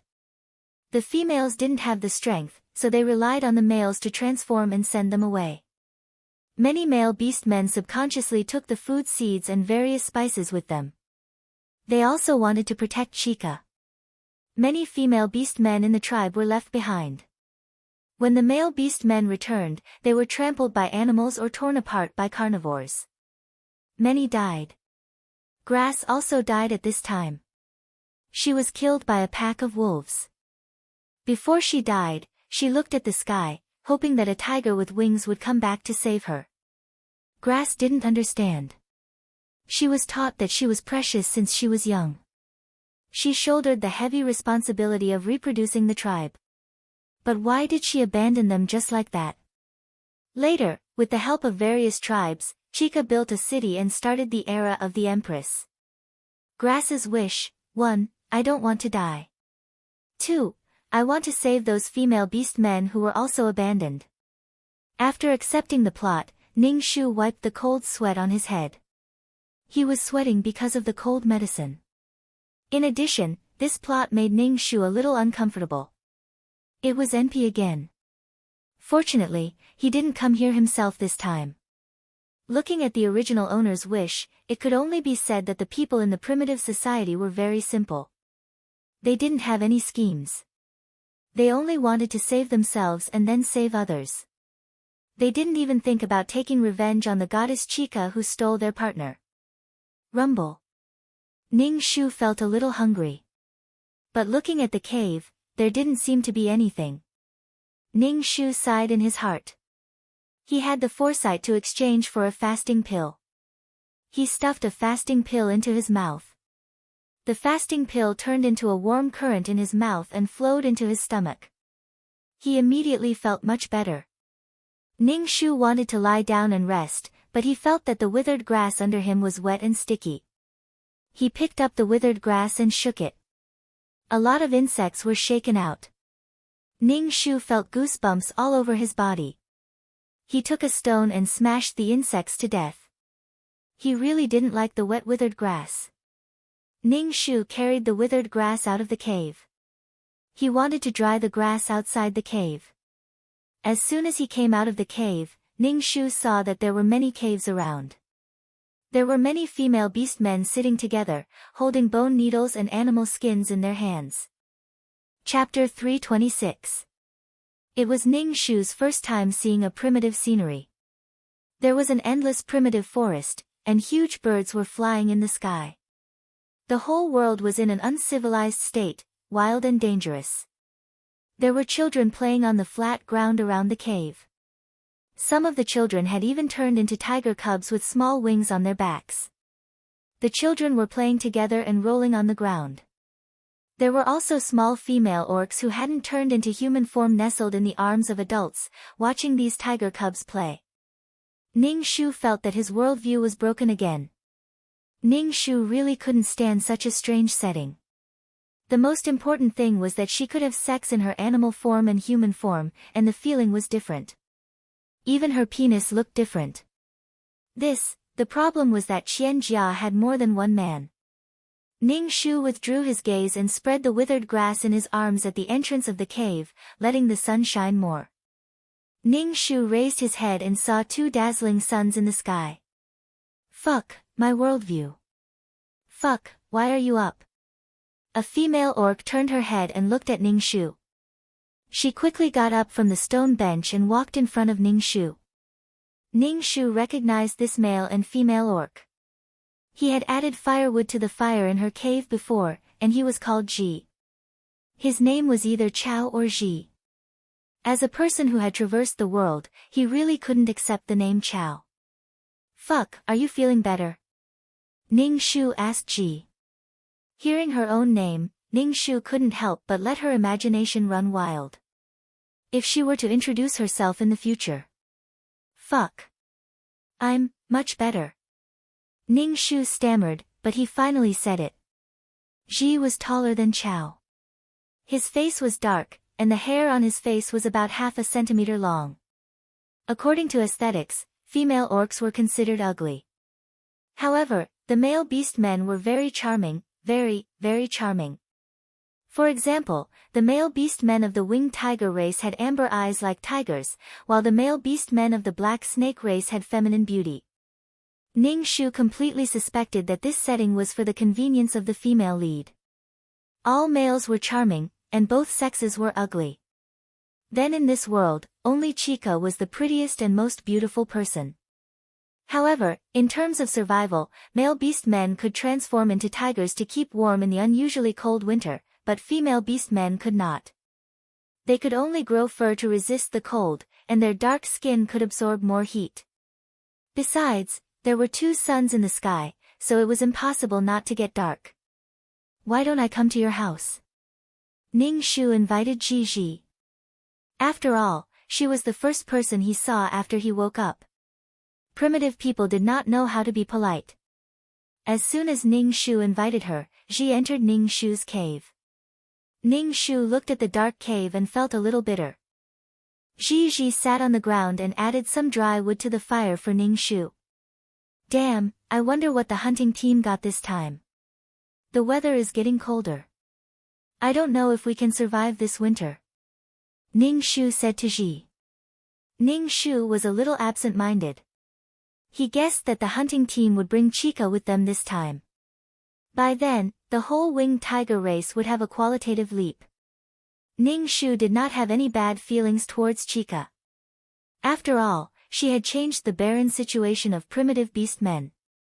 It was normal for a capable person to like many people. However, from a long-term perspective, it was not good. Every species underwent slow natural selection. Chica had found seeds, wheat, corn, and even rice. The winged tiger race had chosen to let most of the beast men start farming and raising animals. A small number of male beast men resisted the wild beasts that wanted to rush into their race. The whole world was a primitive society full of dangers. The beastmen's transformation ability was to hunt and protect themselves, but now they were all farming. These things could meet the needs of the beast men, so their transformation ability would slowly deteriorate. However, this world was still a dangerous and wild world. There were powerful animals, and it had not yet entered the era of farming. By then, the beastman's situation would be even more difficult. This kind of choice might even cause the beast men to be eliminated by natural selection in the future. Everything had its advantages and disadvantages. A primitive world should be full of killing and challenges. All creatures were adapting and evolving their genes. It was easy to pull one's balls if one took a big step. Ning Shu felt that he was thinking too much again. He sat next to Ji and said, "I guess they'll be back soon." Ji stirred the fire and then turned to look at Ning Shu. She was a little surprised and said, "The shaman said you wouldn't wake up." "I didn't expect you to wake up." Ning Shu smiled and showed his teeth, which made Ji's face a little ugly. Ning Shu could only feel lucky that there was no mirror in front of him. Ning Shu talked with Ji casually and asked about the situation of the winged tiger tribe indirectly. For example, the future partner of this body was very strong and ranked in the top in the tribe. Ning Shu knew from the plot that the person who saved Qian Jia was the son of the patriarch, the young patriarch of the winged tiger tribe, Rui. Rui regarded Qian Jia as his partner. At this time, there was a cheer outside, like a roar. Ji's face was full of smiles. The hunting team is back. Then she pulled Ning Shu out of the cave. Ning Shu looked up and saw many tigers almost as big as a couch, flapping their wings and flying in the sky. There were so many tigers flying together that it seemed to cover the sky. These tigers were holding dead gifts in their mouths. Ning Shu's sharp eyes saw a man sitting on the back of a big golden tiger. These tigers with wings flew down and then turned into men in an instant. Their bodies were naked, with the tiger's own fur covering their private parts. They looked like small fur skirts. Every male orc had a strong body with bulging muscles and a V-line vest. They looked very sexy, wild and sexy. Every male orc was not bad. It was like a group of beautiful men. Ji pushed Ning Shu and said, "Let's go. Your Kai is back." "My Kai? He won't be mine soon." Ning Shu followed them. The clansmen began to talk about the results of the hunt, but there was something more attractive. The orcs surrounded Qian Jia. She slid down from the tiger's back. Being surrounded by so many people, she suddenly became a little timid. Qian Jia came to a strange place. She couldn't figure out how she came here. This was a place where people stayed. This was a wild and uncivilized place. Seeing this little female orc was scared, several male orcs wanted to comfort her, but Rui was standing next to her. It seemed that Rui wanted to take this little female orc for himself. Qian Jia was very dependent on the man who saved her, so she stayed close to the young patriarch Rui. Ning Shu looked at Qian Jia from head to toe. She was wearing a short-sleeved t-shirt, jeans, and a small bag on her back. Her skin was white and her face was delicate. She was a little beauty. But in a group of female orcs, her 5 points of beauty became 10 points. She was a peerless beauty. Chapter 327. Rui seemed to have sensed the little female's fear, so he pulled her back to his cave. Although Qian Jia had left, the male orc still fixed his eyes on Qian Jia. He was obviously curious about this little female. She looks so strange, but she's pretty. Ning Shu sighed. Ning Shu said perfunctorily, yes, she's pretty. Then he wanted to go back to his cave to practice his unique martial arts. Since the mission was to save his life and try his best to save people, he must have strong martial arts. Ning Shu suddenly realized that no matter where he was, he could not rely on other people, especially men. Nothing had happened yet, but these men could not take their eyes off Qian Jia. Ning Shu had just taken 2 steps when he was stopped by Ji. You can go back if you don't take the meat. Oh. Ning Shu just realized that after every hunt, the hunting team would give some to the female orcs first. After Rui left, the person who distributed the meat was the second in command of the hunting team, who was also the future partner of the original owner of the body. Ning Shu looked at the man named Guy. His leather skirt was black with yellow fur. After transforming, he should be a striped tiger. He was very handsome, with bronze skin, deep facial features, and a pair of tiger eyes. He found that these male orcs were all in line with the modern aesthetic, as if they were tailor-made for Qian Jia. It felt like a fantasy. They could change between a tiger and a human body, but they were not spiritual beasts. Guy gave Ning Shu a few pieces of bloody meat. He looked at Ning Shu with his tiger eyes and asked, I heard that you're sick. Oh, much better. Ning Shu was very cold to Guy. After all, he was not her man. She was determined not to steal the man from the heroine. Besides, she had more important things to do now. No matter how handsome Guy was, Ning Shu was eager to go back to practice his unique martial arts. He wanted to know if it was possible to practice in this world. Ning Shu grabbed a few pieces of meat and left. Guy wanted to stop Ning Shu, but he still had work to do. After returning to the cave, Ning Shu placed the meat on the stone bench and then sat on the ground to cultivate. In a primitive society, the spiritual energy should be quite abundant. After cultivating for a while, Ning Shu felt his body trembling slightly. It was as though his body was incapable of cultivating. If he couldn't cultivate, he could only be a weakling. How could he protect himself? Ning Shu continued to cultivate. He felt very, very hungry. When he saw the bloody meat on the stone bench, he wished he could just eat it raw. Ning Shu stuffed a fasting pill into his mouth. Only after the fasting pill flowed into his stomach did he feel his hunger dissipate a little. Ning Shu frowned. He felt that the female beastman's body was very strange. In the words of the school doctor, it was a genetic defect. The male beastmen were so strong, but the female beastmen were so weak. Pregnancy and childbirth would kill the female beastmen. Or could it be that the genes of the male evolved, and because the females were protected by the tribe, they couldn't keep up with the evolution of the males? Damn, Ning Shu slapped his head. What was he thinking? His brain was stupid to begin with, and he was still thinking about such profound things. Ning Shu was stubborn and insisted on cultivating Qi Jin. However, what made Ning Shu feel discouraged was that he really couldn't cultivate Qi Jin. He just felt very hungry. He ate a few fasting pills, but he still couldn't cultivate Qi Jin. Peerless martial arts could only transform the body and fill it with strength after cultivating Qi Jin. After experiencing several worlds, Ning Shu was already very familiar with cultivating peerless martial arts. However, he felt that it was extremely difficult to cultivate. This meant that the aptitude of this body was very poor. Moreover, Ning Shu didn't dare to eat the spirit marrow crystal. Without Qi Jin in his dantian, he could absorb the terrifying spiritual energy from the spirit marrow crystal. The spiritual energy would explode his body into pieces. Ning Shu sighed. Looking at the bloody meat, he didn't know how to eat it. He roasted it. Ning Shu was speechless.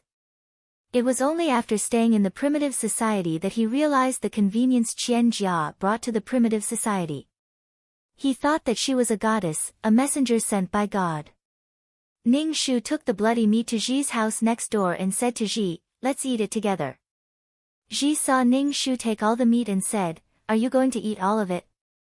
If you don't store it, when there are 2 shiny round stones in the sky, winter will come. 2 shiny round stones in the sky. Ning Shu rolled his eyes. Damn, 10 moons. What the hell? Fortunately, it wasn't 10 suns. Ning Shu twitched the corner of his mouth. It will spoil easily. Eat it. It's not very hot now, so it won't spoil easily. The hunting team said that it's not easy to hunt in cold weather. Damn, you'd better save some. Okay. Ning Shu wanted to say that without salt and rouge meat, the meat would be smelly. What could he eat? He just needed to wait for Qian Jia to find the salt mine. Then everyone would have salt to eat. Qian Jia should do some things, but it would be strange if she did it. Ning Shu didn't want to be special. Sometimes, being special was a kind of trouble. Ji roasted the meat for Ning Shu without washing the blood off. She just roasted it directly. There was salt in the blood, so it was good to roast it like this. Orcs in the hunting team would drink the blood of their prey to replenish the salt in their bodies before biting their prey's neck. Orcs also had their own way of survival, so he summed it up bit by bit. However, looking at the black roasted meat, Ning Shu had no appetite at all. Ji handed the roasted meat to Ning Shu. Ning Shu took it, smelled it, and took a bite. The meat was quite tough, with an earthy taste and a little salty. Thinking that he needed a lot of energy to practice the unique martial arts, Ning Shu bit the meat and ate it. Ning Shu asked Ji to take care of the rest of the meat, saying that he didn't feel well and asked her to help him. Ji agreed and asked Ning Shu to have a good rest. After all, the shaman had said that the grass might not live long and would be taken away by God. Ning Shu was speechless. Primitive people were so straightforward. If it were other people, they would think that Ning Shu was lazy and wanted to slack off. Ning Shu went back to his cave and began to practice. When he was hungry, he gave him a fasting pill. Ning Shu was very glad that he had exchanged some fasting pills in advance. Otherwise, he wouldn't be able to survive. Qian Jia, who was brought back by Rui, felt even more miserable than Ning Shu. She saw the man in front of her throw a piece of roasted meat in front of her. Qian Jia only had black money on her head, and she didn't understand what the man wanted to say. Qian Jia's head was still dizzy. Where did she travel to? People traveled to ancient times to flirt with beautiful men, but she directly traveled to a primitive society. There was also a group of primitive people who could turn into tigers. Qian Jia wanted to hold her head and scream. What the hell? Rui told Qian Jia to eat something, but Qian Jia was confused. Seeing that he was pointing at the meat, Qian Jia picked up the roasted meat on the ground and patted the dust. She almost broke her teeth when she took a bite. She couldn't bite it. Chapter 328. The male beast man Rui looked at Qian Jia biting the meat like a cub without teeth. After biting for a long time, she still couldn't tear the meat off. A ripple suddenly appeared in Rui's heart. He felt that she was very cute. She had a white face and bright red lips. Her body was even smaller than female beastmen. He had never seen such a small female before.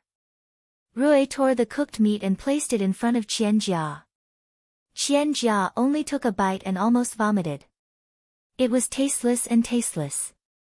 There was an earthy smell and the stench of animal fat. It was disgusting.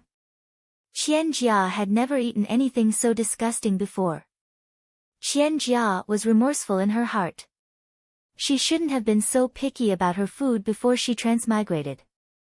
Things that were unbearable in the past now seemed like unique delicacies. Rui saw that the little female was choking and coughing. He stretched out his hand and gently patted Qian Jia's back. His hand touched her back. She was wearing soft animal skin. He could feel her body temperature through the thin animal skin. Rui's tiger eyes rippled. He directly carried Qian Jia up. Ignoring her confused face, he placed her on the withered grass and directly pressed her body on top of him. Qian Jia finally reacted. This beast wanted to do something beastly. Her chastity that she had preserved for so many years was actually going to be taken away by a primitive man. How could this be? Rui didn't know how to take off Qianjia's jeans. However, with his powerful strength, he directly tore the pants. There was still a small underwear inside the pants. Rui also tore Qianjia's underwear. Qianjia wanted to cry but had no tears. She was extremely scared. She cried and hit Rui, who was on top of her. However, she couldn't change her fate. Rui sucked on the dark red top as if he was fascinated. Her body was filled with a fragrance that made Rui very fascinated and infatuated. Qianjia was teased until her body went soft. She also saw such a handsome face with deep contours and a pair of tiger eyes that seemed to be brewing water. Qianjia was instantly mesmerized. It was a romantic night. Ning Shu cultivated for an entire night and ate a bottle of fasting pills. However, he still couldn't cultivate Qi Jin. This made Ning Shu very depressed. Even in the modern era, she could cultivate a weak Qi Jin. However, in the primitive world, the world was filled with spiritual energy. She actually couldn't cultivate Qi Jin. This was illogical. It was enough to prove how bad this body's quality was. The school doctor said that the quality of genes was directly reflected on the face. Ning Shu had no idea what this body looked like. It was probably as ugly as the female beastmen in the tribe. Sigh. Ning Shu stuffed a fasting dan into his mouth and then continued to meditate. He had to cultivate Qi Jin. As long as he could cultivate Qi Jin, then he would be able to eat spirit marrow crystals. Without Qi Jin to help him absorb the terrifying Ling Qi of the spirit marrow crystals, Ning Shu did not dare to court death. At this moment, Ning Shu heard heavy footsteps at the door. He immediately stopped and saw Ji coming in. Why are you still here? Everyone should go to the place of sacrifice. Ji came over and pulled Ning Shu. Ning Shu was a little confused. What happened in the clan? Didn't Rui bring back a female? Now shaman wants to communicate with God and let God decide whether to let her stay in the tribe, Ning Shu said. God? There was the concept of God in the primitive society. Ning Shu came to the square of sacrifice. There were several pillars in the square. There were all kinds of inexplicable abstract things on the pillars. Ning Shu did not understand what they were. The most eye-catching thing was a huge stone statue in the middle. The stone statue was in the shape of a human, but the facial features were not visible. Anyway, the carving was not good enough. What is this? Ning Shu pointed at the stone statue and asked. Ji looked as if he was facing a great enemy. He grabbed Ning Shu's wrist to stop him from pointing at the stone statue. He said anxiously, "Fuck, how can you point at God like that? Are you disrespecting God?" This was God. Ji looked at the stone statue and said, God gave the beast men the ability to transform. God waved his hand, and the beast men could transform. They could use the beast form to hunt. Ning Shu, ha, ha, ha, I don't believe it. The beast men of the tribe gathered in the square. Ning Shu looked around. Even the little beast men had come. Looking at the little male and female beast men standing together, Ning Shu wanted to cover his eyes. Were the little female beast men so ugly when they were little? They were not cute at all. On the other hand, the male beast men were very cute. He felt that God was very biased. After a while, the chief of the winged tiger tribe and shaman came. The chief was a very charming middle-aged man.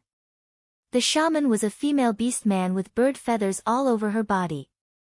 Coupled with her ugly face, Ning Shu wanted to cover his face. Because a female beast man has appeared in the tribe.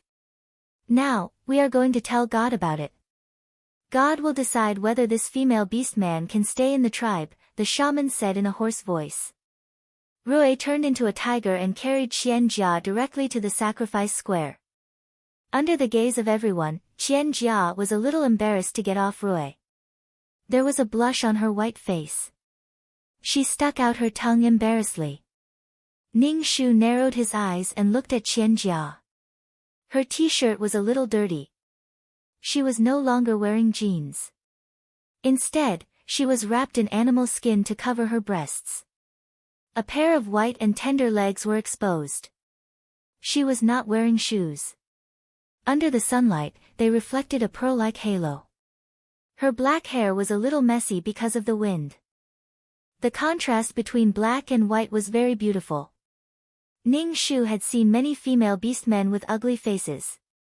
Even though he had seen many beautiful women, when he saw Qianjia, he could not help but feel stunned. He felt that Qianjia today was more charming than yesterday. She had probably become Rui's partner. Ning Shu looked around and saw Guy, the future partner of this body. He was staring at Qianjia with a pair of tiger eyes. His amber eyes were full of surprise and amazement. Although he did not know what beauty was, when he saw this little female, his heart was stirred. Ning Shu withdrew his gaze. Not only the male beast men could not move their eyes away from Qianjia, but also the female beast men could not move their eyes away from Qianjia. Hey, this female beast man is so beautiful. Which tribe is she from? Ji exclaimed.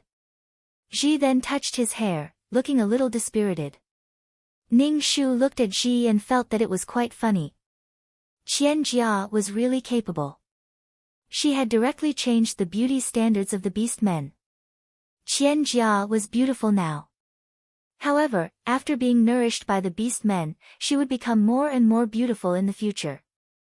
This female beast man, please put your hand on the god's stone. The shaman looked at Qianjia and frowned. He did not know whether this female beast man would bring good luck or disaster to the tribe. Qianjia did not understand what this man with bird feathers was saying to her. She could not understand, so she could only look at Rui for help. Last night, the two of them had physical contact. Qianjia had already regarded Rui as someone she could rely on. Chapter 329. Seeing that the female beast did not respond, the shamaness repeated, "Put your hand on the god's stone." Rui saw that his little female was very embarrassed, and she was looking at him with tears in her eyes.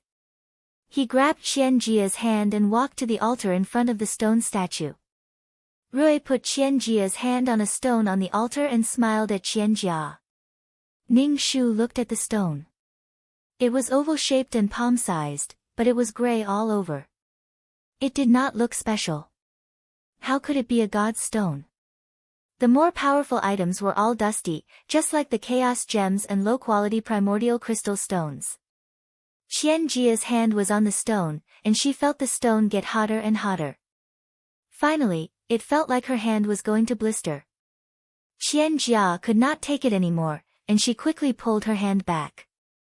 Qianjia retracted her hand, only to see the gray stone emit a bright light, and this bright light directly pierced into Qianjia's forehead. This is an auspicious sign, an auspicious sign. A goddess from the heavens, a goddess from the heavens. The shamaness was so excited that the feathers on her face fell off. Qianjia was stunned for a moment. Suddenly, she could understand what they were saying. She understood the language of the beast men. "Little female, what's wrong?" Rui saw that the little female was in a daze, and he asked with concern. I'm fine." Qianjia said the beastman's language in a tongue twister, and Rui was very surprised. This is the blessing that God gave to this female beast. "What is your name?" the shamaness asked Qianjia. "My name is Qianjia." The shamaness nodded with satisfaction. "From now on, your name is Jia. You are a member of the winged tiger race." Ning Shu was speechless. Ning Shu looked at the witch, this female stick, calling Qianjia a goddess. She didn't know what to say. But Ning Shu was very curious about what the oval-shaped stone was. It looked like something good. 2333 system, what is that? Ning Shu asked 2333 in his heart. 2333 said with surprise, "I did not expect this place to have 1,000 world stone." "What is the 10,000 world stone?"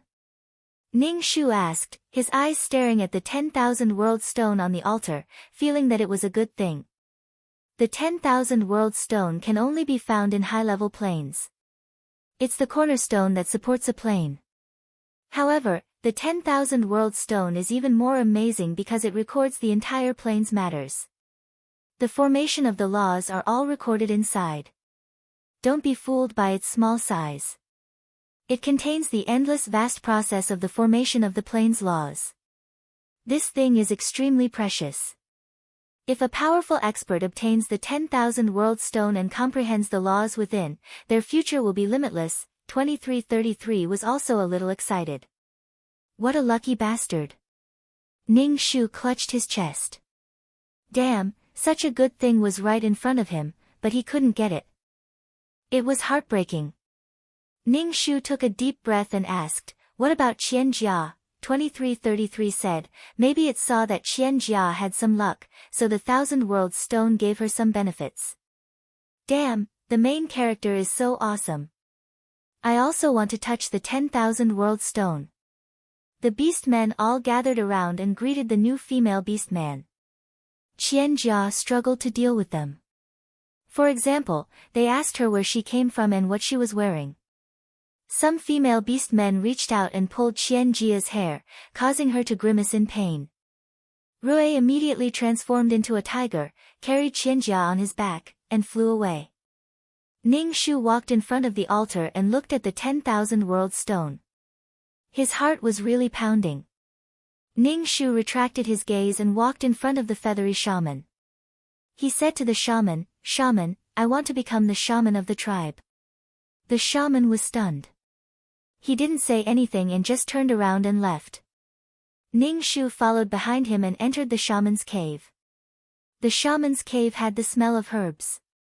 Ning Shu was once again sure that he wanted to become a shaman.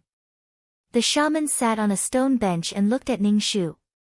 He asked, "Rui, I remember that your future partner is Guy. If you want to become a shaman, can't you be Guy's partner?" "Yes, I want to become a shaman," Ning Shu said. As for Guy, Ning Shu had already forgotten about him. He would be the female lead's partner sooner or later. Why? The shaman looked confused. Your future partner is living well, and he is a strong male. What are you not satisfied with? The shaman took off the feathers on his head. You have to know that I will not have a partner in this life. I have to be pure and communicate with God. The shaman looked at Ning Shu. You have to think about this carefully. Shaman, I feel like Guy doesn't like me. He likes the new female lead, Jia, Ning Shu said directly. I want to learn herbs from you and help the tribe. The shaman stared at Ning Shu sharply. Jia is already Rui's partner. She won't get in the way of you and Guy. Ning Shu shook his head. Shaman, I feel like I am a useless person in the tribe. I want to do something for the tribe. I feel like Guy doesn't want to be my partner. The shaman stared at Ning Shu for a long time. Ning Shu and the shaman looked at each other. Finally, the shaman said, then you can learn herbs from me for a while. As for becoming a shaman, we will talk about it later. Obviously, the shaman thought that this young female was just being naughty. As for teaching her herbs, it was for the good of the tribe. Ning Shu nodded. She didn't care whether she could become a shaman or not. She just wanted to be known as a doctor. After all, Ning Shu had been with the miracle doctor for a long time. She knew herbs and could treat some simple diseases. However, if she suddenly knew how to treat diseases, even the most simple-minded primitive people would feel that something was wrong. Besides, primitive people weren't really simple-minded. They were smart. After achieving his goal, Ning Shu told the shaman that he would come to learn the next day. The shaman just nodded casually. She didn't care much about what Ning Shu said. Ning Shu passed by the sacrificial square on his way back. He glanced at the stone of all worlds and looked away with difficulty. Then, he saw Ji waiting for him. Ning Shu suddenly felt warm. Although it was hard to survive, people got along well with each other. Looking at Ji walking toward him, Ning-Shu swore in his heart that he would cultivate qi and change his fate. He also wanted to save Ji. If possible, he wanted to save as many abandoned females as possible. He wanted to fulfill the original owner's wish. Ji was a little younger than this body. Her future partner was still uncertain. However, many male orcs had their eyes on her. But now, Qian Jia was here. The male orcs had never seen such a beautiful female before. They became picky. It could be said that Qian Jia's arrival had subtly lowered the status of the female orcs. In addition, Qian Jia had more than one partner. Every male orc wanted to be her partner. The female orcs, who used to be precious, became dispensable. Some male orcs even wanted to be partners with the female orcs. They didn't cherish them as much as before. Chapter 330.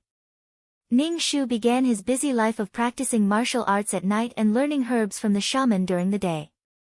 When Ji heard that Ning-Shu was learning from the shaman, her face changed immediately. Damn, why do you want to learn from the shaman?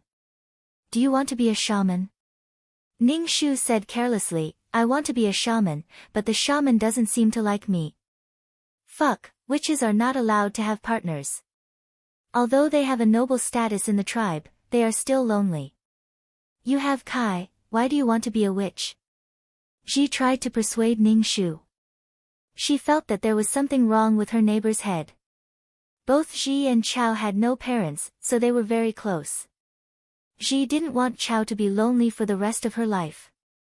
Other female orcs who were close to Ning-Shu heard the news and came to persuade Ning-Shu, which made Ning-Shu feel helpless. She was really just there to learn. Why did these people think that it was not good to be a shaman without a partner? In fact, Ning-Shu wanted to be a shaman. At least he had a high status, which was similar to the chief of the tribe. He was respected. As for a partner, Ning-Shu could only laugh. However, Ning-Shu accepted the good intentions of these female beast men. They were all concerned about her. Ning-Shu said that he was sick and scared, so he wanted to learn about herbs from the shaman. Ji was skeptical, but there was no way to stop Ning-Shu from going to the shaman's cave. As soon as Ning-Shu walked into the cave, he smelled the fragrance of herbs, which was very pleasant. In the shaman's cave, there were a few brightly colored stones and seashells. There was a stone bed in the cave, and the bed was covered with animal skins. The shaman's cave was probably the best in the entire tribe. When the shaman saw Ning-Shu, he pointed to the herbs on the stone bench and told Ning-Shu what they were for. Ning-Shu looked at the herbs on the stone bench. It was prunella, which was used to clear heat and detoxify, clear the liver and improve eyesight. It was used to treat diarrhea and diarrhea. For orcs who had been eating smoked meat, prunella was really important. However, the herb in the shaman's mouth wasn't prunella, but some kind of divine herb. If there was a problem, it would be fed to the beast men.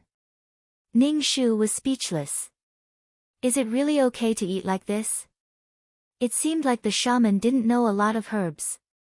Ning-Shu had learned all the herbs that the shaman knew. Thinking about how he had read so many books from the godly doctor, he realized that learning was indeed important. Although these things took up a lot of time, there was no telling when this knowledge would be of great use.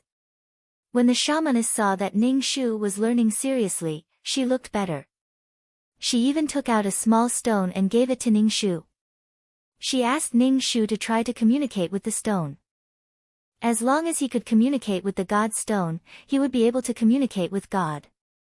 Ning-Shu looked at the stone that looked very similar to the 10,000 world stone, and his heart started to pound. Damn, could this be the 10,000 world stone? Shaman, what is this? Ning-Shu swallowed his saliva and stammered. The shaman said, actually, they are also God's stones. 2333, is this the 10,000 world stone? Ning-Shu asked excitedly. 2333 was silent for a moment and said, it's not the 10,000 world stone.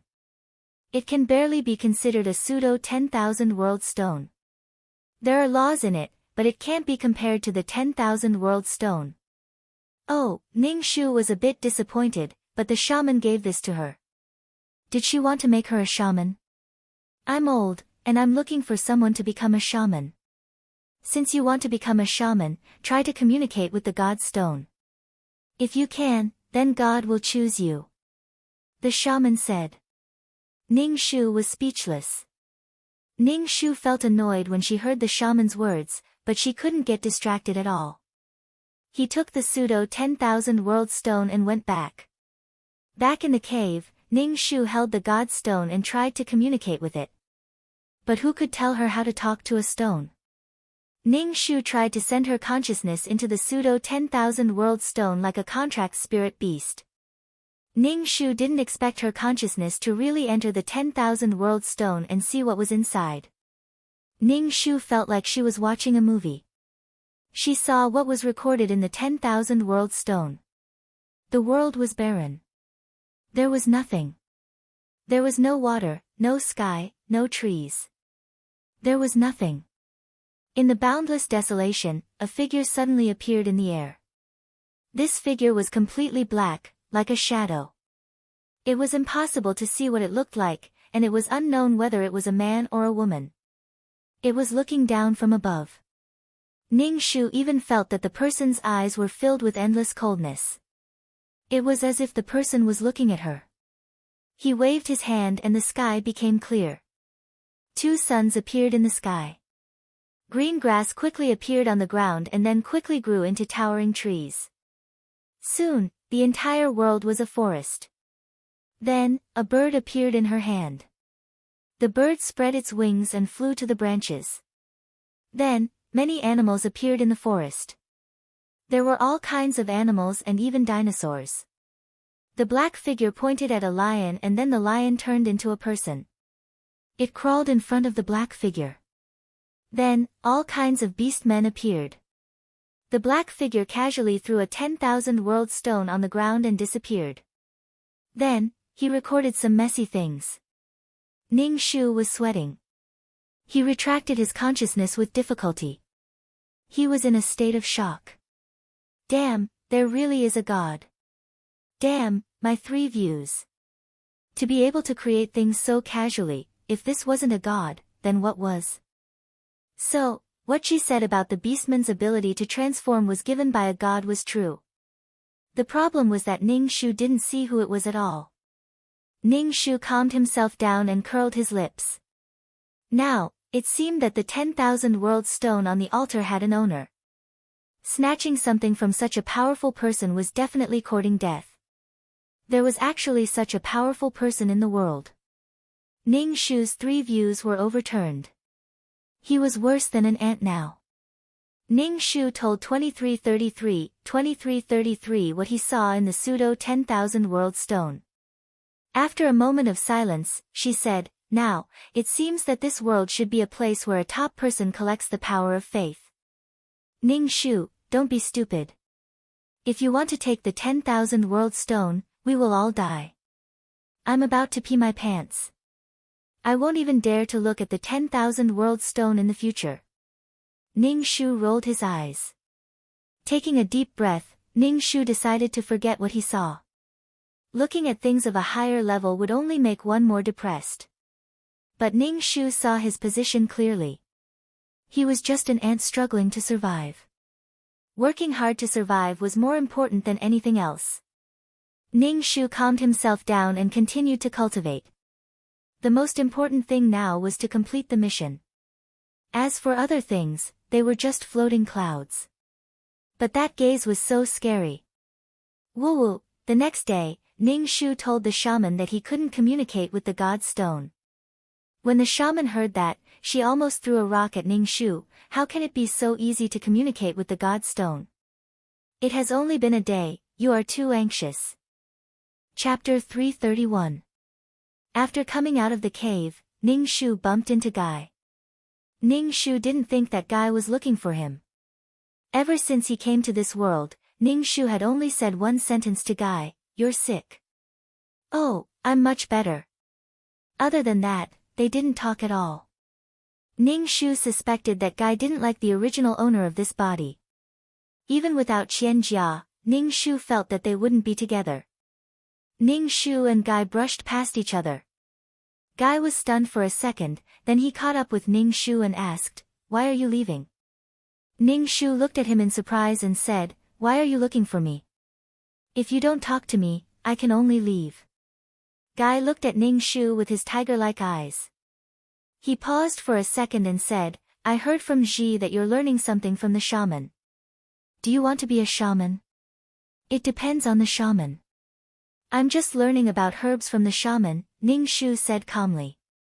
Ning Shu realized that Guy didn't love him much. From the original owner of this body, Guy would be his partner for as long as he could remember. There must be a reason why Guy became the original owner of this body. However, there was no chance for them to be partners now. Guy only had Qian Jia in his heart. Besides, her current task was to become the president of the Women's Federation and save the women of the Winged Tiger tribe. She didn't have time to talk to him. Ning Shu and Guy both fell silent. They didn't know what to say, and the atmosphere was very awkward. I. You go first, Ning Shu said. Guy was silent for a second and said, "If you want to be a shaman, I'll help you. I promised your father that I'll take good care of you." Ning Shu was speechless. Ning Shu suddenly didn't know what to say. Guy sounded very sincere, but his future partner was going to be a shaman and would be lonely for the rest of her life. Ning Shu was speechless. Ning Shu put on a fake smile, making her face look even uglier. She said, "Thank you, I can solve my own problem." Then, she turned around and left. It seemed that the reason Guy was able to become Chow Chow's future companion was because of the original owner's father. It was just a responsibility. Guy stared at Ning Shu's back, sighed, and left. While Ning Shu was busy every day, Qian Jia and Rui's days were also very prosperous. They knew that they could no longer go back. Qian Jia settled down and worked hard to live her life. Moreover, Qian Jia was very satisfied to have such a loving husband. Qian Jia tried her best to make her life better. She was not used to sleeping on a stone bed, so she wanted to make a wooden bed. Although this wooden bed was just a wooden plank on a stone bed, it was much better than sleeping on a stone bed. In terms of food, Qian Jia tried her best to make the food better. She even invented the stone pot. Although the stone pot was not forbidden, it was good to be able to cook meat until it was soft. In addition, with Rui taking her out, Qian Jia could occasionally find some good spices, such as pepper and ginger, which could remove the fishy smell of the meat. When cooking meat, she added some sweet and sour wild fruits. The taste was many times better than roasted meat. Every day, the fragrance from Rui's cave made the people in the tribe crazy. One by one, they went into Rui's cave, wanting to taste the fragrant food. However, Rui, who loved his wife madly, drove them out. The food that his partner made was not enough for him. He did not want the food that his partner made to be eaten by these people. Every time she saw that others liked to eat the food that she made, Qian Jia was very happy. Before she transmigrated, she would always learn how to make the food that she liked. She did not expect that she would be able to use her skills now. Qian Jia wanted to integrate into the tribe, especially the female beast men. So, she told Rui that if she wanted to treat the female beast men in the tribe to a meal, she needed to make more stone bowls. Of course, she also needed to prepare more meat, so Rui went out to hunt without saying anything. When they heard that the new female beast man was going to treat them, the female beast men in the tribe were very happy because the food that she made was famous for being delicious. As for how delicious it was, they did not know. On the day of the treat, they all went to Rui's cave, shouting and yelling. Ning Shu was not interested in joining in the fun, because after practicing day and night, she finally cultivated a weak breath. With this strength, Ning Shu ate a little bit of the spiritual marrow crystal powder. The strength was so weak that Ning Shu was afraid that it could not absorb Reiki. Fortunately, the Reiki was absorbed by the strength. It grew a little, but it was still not very strong. However, Ning Shu felt that his body was slowly changing. His bones were itching, and his body was slowly becoming stronger. Although he could not fly over roofs and run on walls, his body was much more agile and his physique was much stronger. If he fell into the river again, he would not catch a cold. Just as he was about to eat some more spiritual marrow crystal powder, he heard Ji's footsteps coming in his direction. Ning Shu immediately gave up meditating. Ji often came to visit her. After a long time, Ning Shu would know if it was her when he heard the footsteps. When Ji walked into the cave, Ning Shu asked, "Why are you still sitting here? Let's go, or we won't be able to eat it." Ning Shu saw that there was a flower in Ji's hair. Her hair was not tied up, and a wild flower seemed to be about to fall. "What are you doing? Why are you arranging a flower?" Ning Shu asked in surprise. He suspected that Ji had taken a fancy to some male beast man. A woman would dress up for her lover. This was the same in every world. Ji touched the flower in her hair, but it fell. Ji picked up the flower and said, "Didn't the new female beast man invite us to eat? I want to look better. So that's why." Ning Shu walked to the entrance of the cave, picked up a sturdy grass stem, and asked Ji to squat down. He combed Ji's messy hair with his fingers, tied her hair with the grass stem, and put the flower in her hair. It looked much more refreshing. Ji touched her hair in surprise. She smiled and said, "Damn, you're amazing. Do you want a flower? I'll find one for you. You can also fix your hair. Let's go to Rui's cave together." Ning Shu was too lazy to do it. She really wanted to cut her hair. She combed her hair with her fingers every day, and her fingers felt like they were going to break. Without shampoo, she could not wash her hair clean even if she went to the river. "I'm not going. You go." She had more important things to do. There was nothing more important than improving her strength. She would not go to this kind of party. It's not easy to have a lot of delicious food. I heard there's a lot of meat. Why don't you go? Ji looked at Ning Shu as if she were stupid.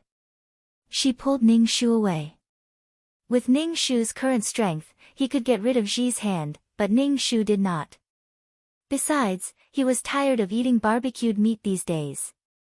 If it were not for the energy in his body, Ning Shu would not eat it. There were not many fasting pills left. If he ate more, there would be none left.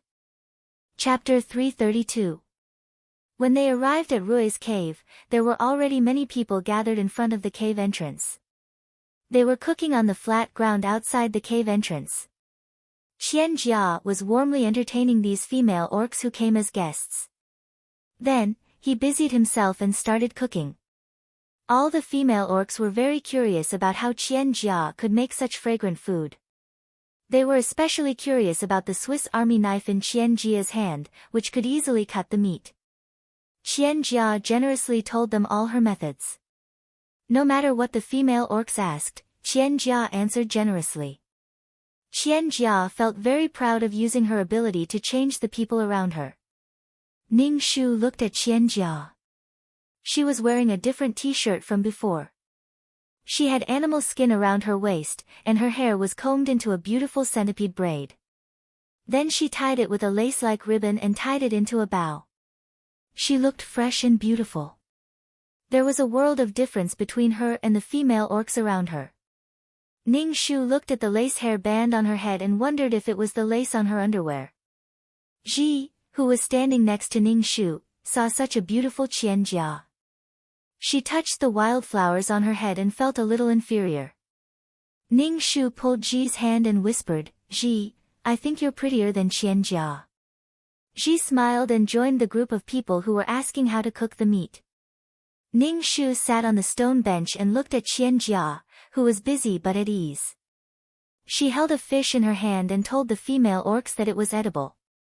The female orcs were skeptical. It couldn't be eaten. The thorns would choke people to death. Qian Jia smiled mysteriously and put the fish in the stone pot. She boiled the fish into a milky white fish soup, which smelled quite good. Ning Shu smiled. This was the reason why the original owner didn't take revenge on Qian Jia. Even if his future partner became one of Qianjia's partners, he didn't want to do anything to Qianjia. Qianjia's arrival had indeed made the entire winged tiger tribe better. Everything that flew in the sky and swam in the water could become delicious in her hands. She had greatly enriched the winged tiger tribe's diet and made food less scarce in winter. The discovery of salt mines allowed food to be stored longer. Building houses meant that the orcs did not have to live in damp, dark caves. Qianjia's great achievements, no one could erase her contributions. Grass only wanted to survive. In this cruel environment, survival was the most important thing. Chao didn't have any resentment towards Qianjia, but he didn't understand why he was abandoned by his tribe. After being busy for a long time, the sumptuous dishes were served. There was so much delicious food on the stone table that every female beastman was drooling. Qianjia gave each female orc a stone bowl and chopsticks made of twigs. The orcs did not know how to use the chopsticks at all. They wanted to reach into the soup to scoop the meat, but the soup was very hot, so they could only learn how to use the chopsticks stiffly. Ning Shu pretended that he was not used to using chopsticks, but after a while, he gradually got used to it. He picked up the meat and put it in the stone bowl in front of Ji, who was scratching her ears and cheeks anxiously. Ji immediately picked up the meat in the bowl and stuffed it into her mouth. She exclaimed exaggeratedly, "It's so delicious, so delicious." Qianjia's eyes flashed when she saw Ning Shu familiarizing himself with the chopsticks so quickly. After hearing Ji's words, she smiled and said, "This is just simple cooking. If there are more seasonings, it will taste better." "There's a better taste?" Ji's eyes lit up. "It's already so delicious. How delicious can it be?" The other female orcs were amazed and praised Qianjia with their most sincere words. Qianjia looked at Ning Shu's calm face and asked, "Who are you?" "I'm Qianjia. You can call me Jia." "She's Chao." Before Ning Shu could say anything, Ji spoke for Ning Shu first. "Chao." Qianjia was stunned for a moment, then she smiled and said, "Chao, do you want to go out with us to eat wild vegetables and look for wild fruits? It's delicious to cook meat." Ning Shu didn't expect Qianjia to take the initiative to invite him out. Besides, Ning Shu wanted to go out to pick some herbs. Usually, the tribe didn't allow female orcs to go out, but Qianjia was different. Her partner was the chief's son, so she had a lot of power. If Qianjia wanted to go out, he would agree. Didn't Rui take Qianjia out for a walk before? Okay. Ning Shu agreed very quickly. When the others heard that they were going out to look for herbs, they all asked to go together. They all wanted to cook delicious meat. Qianjia looked a little embarrassed. She said, "I have to tell Rui about this. It's impossible for all of us to go. Only a few can go at a time. I have to go." "I'll go wherever Chao goes," Ji said quickly. The atmosphere of this meal was very harmonious. Qianjia intended to integrate into this group. In addition, the beastmen were not scheming and they all admired Qianjia. After this meal, they all treated Qianjia as their own friend, a friend that they admired. Although there was a lot of food prepared, it was all eaten by the female orcs. There was no soup or water left. No one ate the fish soup. Qianjia smiled and demonstrated. She pulled out the fish bones and ate the snow-white fish. Only then did the female orcs dare to eat. After eating, the female orcs helped to clean up. Ning Shu also helped. He looked at the oily stone bowl and chopsticks and wondered how to wash them. Qianjia grabbed a handful of mud from the ground, rubbed the stone bowl, and then washed it with water. Obviously, Qianjia was very adapted to primitive life. In this world, she was unique. Many female orcs asked Qianjia what she was wearing. Qianjia's face showed a dazed expression. She said, "This is cotton. It's something from my hometown. It's really good and comfortable." "Where is your hometown? How did you come here? Did your tribe abandon you?" A female orc asked Qianjia. Qianjia shook her head. I came here because of an accident, but I can't go back. I have to live here in the future. The female orcs all comforted her. Qianjia saw that this female orc called Chao was very quiet. When she looked at her, her eyes were very calm. Qianjia was used to the orc's praises. Suddenly, there was an orc who was not intimate with her and was very indifferent to her. This made Qianjia a little uncomfortable, so she tried to find a topic. Ning Shu asked, "Well, what do you do when your aunt comes?" Ning Shu's mouth twitched and did not say anything. Joey thought that Ning Shu did not understand what he meant, so he asked, "She bleeds every month. How do you solve it?" Ning Shu said, "Oh, you don't have to solve it. Let it flow. When it flows out, you can grab a handful of dry grass and wipe your legs. You can also wash it with water." Qianjia was speechless. Qianjia felt that this was not a pleasant topic. She felt like she was choking. Chapter 333. Qianjia captivated all the female beast men in the tribe with a single meal. In addition, Qianjia was very generous. After the meal, she even taught these female beast men how to take care of their hair. She even gave them some simple soap. This soap was the simplest. It was made from a mixture of plant ash and animal fat. It would solidify and become the simplest soap. When the female beast men heard that this thing could wash their bodies and hair, they were very surprised. Then, a large group of females ran to the river to wash their hair. Ning Shu looked at the small soap in his hand. There was still plant ash in the yellow and white oil.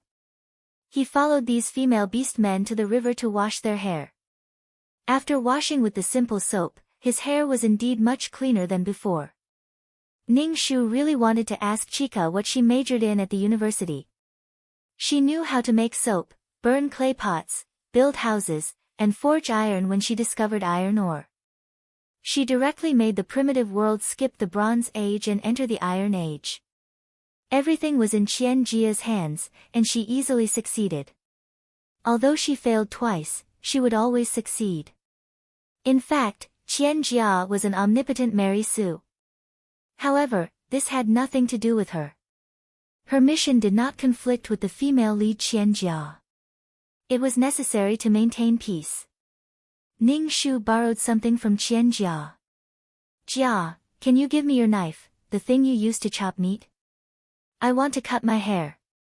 Ning Shu had been impatient with his hair for a long time. His hair already reached his butt. When he sat down, it was very troublesome to sit on his hair. Qianjia was stunned for a moment. She smiled at Ning Shu and said, "Okay." Qianjia returned to her cave and gave her Swiss Army knife to Ning Shu. Ning Shu pretended that he did not know how to use it and looked at Qianjia. Qianjia patted her head and took the knife in Ning Shu's hand. She said, "You don't know how to use it, right? This is a very common thing in our world. It's called a knife. Let me help you cut your hair." Thank you." Ning Shu's mouth twitched as she spoke. She felt that Qianjia's words were filled with a strong sense of superiority. After Qianjia helped Ning Shu cut a few strands of hair, Ning Shu did it himself. Because it was done with a knife, it looked like a dog had gnawed on it. Although it didn't look good, Ning Shu felt very comfortable. Qianjia was a very charming girl. After a meal, all the female beast men liked and worshipped her. On the way back, Ji kept praising Qianjia, her eyes full of envy. Ning Shu said, "Jia is really a good female orc. Many orcs will like her. No wonder Rui likes her." Ning Shu could tell that there was something wrong with Rui. Ning Shu looked at Ji and asked, "Do you like Rui?" "Why should I like Rui?" Ji looked at Ning Shu and asked in surprise, "I saw that Rui was very cold to all the female orcs in the tribe, but now he likes Jia so much." Ning Shu thought, "I'm sorry, hey, why did you make your hair like this? It's really ugly. All the female orcs in the tribe have long hair. You look so ugly. Guy won't like it." Ji's expression was very exaggerated. She almost covered her head and screamed. Ning Shu flipped his hair and said, "Of course, I'll do whatever is comfortable." Ji looked at Ning Shu with disappointment and said, "Last time I told Guy that you're a witch. Did he say anything to you?" Ning Shu shook his head and said, "He said he'll help me become a witch." Ji was speechless. Ji frowned. "Doesn't he know that you can't have a partner when you're a witch? You're going to be a witch. Why didn't he stop you from becoming a witch? Maybe he doesn't want to be my partner at all. Forget it, it's not a big deal. Aren't we going out of the tribe with Jia tomorrow to look for good things? Let's prepare more things." Ning Shu changed the topic. Because the female orcs were curious about where Qian Jia's food came from, Qian Jia said that she would take them out of the tribe to look for ingredients. As long as they followed Qian Jia out, they would be able to find a lot of things. "Yes, I've never been out of the tribe. I'll make a basket." Ji suddenly forgot about Guy and said to Ning Shu, "Do you want a basket? I'll make one for you." "Okay." Ning Shu nodded. He found a vine as thick as a finger for Ji and pulled it out directly. He dragged it to the entrance of Ji's cave and asked Ji to make a basket. Ji looked at Ning Shu with her mouth wide open. "Your strength? How did you pull it out?" "I pulled it out with a little strength." Ning Shu clapped his hands and said, "Is it enough? I'll get more if it's not enough." "It's enough. Only male orcs can pull it out." Ji muttered and began to make a basket. Ning Shu watched from the side. The basket made by Ji was very ugly. Some parts were loose, and some parts were tight. Each basket was different in size, but it was enough as long as it was practical. The next day, Ning Shu and Ji each took an ugly basket to the ritual square. There were several female orcs and a few male orcs there. Qian Jia was talking to several female orcs. When she saw Ning Shu and Ji coming over, she smiled and said, "We were waiting for you." Qian Jia was wearing a t-shirt and a pair of denim shorts today, which was very different from the others. Ning Shu looked at the male orcs. Ning Shu only knew Rui and Kai, but he didn't know the others. Seeing Ning Shu's eyes on the male orcs, Qian Jia said slyly, "They'll send us out of the tribe, stay with us, and protect us. They can also experience the feeling of flying in the sky." The feeling of flying in the sky? Ning Shu thought in the wrong way again. In this NP-dominated world, Ning Shu had to think in the wrong way. It was the first time that so many female orcs had come out of the tribe, so Rui brought the male orcs to protect these females. Besides, Rui didn't want to leave Qian Jia at all. One day apart felt like 3 years. He was looking for opportunities to be with Qian Jia. Now, Qian Jia was simply shining, and all the male orcs in the square were looking at her. Qian Jia didn't seem to know that her every move was beautiful. Her shallow smile and dimples made a group of beasts drool. Seeing such a beautiful chica and seeing so many male beast men looking at him with eyes full of envy, jealousy, and hatred, Rui's heart was filled with pride, bitterness, and pride. Such a female orc seemed to have endless abilities and knew a lot. She was his partner. However, Rui wasn't sure if such a perfect partner belonged to him. She was the goddess that the shaman talked about. Was he qualified to have a goddess forever? Now, Rui's heart was worried about gains and losses. He tasted the sweetness and bitterness of the fruit of love. Ning Shu glanced at Kai. He found that Kai was a quiet and calm person. Although he was looking at the beautiful Qian Jia, his eyes were more restrained than the other orcs. As if he noticed that someone was looking at him, Kai turned his head and looked at Ning Shu. Kai was stunned for a moment and looked away. He didn't look at Ning Shu or Qian Jia. Chapter 334. Ning Shu looked at Guy's expression. He looked at Qian Jia with an expression of love that he didn't even realize he was looking at her with affection and doting. Of course, Guy's love would eventually move Qian Jia and make her one of his partners. However, there was no precedent for a female orc to have more than 2 partners, so Guy was suffering because he liked someone else's partner. Ning Shu felt that he deserved it. Although the quest didn't say anything about Guy, it didn't stop Ning Shu from gloating. The orc transformed into a tiger with wings and carried the female orcs out of the tribe. Qian Jia was the first to get on Rui's back, and the other female orcs got on the male orcs' backs. Then, Ning Shu was left alone. Guy hesitated for a moment, then walked to Ning Shu and said, "Get on my back." Ning Shu grabbed the tiger's fur and got on Guy's back without hesitation. The fur was very soft, and it was good to make fur. It was the best fur. Guy flapped his wings and flew into the sky, catching up with the team flying in front. Sitting on the tiger's back, Ning Shu felt the wind in his ears. The breeze was very comfortable, and he could see the endless forest. The whole world seemed to be a primitive forest. It was a good environment.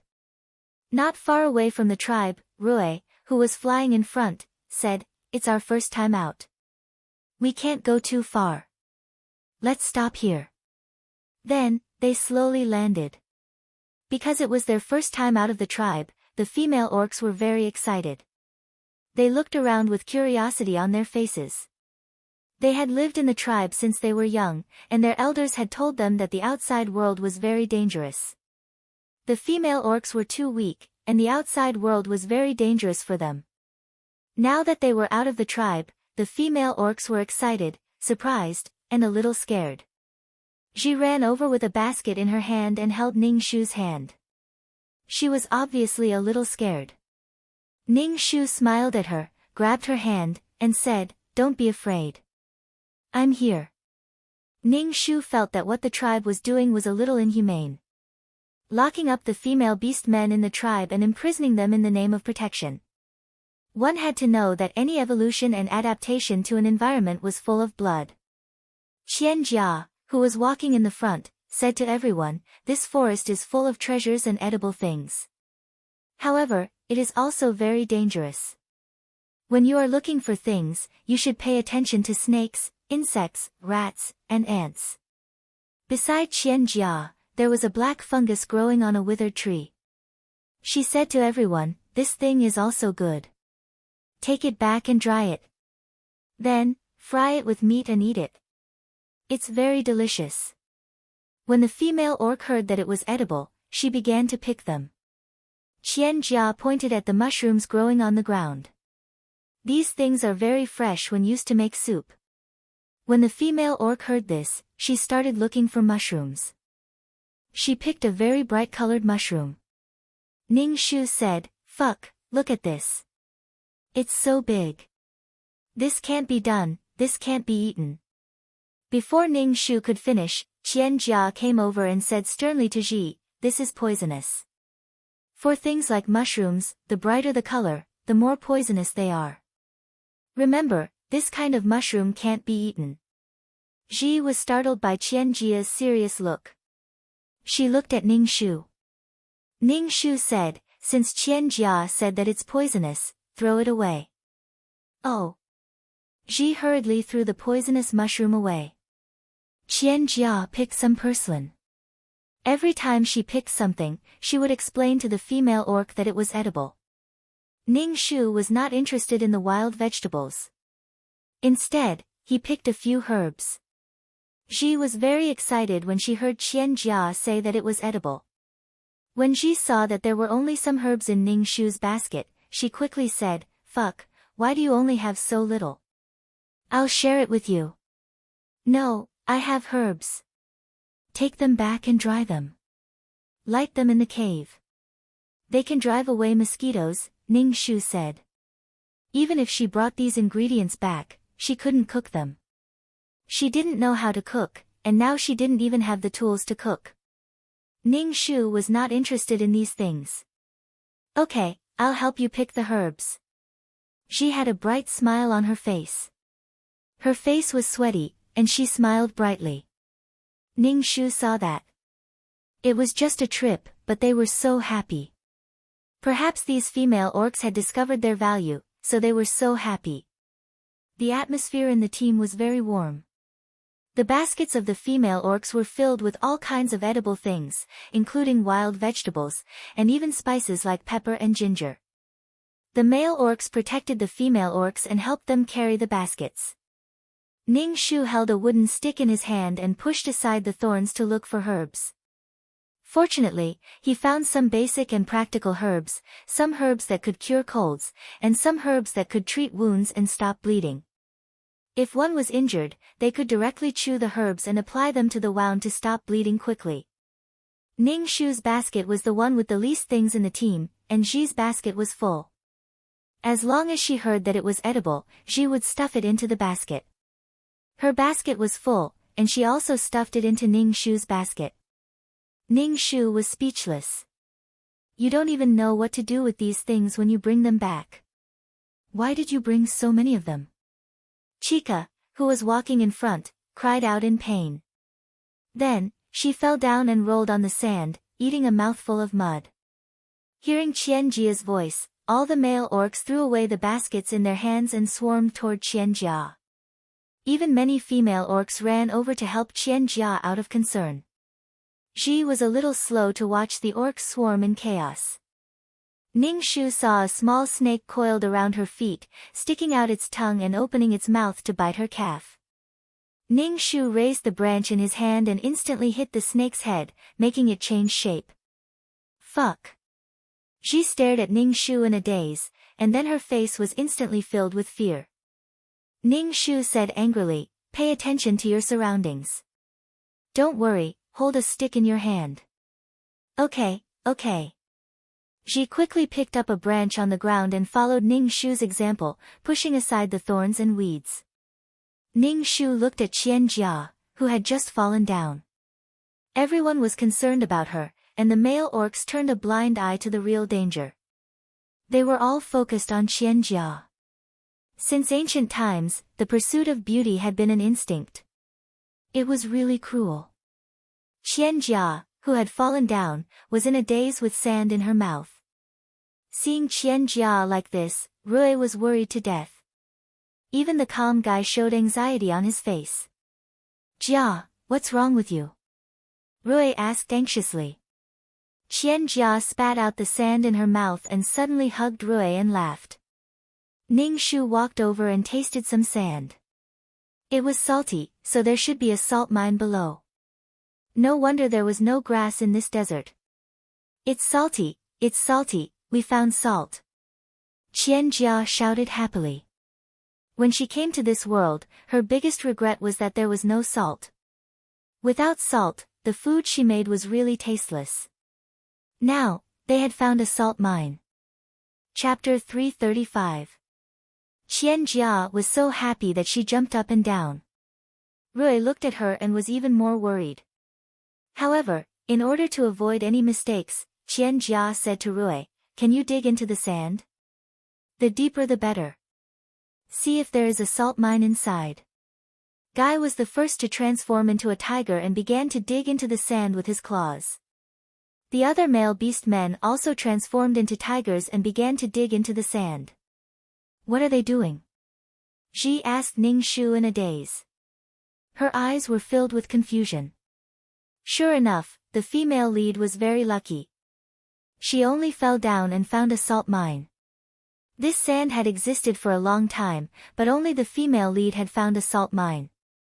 The other female beast men saw Qianjia so excited and asked her what was going on. Qianjia smiled brightly and said to the female beast men, "This is good stuff. Add a little when you cook and it will make the food taste better. It can also be used to marinate meat and preserve it for a long time." "Wow, really? That's amazing." The surrounding people heard and shouted. Looking at the male beast men working in full swing, their eyes were filled with anticipation. Finally, Rui dug out something. It was a white crystal. When Qianjia saw the crystal, she immediately ran over and hugged Rui. She shouted, "There really is salt.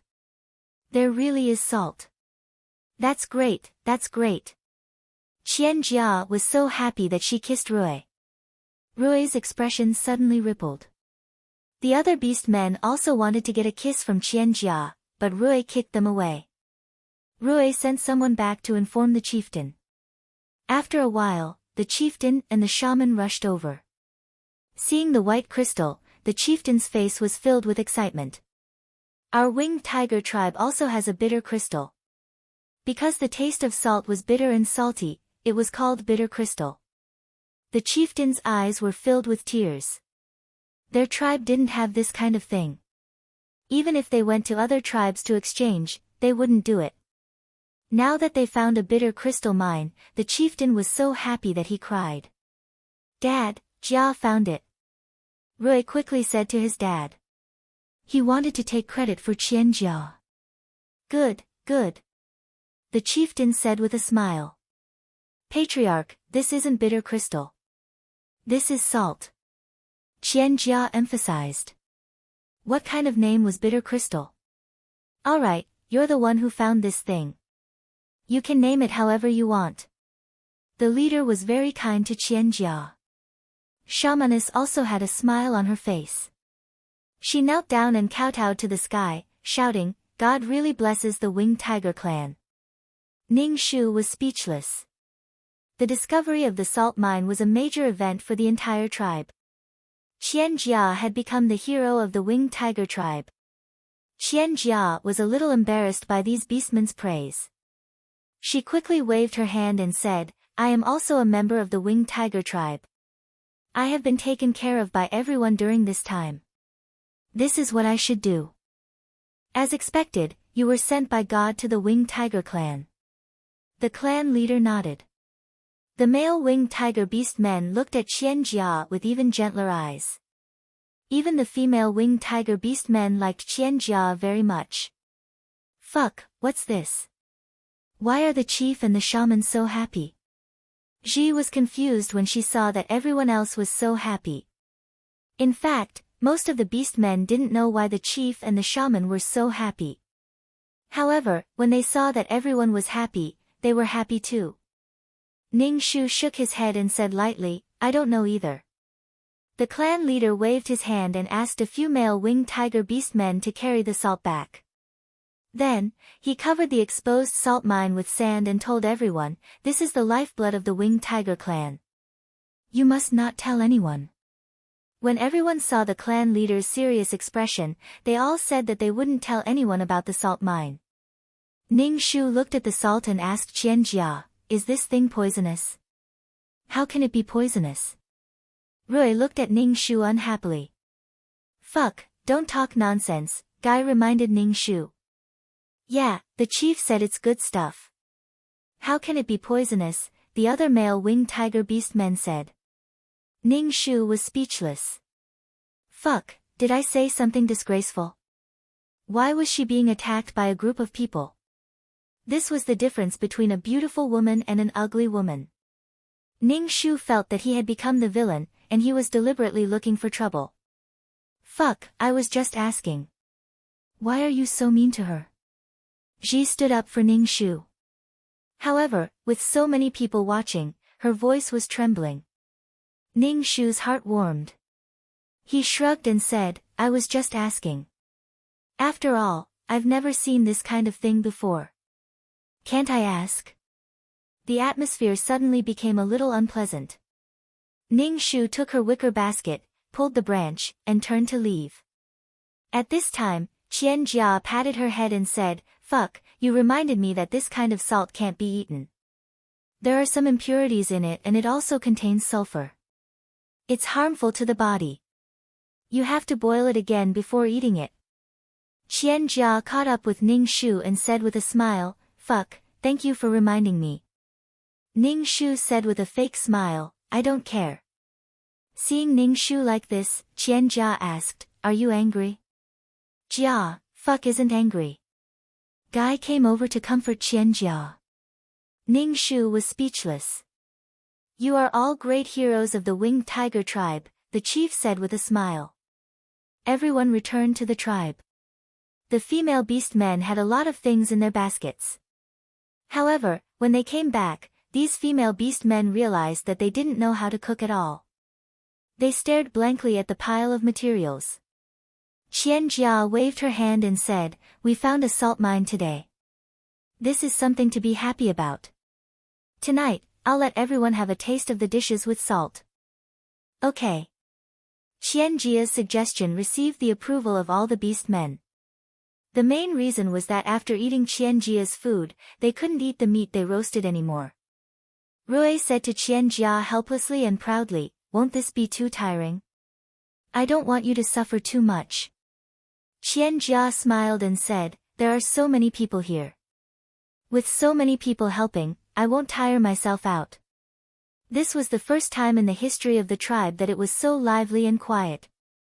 The children and adults gathered together, and it was a lively scene. Every beast man had a smile on their faces. They sniffed and looked at the dishes in the stone pot. The cubs were playing with each other, and the little female beast man was watching the adults busying themselves. Her eyes were full of curiosity and questions. Ning Shu didn't know how to cook, so he helped wash the vegetables and prepare the chopsticks. Everyone was busy talking. Ning Shu sat alone on the side, grinding a stick and chopsticks on a stone. His face was calm and indifferent. Gij didn't like this scene. "Fuck, how many chopsticks did you get?"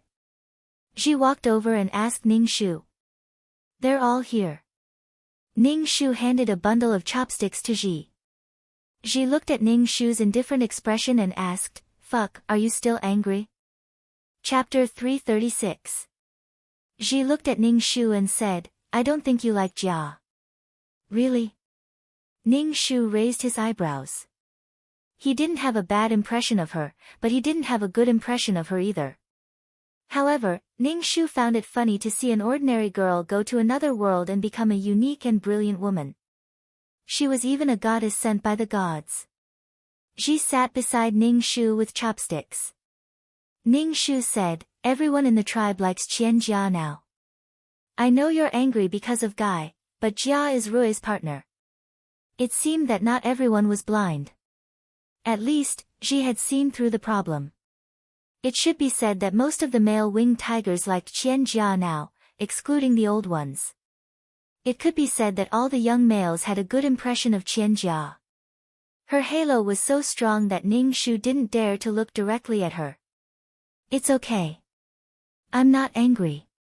Ning Shu shook his head. She was here to do a mission, not to be jealous. It was just that she had been through several worlds, and sometimes she didn't like Qianjia's behavior.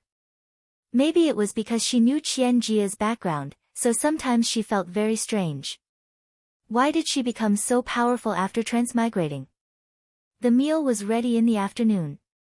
There were several stone tables full of stone bowls, and in the stone bowls were food that they had never seen before. Ning Shu looked at the dishes. Most of them were home-cooked dishes. Qianjia must have put in a lot of effort to make them. After all, it was not easy to make such food under such harsh conditions. "Everyone, eat. If it's not good, don't say it." "I'll be sad," Qianjia said with a smile. The chieftain laughed. "I'm afraid it's not enough." "Why would I say it's not good?" "Hey, I'm the chieftain. I haven't eaten yet, but you guys are eating first." Everyone joined the fight for food. Rui pulled Qianjia to his side and said gently, "You eat too. You're really tired today." Qianjia smiled. Seeing these beast men rushing to eat her food, Qianjia couldn't help but feel proud. It felt good to be valued. Ning Shu noticed from the corner of his eyes that Guy, who was beside him, was looking at Qianjia from time to time. His expression was very complicated. It was melancholy, gentle, and tangled. Ning Shu felt constipated. She had fallen in love with the spicy fish in hot chili oil. It was Qianjia who had found the chili.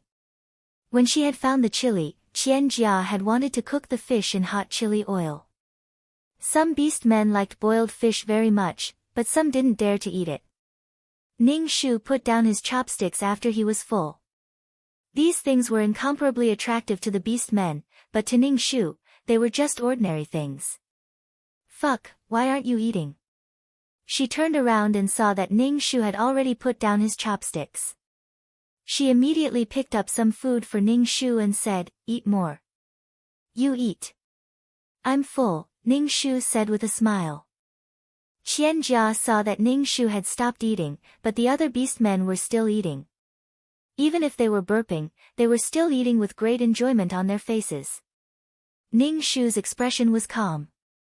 Gich didn't eat, so Qian Jia felt a little uncomfortable.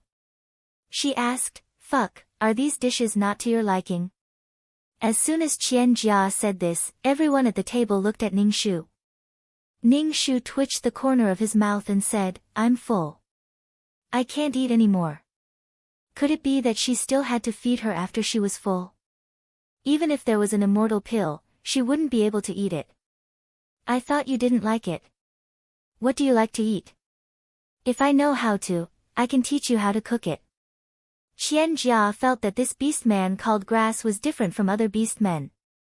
Qian Jia felt that Grass didn't like her, but the entire winged tiger tribe was very good to her. Why would Grass be hostile to her? Ning Shu didn't know why Qian Jia insisted on talking to him. He said perfunctorily, "I like to eat all these. I've never eaten such delicious food." Qian Jia's eyes flashed with satisfaction. She smiled at Ning Shu and said, "Fuck, I like you very much. Let's keep in touch more in the future." Although Chica was smiling at Ning Shu, that bright and beautiful smile made Guy, who was standing beside Ning Shu, very fascinated. It was as if the smile was directed at him. Her shallow dimples showed off her white teeth. The sun shone on her face, creating a pure white halo, which made Guy's heart pound. Ning Shu said, "I like you very much too. Let's keep in touch more." This was the hypocrisy of modern people. They didn't like each other, but they said that they liked each other. They ate until the moon was high in the sky. Ning Shu and Ji returned to their cave. Ji was holding a stone bowl with some moist crystal salt in it. "Jia gave this to us. It's enough for us to eat for a long time. Jia said that it's delicious to put some on the meat when we barbecue," Ning Shu said. Ning Shu looked at the sky. There were already 3 moons. According to Ji, there were 10 moons in the sky when winter came. There was only hot summer and cold winter in this world. In the memory of the original owner, winter was the most difficult. It was cold and it snowed for the whole winter. There was no food. In winter, many female beast men in the tribe died. Ning Shu felt that it was necessary to prepare in advance. Looking at the 3 big moons, Ning Shu felt that God's aesthetic was really abnormal. 2 suns and 10 moons. Ji, save the salt. It will be very useful in the future, Ning Shu said to Ji. After returning to the cave, Ning Shu took out the herbs in the basket and put them at the entrance of the cave where there was ventilation. In the future, he would go out to find more herbs, especially those to cure colds. If possible, Ning Shu also wanted to go hunting and marinate the meat to survive the winter. However, it was not easy for female beast men to go out of the tribe. In the whole tribe, only Qian Jia could go out at any time, and she was escorted and protected. Goddesses were different after all. Even in a primitive society, classes still existed. But, he had to improve his strength first. Ning Shu ate a spiritual marrow crystal the size of a little finger. Suddenly, a horrible wave of Reiki swept over and was absorbed by the weak qi in his dantian. After absorbing the Reiki, his qi became stronger. Ning Shu clenched his fist and felt that his hand was stronger. With strength, Ning Shu's heart was more at ease. At least, he had the ability to protect himself. Ning Shu did not believe in beauty and charm. He only believed in strength. Only strength could protect himself and make him invincible. Maybe it was because Ning Shu and Qian Jia did not have a good relationship last time.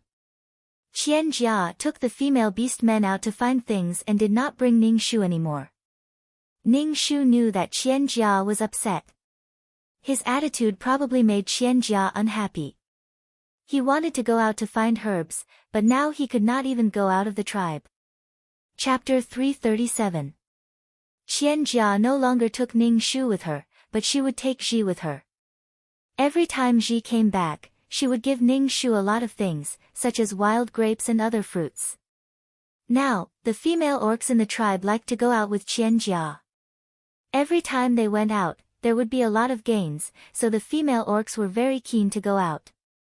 Ji even explained to Ning Shu, Jia said that every time she goes out, it's a rotation. Next time, she will take you with her. Ning Shu didn't care much. Although it was a rotation, there was always Ji. Ning Shu even felt that Qian Jia was trying to sow discord between him and Ji. However, Ning Shu would not quarrel with Ji, who was close to him, because of Qian Jia. Every time Ji went out, Ning Shu would crush the herbs and apply them on her body. These herbs could repel insects and mosquitoes. Last time, Ji was almost bitten by a snake. The male orcs who followed to protect the female orcs all looked at Qian Jia. Some things could only depend on oneself. If something happened, one could only bear it and suffer by oneself. Ning Shu curled his lips. If you don't take me with you, can't I go by myself? Now she could protect herself. After Qian Jia and the others left, Ning Shu sneaked out of the tribe. However, he just looked around the tribe, looking for herbs and occasionally hunting wild rabbits. Ning Shu encountered a fat and strong roe deer. Ning Shu chased the roe deer for a while and finally killed it with his bare hands. Ning Shu clenched his fists. It was good to have strength. When he dragged the spoor back, Qian Jia's team had not returned yet. Ning Shu dragged the roe deer into the cave first. He didn't intend to hand over the spoor.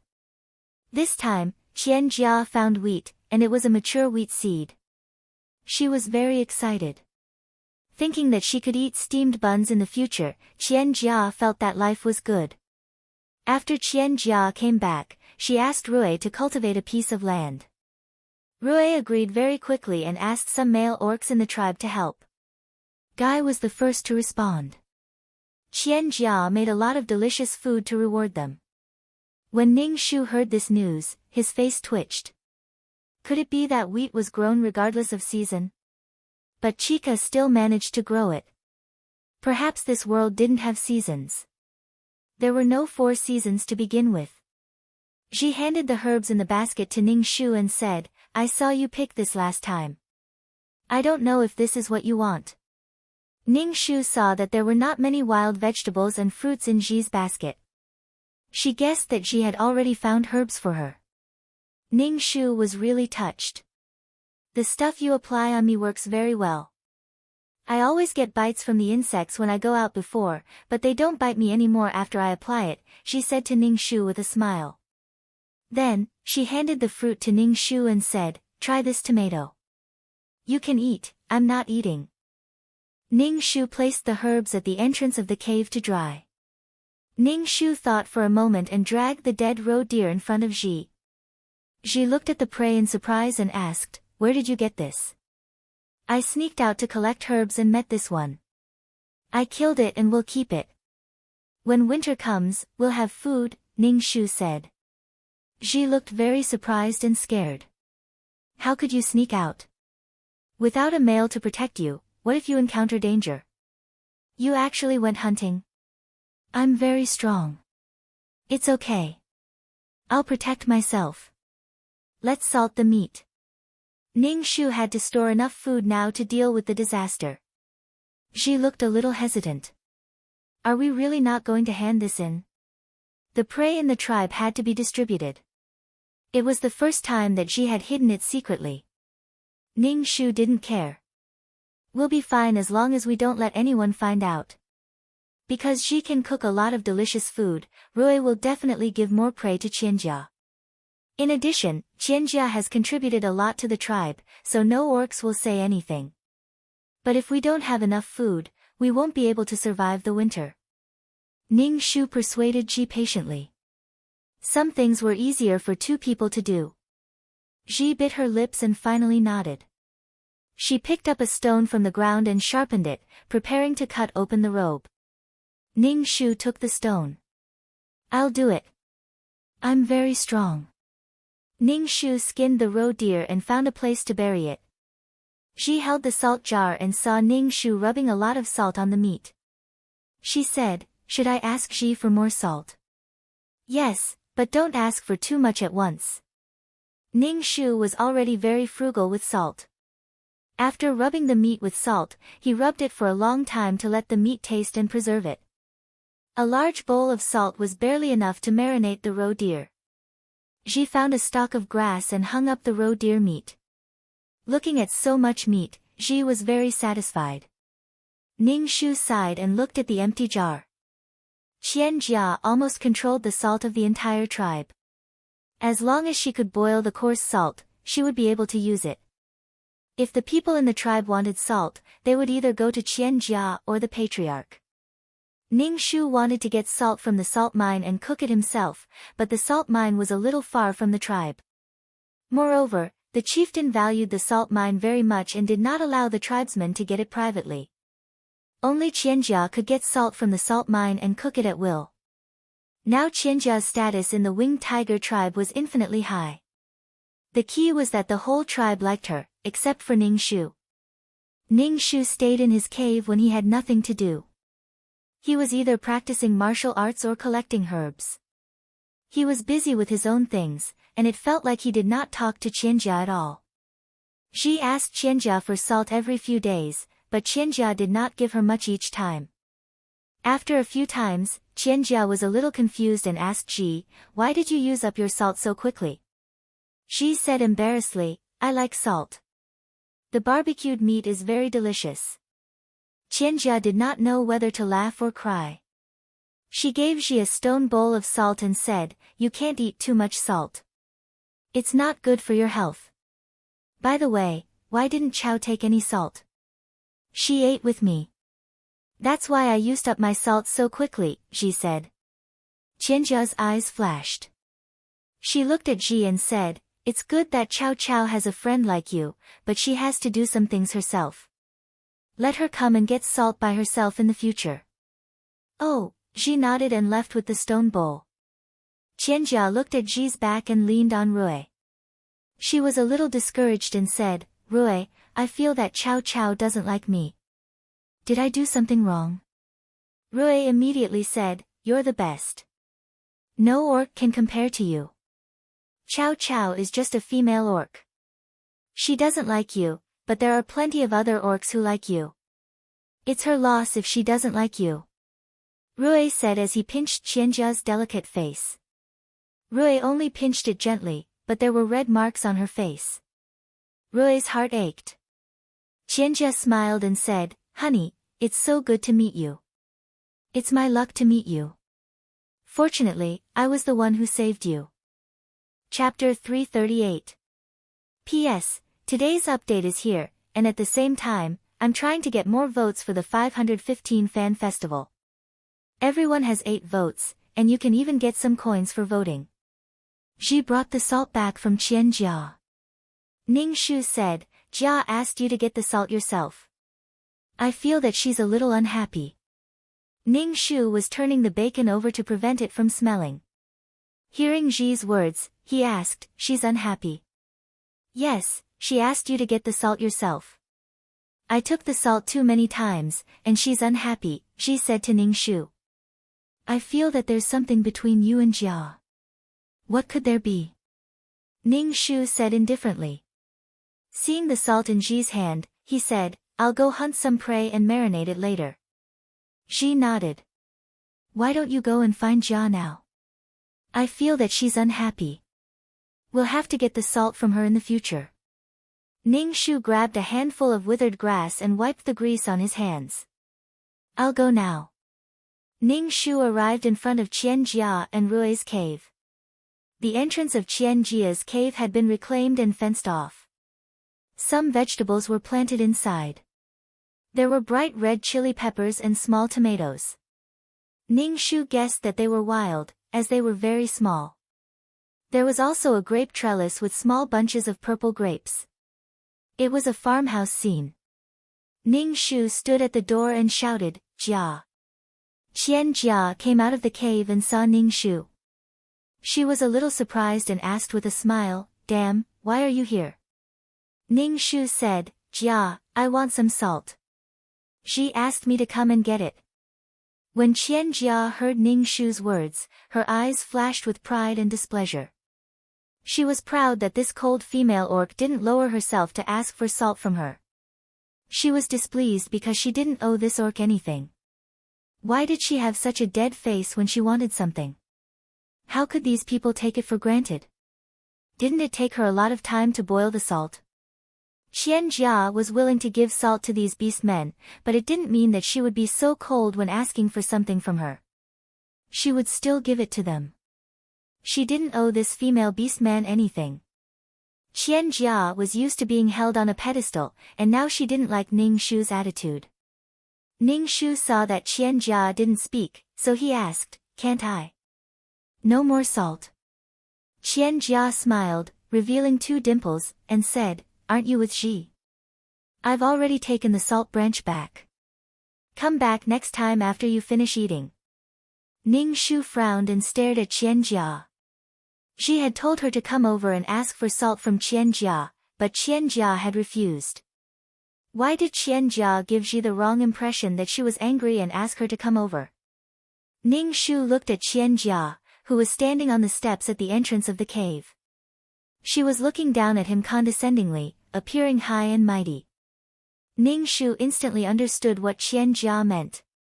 She just wanted to humiliate her and sow discord between her and Xi. Just think about it. Xi had asked her to come here, but Qian Jia didn't intend to give her any salt. Qian Jia probably had a problem with Xi. Ning Shu felt that it was strange, so he said indifferently, "Since you don't have any, then forget it. I'm leaving." Ning Shu turned around and left without hesitation. She was afraid that she wouldn't come here to ask for salt in the future. It seemed that she really had to go to the salt mine to steal salt. She didn't have any sense of belonging to this tribe. She felt that now the winged tiger tribe had become Qian Jia's territory. Qian Jia saw Ning Shu leave without hesitation and felt offended. She felt that this female beast man was really annoying. She called out to Ning Shu, "Fuck, wait a minute." Ning Shu turned his head and looked at her. Qian Jia suddenly didn't know what to say when Ning Shu's cold eyes stared at her. "Well, we're going out of the tribe to look for something tomorrow. This time, it's full. I'll take you out next time," Qian Jia said. Now, all the female beast men in the tribe liked to go out with her. Every time they fought for the quota, they would break their heads. Ning Shu sneered and said unceremoniously, "Jia, don't you think you're making people uncomfortable? If you don't want to take me, I won't go." "Why are you saying this to me? Do you want me to beg you to take me?" Qian Jia looked at Ning Shu in shock. For a moment, she was tongue-tied. She obviously didn't expect him to say something so embarrassing. She stuttered, I didn't think so." "Then what do you think?" Ning Shu said indifferently, "Do you think that you're so great just because you're a goddess sent by the gods? Everyone has to flatter you. If you want to give me salt, then give me salt. If you don't want to, then forget it. You actually want me to kneel down and beg you, right?" "I didn't." Qian Jia was so angry that her body was trembling. Ever since she came to this world, Qian Jia had never hated anyone so much. She felt that the other party had cut open her heart. Some of her thoughts were exposed under the sun. She was embarrassed and stunned. Now, Qian Jia was glad that she came to this world. Although there were no planes, cars, computers, cell phones, or anything else in this world, she was unique. In this world, she was the only one who looked good. Here, she felt that she was needed, loved, and valued. She was no longer the ordinary girl she used to be. Here, she could casually do something that would bring her praise. Praise made people happy, so she was very dissatisfied with the attitude of this female beast man called Grass. She changed the entire tribe, but this female beast man treated her like this. "Grass, I don't know what I did to offend you. I know you've never liked me. Tell me, what did I do to make you uncomfortable?" Qian Jia was so angry that she was about to cry. She had never been treated like this since she came to this world. Ning Shu retorted sarcastically, "What did I do to offend you? Why do you dislike me so much?" Ji is an innocent female. You want to sow discord between Ji and me? Are you still a pure goddess? Won't the gods blame you for this? When did I sow discord between you and Ji? Don't slander me. Qian Jia couldn't help but raise her voice. What does it have to do with you whether I'm a goddess or not? Qian Jia clearly knew that she was not a goddess, but an ordinary person who had transmigrated from another world to this place. She was also baffled to be called a goddess, but she absolutely would not allow the other party to insult her like this. On this side, Ning Shu and Qian Jia's quarrel was very loud. Rui came out of the cave, and many beast men gathered around. What's going on? Rui saw the angry look on his little female's face. He had never seen Qian Jia like this. Tears were rolling on her long eyelashes, and it was very distressing to see her like this. Qian Jia pursed her lips and shook her head, not saying anything. Everyone looked at Ning Shu. They looked at Ning Shu with condemnation in their eyes. Guy reached out and pulled Ning Shu, saying, "Stop it. Qian Jia just came to the tribe not long ago. You shouldn't quarrel with her." Ning Shu shook off Guy's hand, frowned, and said coldly, "Why are you pulling me?" Chapter 339. P.S. Here's today's update, and at the same time, let's get some votes for Qidian's 515 Fan Festival. Everyone has 8 votes, and you can even get some coins for voting. Guy didn't expect to be thrown off by a female, and was almost slapped in the face. Guy's expression was a little ugly. He glanced at Qian Jia, who was about to cry, and said to Ning Shu in a low voice, "Don't make a fuss, come with me. If there's anything, we can talk about it at the side." Ning Shu glanced at him, "What does it have to do with you?" Ning Shu really couldn't stand Qian Jia's appearance now. She might as well shed all pretense of cordiality and cut off all contact with her. After all, she wouldn't need to rely on Qian Jia to live her life. Qian Jia was going to become a queen in the future, and whatever kind of life she had to lead had nothing to do with her. She didn't need to curry favor with Qian Jia at all. Even if she was chased out of the tribe, Ning Shu felt that she could survive. You. Guy's expression was very ugly, especially in front of Qian Jia. What's going on? Rui stared sharply at Ning Shu. "Jia, what's wrong with you? If we don't clear things up today, we can only clear things up with the tribe leader and the shaman." Ning Shu pursed her lips and said, "What's there to talk about? Isn't it just a quarrel between females? Are you going to interfere?" Ning Shu smiled at Qian Jia. "A pure goddess wouldn't be so calculative with me over such a small matter, right?" Qian Jia only felt that this female was too annoying. She even used the term goddess, as if she would be unworthy of the title if she was calculative. Qian Jia only felt a wave of depression rushing towards her heart. She was actually put on the spot by a primitive person. "I won't be calculative. I didn't give you any salt this time because there's no more salt at home," Qian Jia said coldly. When Rui heard Qian Jia say that there was no more salt, she was stunned for a moment before continuing, "Yes, there's no more salt. You only know how to ask for salt, but you don't know how hard it is for Jia to boil the salt. She has to keep stirring it, and her hands are swollen. You're angry at Jia because you didn't get any salt, aren't you going too far?" Rui's tiger eyes stared at Ning Shu. A powerful aura erupted from his body, making him look like he was filled with power. Ning Shu looked around and saw that the male orcs were all dissatisfied with him. He felt very bored. It was impossible to reason with these people. Qian Jia was the only one in their hearts. Qian Jia was the best, and anyone who went against her was a bad person. You know what happened.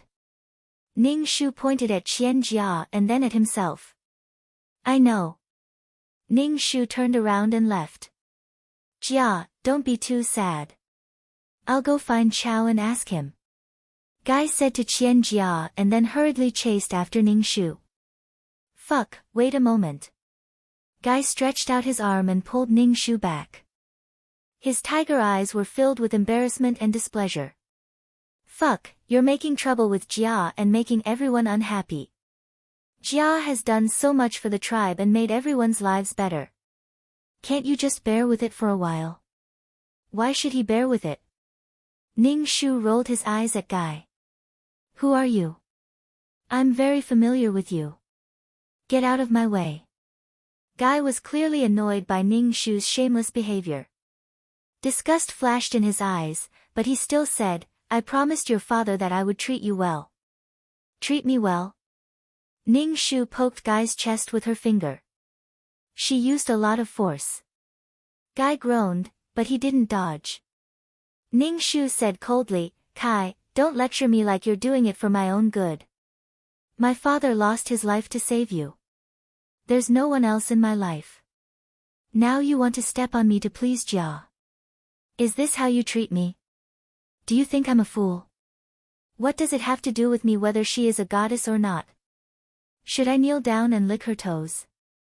If you like her feet, go lick them yourself. Ning Shu withdrew her hand and wiped it on her animal skin.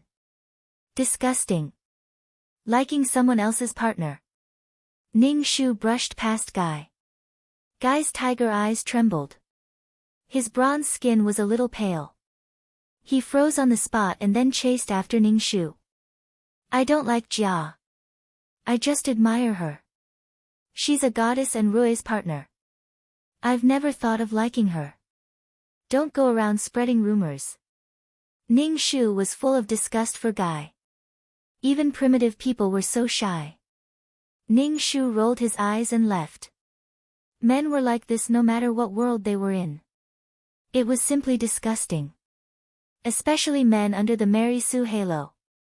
They were even more unsightly. It was as if they had Chinibyu cancer. The female lead was everything in their lives. Just looking at her was enough to make them lose their appetite. Ning Shu pointed at Guy. Don't talk to me when you see me in the future. Otherwise, I'll announce to the whole tribe that you like Rui's partner. You're drooling like a wolf every day. Let's see how you can stay in this tribe. You. Guy's sword-like eyebrows furrowed deeply.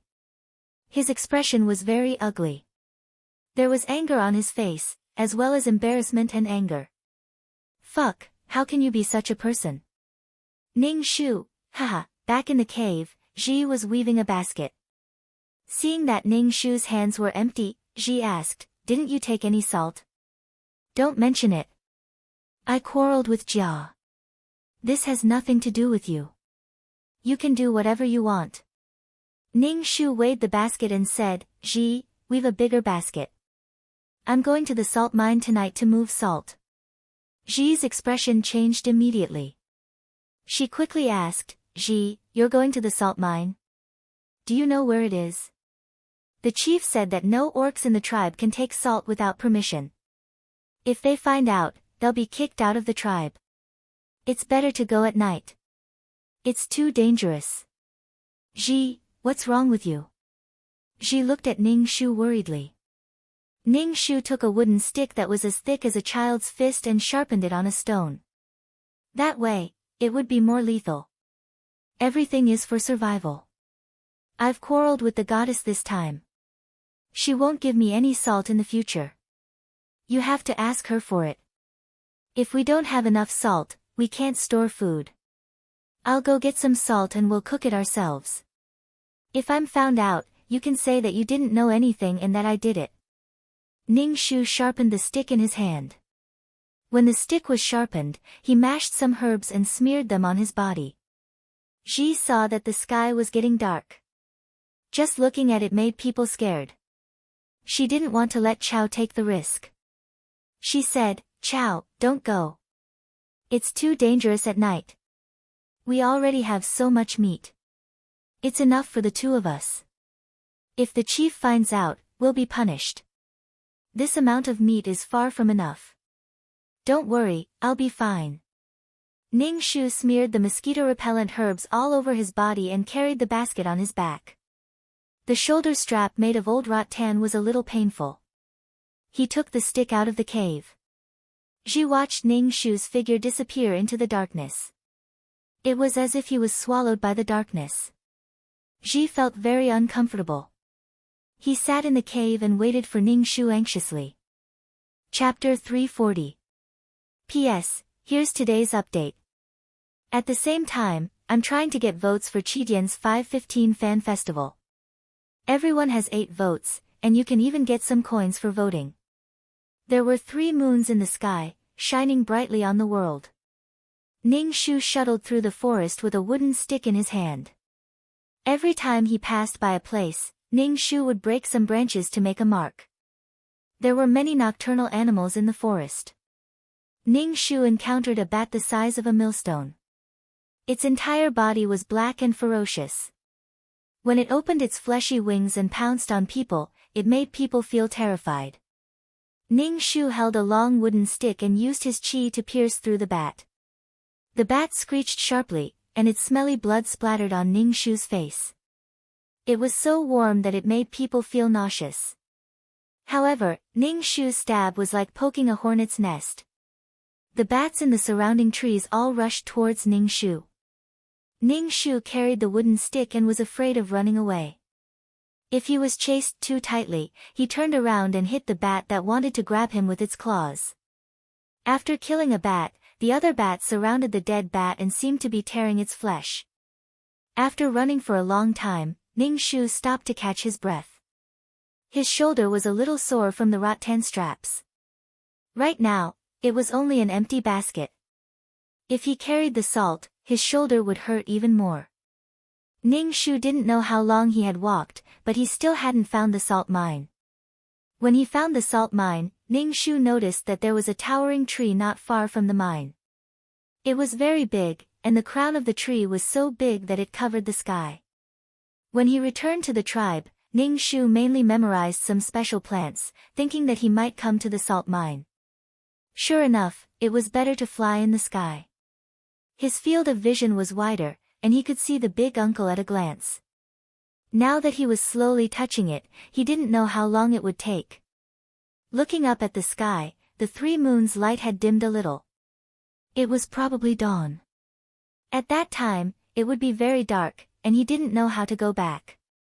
Ning Shu was so anxious that he was sweating, but he finally found a salt mine. He put down the basket and dug the sand with his bare hands. The primitive society without tools was really miserable. At least males had powerful claws after they transformed, but now she could only use her own hands.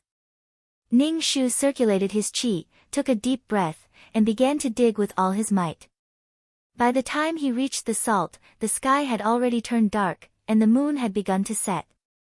Without the illumination of the moon, it would be much more difficult to return. Ning Shu placed a large piece of salt in the basket, carried the basket, and began to run.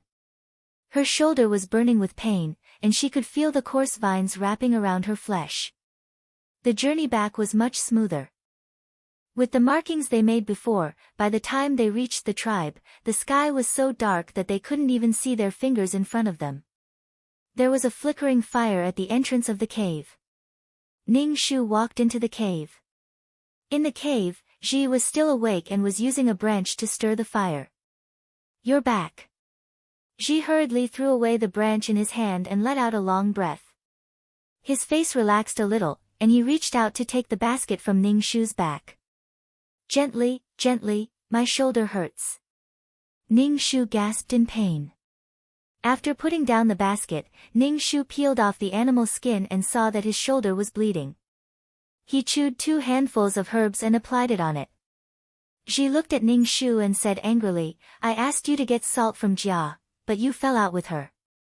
Now you're suffering. Can't you just coax her? You're too dangerous." "I can't. We need a lot of salt, and we can't take it all from her. If we take too much, it will arouse suspicion. We're hiding prey now, and if we're discovered, we'll hand it over." Ning Shu smashed the salt with a stone and put it in the stone pot. Ning Shu had an idea, but it required a lot of food to survive the extremely cold winter. After a busy night, Ning Shu was very tired. He lay down on the withered grass and prepared to sleep. "You go back and rest too. We'll boil the salt tomorrow." Ji nodded and went back to the cave next door. Because Ning Shu had a falling out with Qian Jia, the next day, when Ning Shu went out to boil some salt, some beast men looked at Ning Shu with unkind eyes. However, those unkind eyes were all male beast men. Some female beast men came over to ask Ning Shu what was going on. Why did he quarrel with the goddess? Ning Shu just said that it was because of Guy, and he would let Guy take the blame. Some female orcs showed a look of understanding, but they didn't dare to say too much to Ning Shu. After all, Qian Jia was not only a goddess, but she also had a lot of things in her hands. As the saying goes, if you follow the protagonist, you'll get meat. It was a biological instinct to seek advantages and avoid disadvantages. Some female orcs were more concerned about Ning Shu and asked him to talk to the goddess. The goddess wouldn't care about it. There was no benefit in quarreling with the goddess. They also advised Ning Shu that Ning Shu's relationship with Guy's family was better. Guy wouldn't like it. Ning Shu smiled indifferently. Male orcs hunted to survive, but female orcs were weak and couldn't hunt to survive. They could only rely on the males. Subconsciously, they still wanted to please the males so that they could survive. Ning Shu had never thought of pleasing Guy. People who already had someone else in their heart would have a heart of stone. They wouldn't care about what others did. Instead, they would find it troublesome. To this kind of person, it was a slap in the face. Pleasing. However, Ning Shu wasn't sure if he could beat a tiger now. When he was strong enough, he would definitely learn from Wusong and beat a tiger. Facing these concerns, Ning Shu smiled bitterly and said, Guy won't become my partner. He won't like me. He only knows how to scold me and blame me for offending the goddess. The female orcs looked at each other but didn't say anything. They just comforted Ning Shu and said that he would become Guy's partner.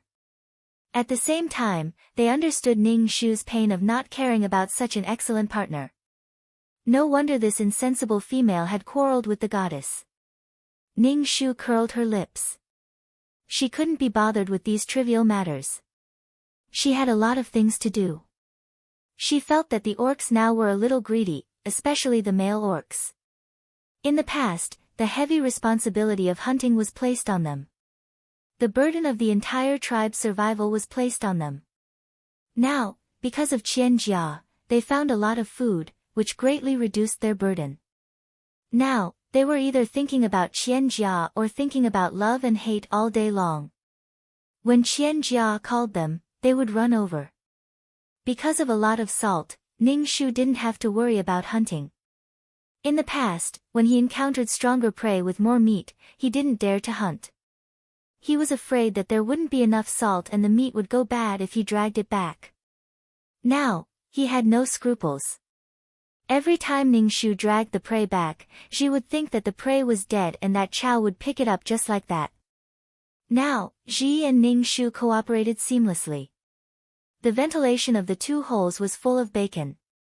Looking at the bacon, Ji was very satisfied. I've never seen so much meat. Should we continue? Ning Shu nodded. Of course, the more the better. There would never be enough food. Chapter 341.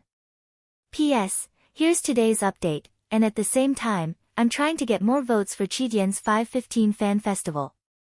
Everyone has 8 votes, and you can even get some coins for voting. However, with so much meat hanging in the cave, they would eventually be discovered. Ning Shu wanted to store more meat before winter came. We have to move to another place.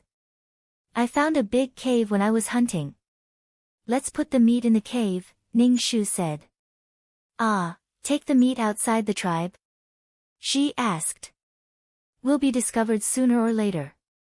Are you willing to hand over so much meat to the tribe? Ning Shu looked at Ji and asked. Ji's heart suddenly ached, and her face became distorted. She immediately said, okay. Ning Shu and Ji started to work. They put the dried bacon into a basket and prepared to send it to the big cave at night. However, Ji had never left the tribe at night. There were always rustling sounds in the forest, and the shrill sounds of strange birds, which made their hair stand on end.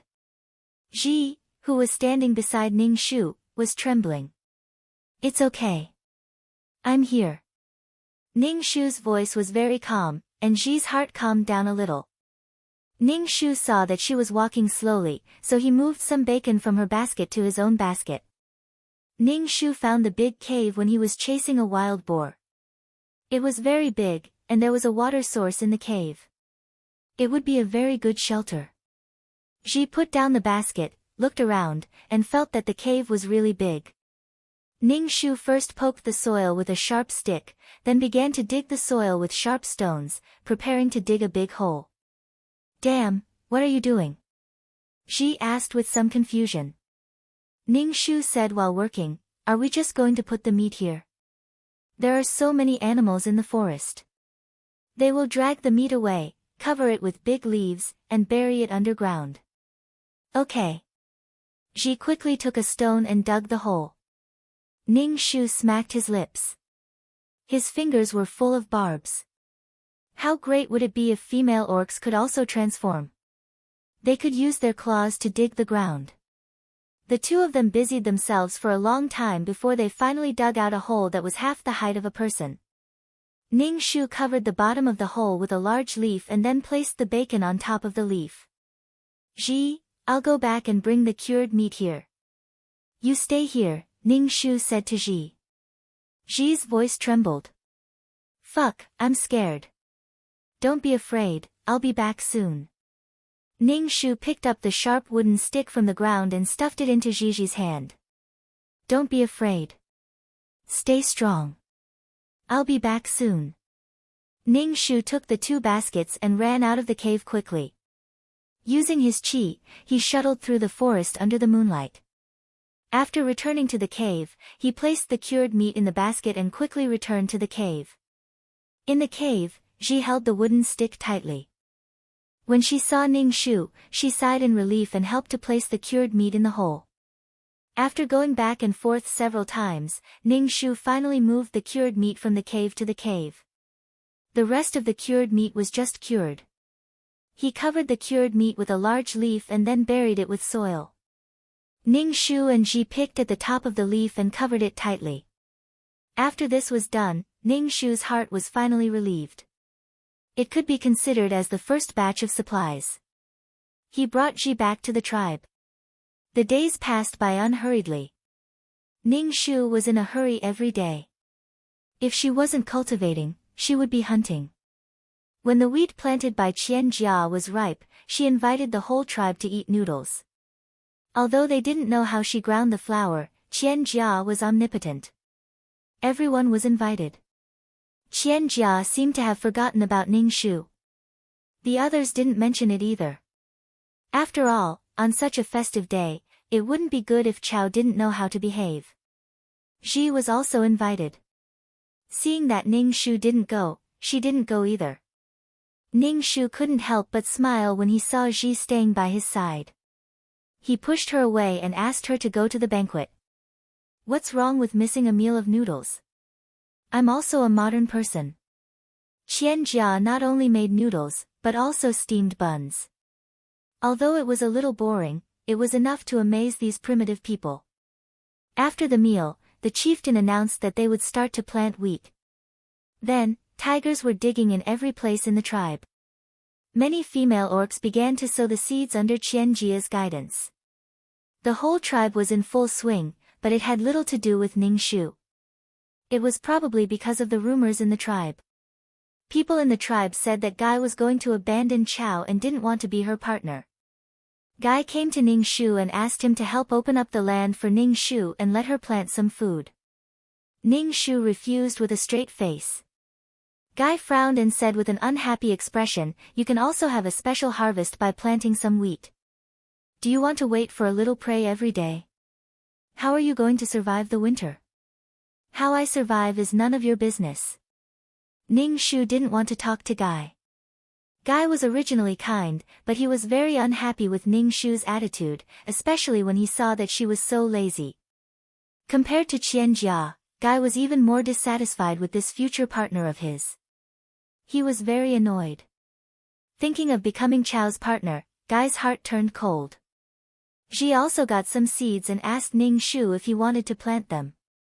Ning Shu shook his head and let her do it herself. Ning Shu looked up and saw that there were already 5 moons in the sky. Winter was not far away. So he sped up his hunting speed. In a few days, he would go to the salt mine to steal salt. Ning Shu's strength was getting stronger and stronger, but he didn't dare to relax at all. With a little more strength, he could save one more abandoned person.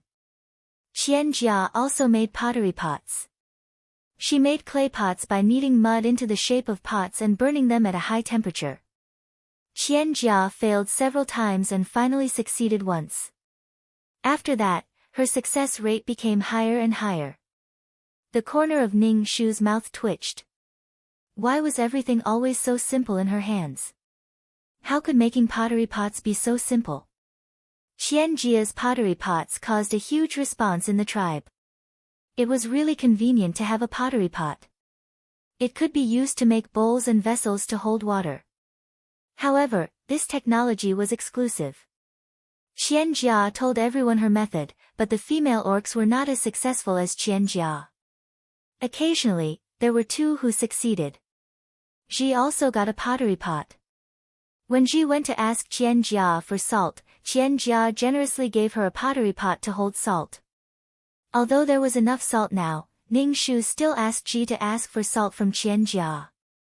Ji liked the pottery pot very much and showed it to Ning Shu.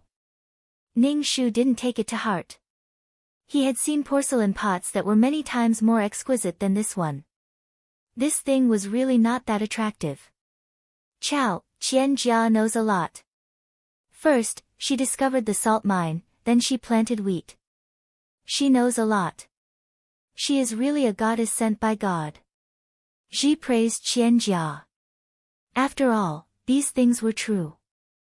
The entire tribe had undergone earth-shattering changes, changing with each passing day. Ning Shu nodded. The goddess is naturally different from us. Standing on the shoulders of giants, Qian Jia naturally saw further. What she knew was accumulated from generations of predecessors. Chapter 342. P.S. Here's today's update, and at the same time, I'm trying to get more votes for the 515 Fan Festival. Everyone has 8 votes, and you can even get some coins for voting.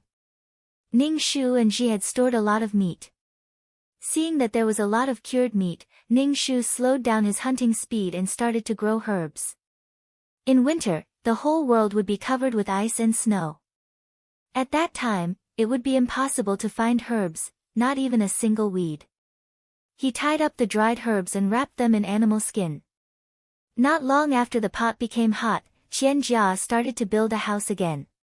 She couldn't stand the humidity in the cave, and the air was not circulating. Qian Jia complained to Rui that people in her hometown lived in houses, and living in a cave would make her a caveman. Although Rui didn't know what a caveman was, he remembered it and said that he wanted to build a house for Qian Jia.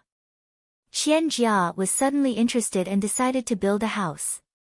She had wanted to live in a cave for a long time, and there were a lot of insects. Qian Jia also knew that this place was made of bricks, so she asked people to collect stones to replace the bricks. Then the whole tribe became busy, looking for stones everywhere. There were all kinds of stones. Qian Jia liked the granite that Guy found because it was very hard. Without cement, she used mud. Qian Jia was very smart and used the mud from the fish pond in the river. This kind of mud had a high viscosity and could replace cement. Under Qian Jia's command, a very simple house was built with a thatched roof. Although it was just a simple house with a door, a window, and a Kong in the room, Qian Jia was very excited and rolled around on the Kong. When the chief saw this, he immediately asked his son to build a house like this for him. Houses became a new thing in the tribe. They had always lived in caves, and they didn't expect to live in a place like this. Even Ji went to look at the houses every day. Gradually, there were more and more houses in the tribe. Seeing such houses, people didn't want to live in caves anymore. Ji was very envious. Ning Shu asked, "Damn, should we also build a house?" Boring. Winter is coming soon, and the thatch won't be able to support the weight of the snow. All the snow will crash into the house, Ning Shu said indifferently. Ji didn't say anything, but she didn't say anything about building a house either. Ning Shu told Ji that if the cave was really humid, she could sprinkle burned charcoal or dried grass ashes on the ground. It should be able to absorb moisture. Ning Shu would scatter the ashes in the room every time. Ning Shu felt that the weather was getting colder. When he rested at night, he had to cover himself with animal skins. Winter was coming. The shaman called Ning Shu in front of him and asked Ning Shu if he had a communication stone. Ning Shu had long forgotten about this matter. Ning Shu rolled his eyes and said, "I have no way to communicate with the divine stone." Disappointment flashed through the shamanist's eyes. "It seems that God didn't choose you." "Shaman, did God tell you that Qianjia is a goddess?" Ning Shu had always been curious about why the shamanist thought that Qianjia was a goddess. The shamanist's eyes were a little fascinated. "Look at her clothes. Only God can wear such clothes. Did I see God wearing such clothes?" Huh? Ning Shu was even more confused. Did the shamanist really see what the black shadow looked like? What she saw was really a shadow. It was pitch black and she didn't see anything. Did they see the same thing? "You should go to the trade fair this time. It's good to go out and see the world. Communicate with the divine stone. If you are determined to become a shamanist, you will naturally be able to communicate with the divine stone," Ning Shu said. Then the shamanist coughed. Ning Shu saw that the shamanist seemed to have bronchitis and asked, "What's wrong, shamanist?" "It's an old problem. It's cold." The shamanist waved her hand and said, "Soon, I will probably go to God and become his servant." Ning Shu was speechless. So now the shamanist was anxious to find the next successor. Ning Shu came back from the shamanist and thought about the trade fair. There was always a trade fair before winter. This trade fair traded things that every tribe needed to survive the winter. When Ji heard that Ning Shu could go to the trade fair, she was very envious. There were a lot of things at the trade fair and she could meet the orcs of various tribes. Ning Shu didn't care very much. However, Ning Shu didn't expect that a few days later, her name would be removed and replaced by Ji. Ning Shu narrowed his eyes. Then he heard that Qianjia would also go this time. The female orcs were led by Qianjia. It should be that Qianjia didn't want to take him. Now, Qianjia could do anything she wanted. Ning Shu was removed from the list, so the shamanist couldn't say anything. She just coughed harder and frowned when she looked at Qianjia. The shamanist sighed and said to Ning Shu, "She is a goddess, but I don't know if God sent her to help the orcs or to destroy them. I only hope that God can pity our tribe." Ning Shu's mouth twitched. "You think too much." Of course, as the troublesome female supporting character, Ning Shu went to quarrel with Qianjia again. She demanded an explanation from Qianjia on why she had been kicked out of the competition. She said all kinds of things to put Qianjia on the spot. Before Qianjia could say anything, the surrounding beast men were already speaking up for Qianjia. Everyone ignored Ning Shu, who had been kicked out of the team. Instead, they comforted Qianjia, who was angered by Ning Shu, while condemning Ning Shu. Ning Shu looked at these orcs' support for Qianjia. He could see that Qianjia's reputation in the winged tiger tribe was very high. Those who stood up for Qianjia were all male orcs. The female orcs basically didn't talk much. Perhaps the female orcs were dissatisfied with the goddess who attracted all the male orcs' attention, but they couldn't say it out loud. Ning Shu and Qianjia had a conflict. Many female orcs chose not to help either side. Some even left the scene directly. Ning Shu saw that there was no point in making a scene, so he turned and left. Guy chased after Ning Shu. Ning Shu saw his angry face and guessed that he wanted to teach him a lesson. Without another word, Ning Shu kicked Guy's calf. With Guy's strength, he could naturally dodge it, but Guy didn't expect a female to attack him. He took the kick directly, and it was excruciatingly painful. I said, I don't want to talk to you. Don't teach me a lesson. Ning Shu turned and left. However, the original owner's father died in order to save Guy. A child without parents was like a blade of grass. If the original owner's father was still alive, would Guy dare to bully her like this? Ji, who got the name, said to Ning Shu uneasily, I don't know how it became me. Ning Shu smiled at her. It's good to go out and have a look. You know that she doesn't like me. She'll hate me even if we go out. This time, the winged tiger tribe was very much looking forward to it. There were too many good things in their tribe. Clay pots, seeds, various vegetables, and spices. It would definitely shock the other tribes. They felt proud. The winged tiger tribe also had good things. Chapter 343. P.S. Here is today's update, and at the same time, I'm trying to get more votes for the 515 Fan Festival. Everyone has 8 votes, and you can even get some coins for voting. When Ji was about to go to the trade fair, Ning Shu went to send her off. Ji brought a lot of things with her, thinking that she could trade something good at the trade fair. When they arrived at the ritual square, Ning Shu and Qian Jia looked at each other. Ning Shu rolled his eyes and ignored her. Ning Shu was excited and scared at the same time. He said to Ji, if you need anything, go to the leader of the orcs. He's old and experienced. Relying on these young male orcs. Ha! Ji nodded. Ning Shu said, hey, what do you want? I'll bring it for you. No need. Ning Shu gave Ji a bag of poison and said, if you're in danger, sprinkle this. Don't smell it yourself. Ji put away the unknown powder and nodded. Qian Jia saw Ning Shu rolling his eyes at her and ignoring her. Ning Shu and Ji walked over. Hey, Qian Jia and Ning Shu shouted. Ning Shu raised his eyes and said, what? Do you want to quarrel? You know I don't like you now, but you still want to get close to me. You did it on purpose. You deliberately let these male orcs attack me, didn't you? Goddess, I was wrong. I won't quarrel with you anymore. Ning Shu rolled his eyes. Don't let these male orcs attack me. I know all the male orcs here like you. If you lose a hair, these men will kill me. Hey! Ji pulled Ning Shu. Qian Jia's face turned red, and she said angrily, you're so annoying. I want to talk to you about the quota. You're young and have a bad temper. This is the first time a female orc in the tribe will participate in the trade fair. Let Ji go. That's enough. It's one thing for you to remove me from the list, but now you're accusing me of being immature and bad-tempered. Goddess, you're a mighty and noble goddess, an emissary sent by God. How could you do such a thing? Ning Shu's tone was sarcastic.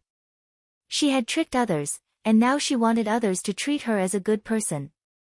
Did she think others were stupid?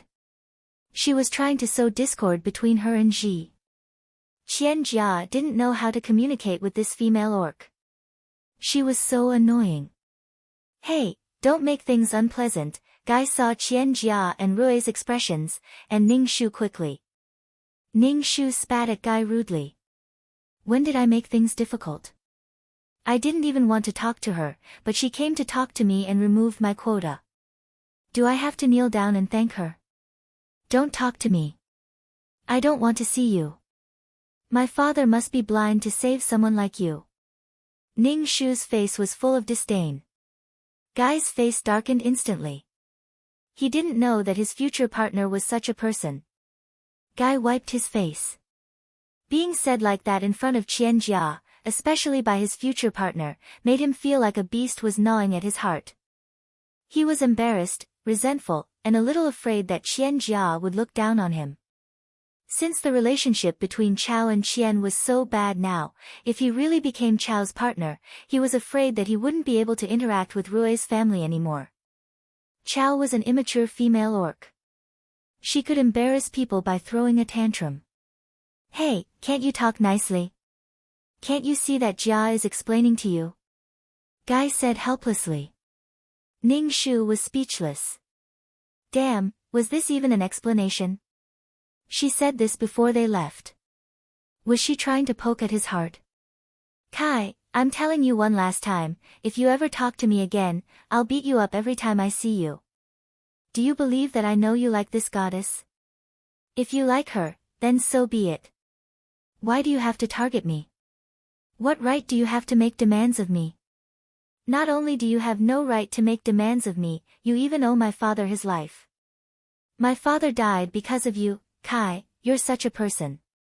You don't want to be my partner, but do you think I want to be your partner? You're a disgusting orc who keeps staring at other people's partners. Ning Shu hated Guy very much. He kept asking her. What right did he have? He didn't have any right at all. Guy clenched his fists tightly. His face was distorted. He unconsciously took 2 steps towards Ning Shu. It looked like he was going to hit Ning Shu. Ning Shu raised her chin slightly and looked at Guy coldly. It was best to fight. She wanted to test her strength. She had long wanted to learn from Wusong and fight a tiger. All right, stop quarreling. I'm in the wrong here.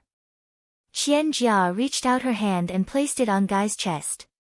She sighed and said to Ning Shu, let's talk about this after the trade fair. Ning Shu curled his lips and looked at Qian Jia with his arms crossed. Are you really a goddess? Huh? Qian Jia looked at Ning Shu in confusion. Ning Shu said calmly, the shamans in the tribe don't have partners in order to maintain their purity. However, the messenger sent by the god is playing with the male orcs. She has the male orc in a daze. Now, her hand is still on Guy's chest. Tsk, tisk, Qian Jia turned around and quickly retracted her hand. Damn, I was afraid that you would fight. That's why I stopped Guy. There are so many people here. Do you need a female orc with a partner to stop them? Are all the other orcs dead? Ning Shu's expression was indescribably sarcastic. Qian Jia saw that the orcs around her were looking at her with judging eyes. She was so angry that tears were rolling down her face. Aren't you just holding a grudge against me for removing your spot? How can you slander me like this? Qian Jia threw herself into Rui's arms and cried. Rui comforted Qian Jia and said coldly to Ning Shu, if you continue to cause trouble, I can only kick you out of the tribe. Ning Shu patted his chest. I'm so scared. Kick me out of the tribe. It's good that I don't have to see you disgusting people. The goddess is everyone's goddess. Maybe the goddess has more than one partner. Maybe you'll be lucky. Ning Shu pointed at the male orcs. He really wanted to kill these men. Men were really disgusting. Enough. What do you want? Qian Jia, who was buried in Rui's arms, turned around and looked at Ning Shu. Her face was tear-stained, and she looked fresh and charming. She said sarcastically, damn, you're slandering me like this because you think I stole your partner. Don't worry, I won't have anything to do with your guy in this life. Guy's face darkened when he heard this. However, he still had to blame Cao Cao for being so unreasonable. Ning Shu covered his mouth and giggled like an old hen that had just laid eggs. He gloated at Guy's misfortune. See, she doesn't want you in this life. You can't be one of her partners. Right, you have to keep your promise. You're a goddess. If you break your promise, you'll be punished by the gods. Ning Shu said to Qian Jia while giggling. The entire ritual square was filled with Ning Shu's unpleasant laughter.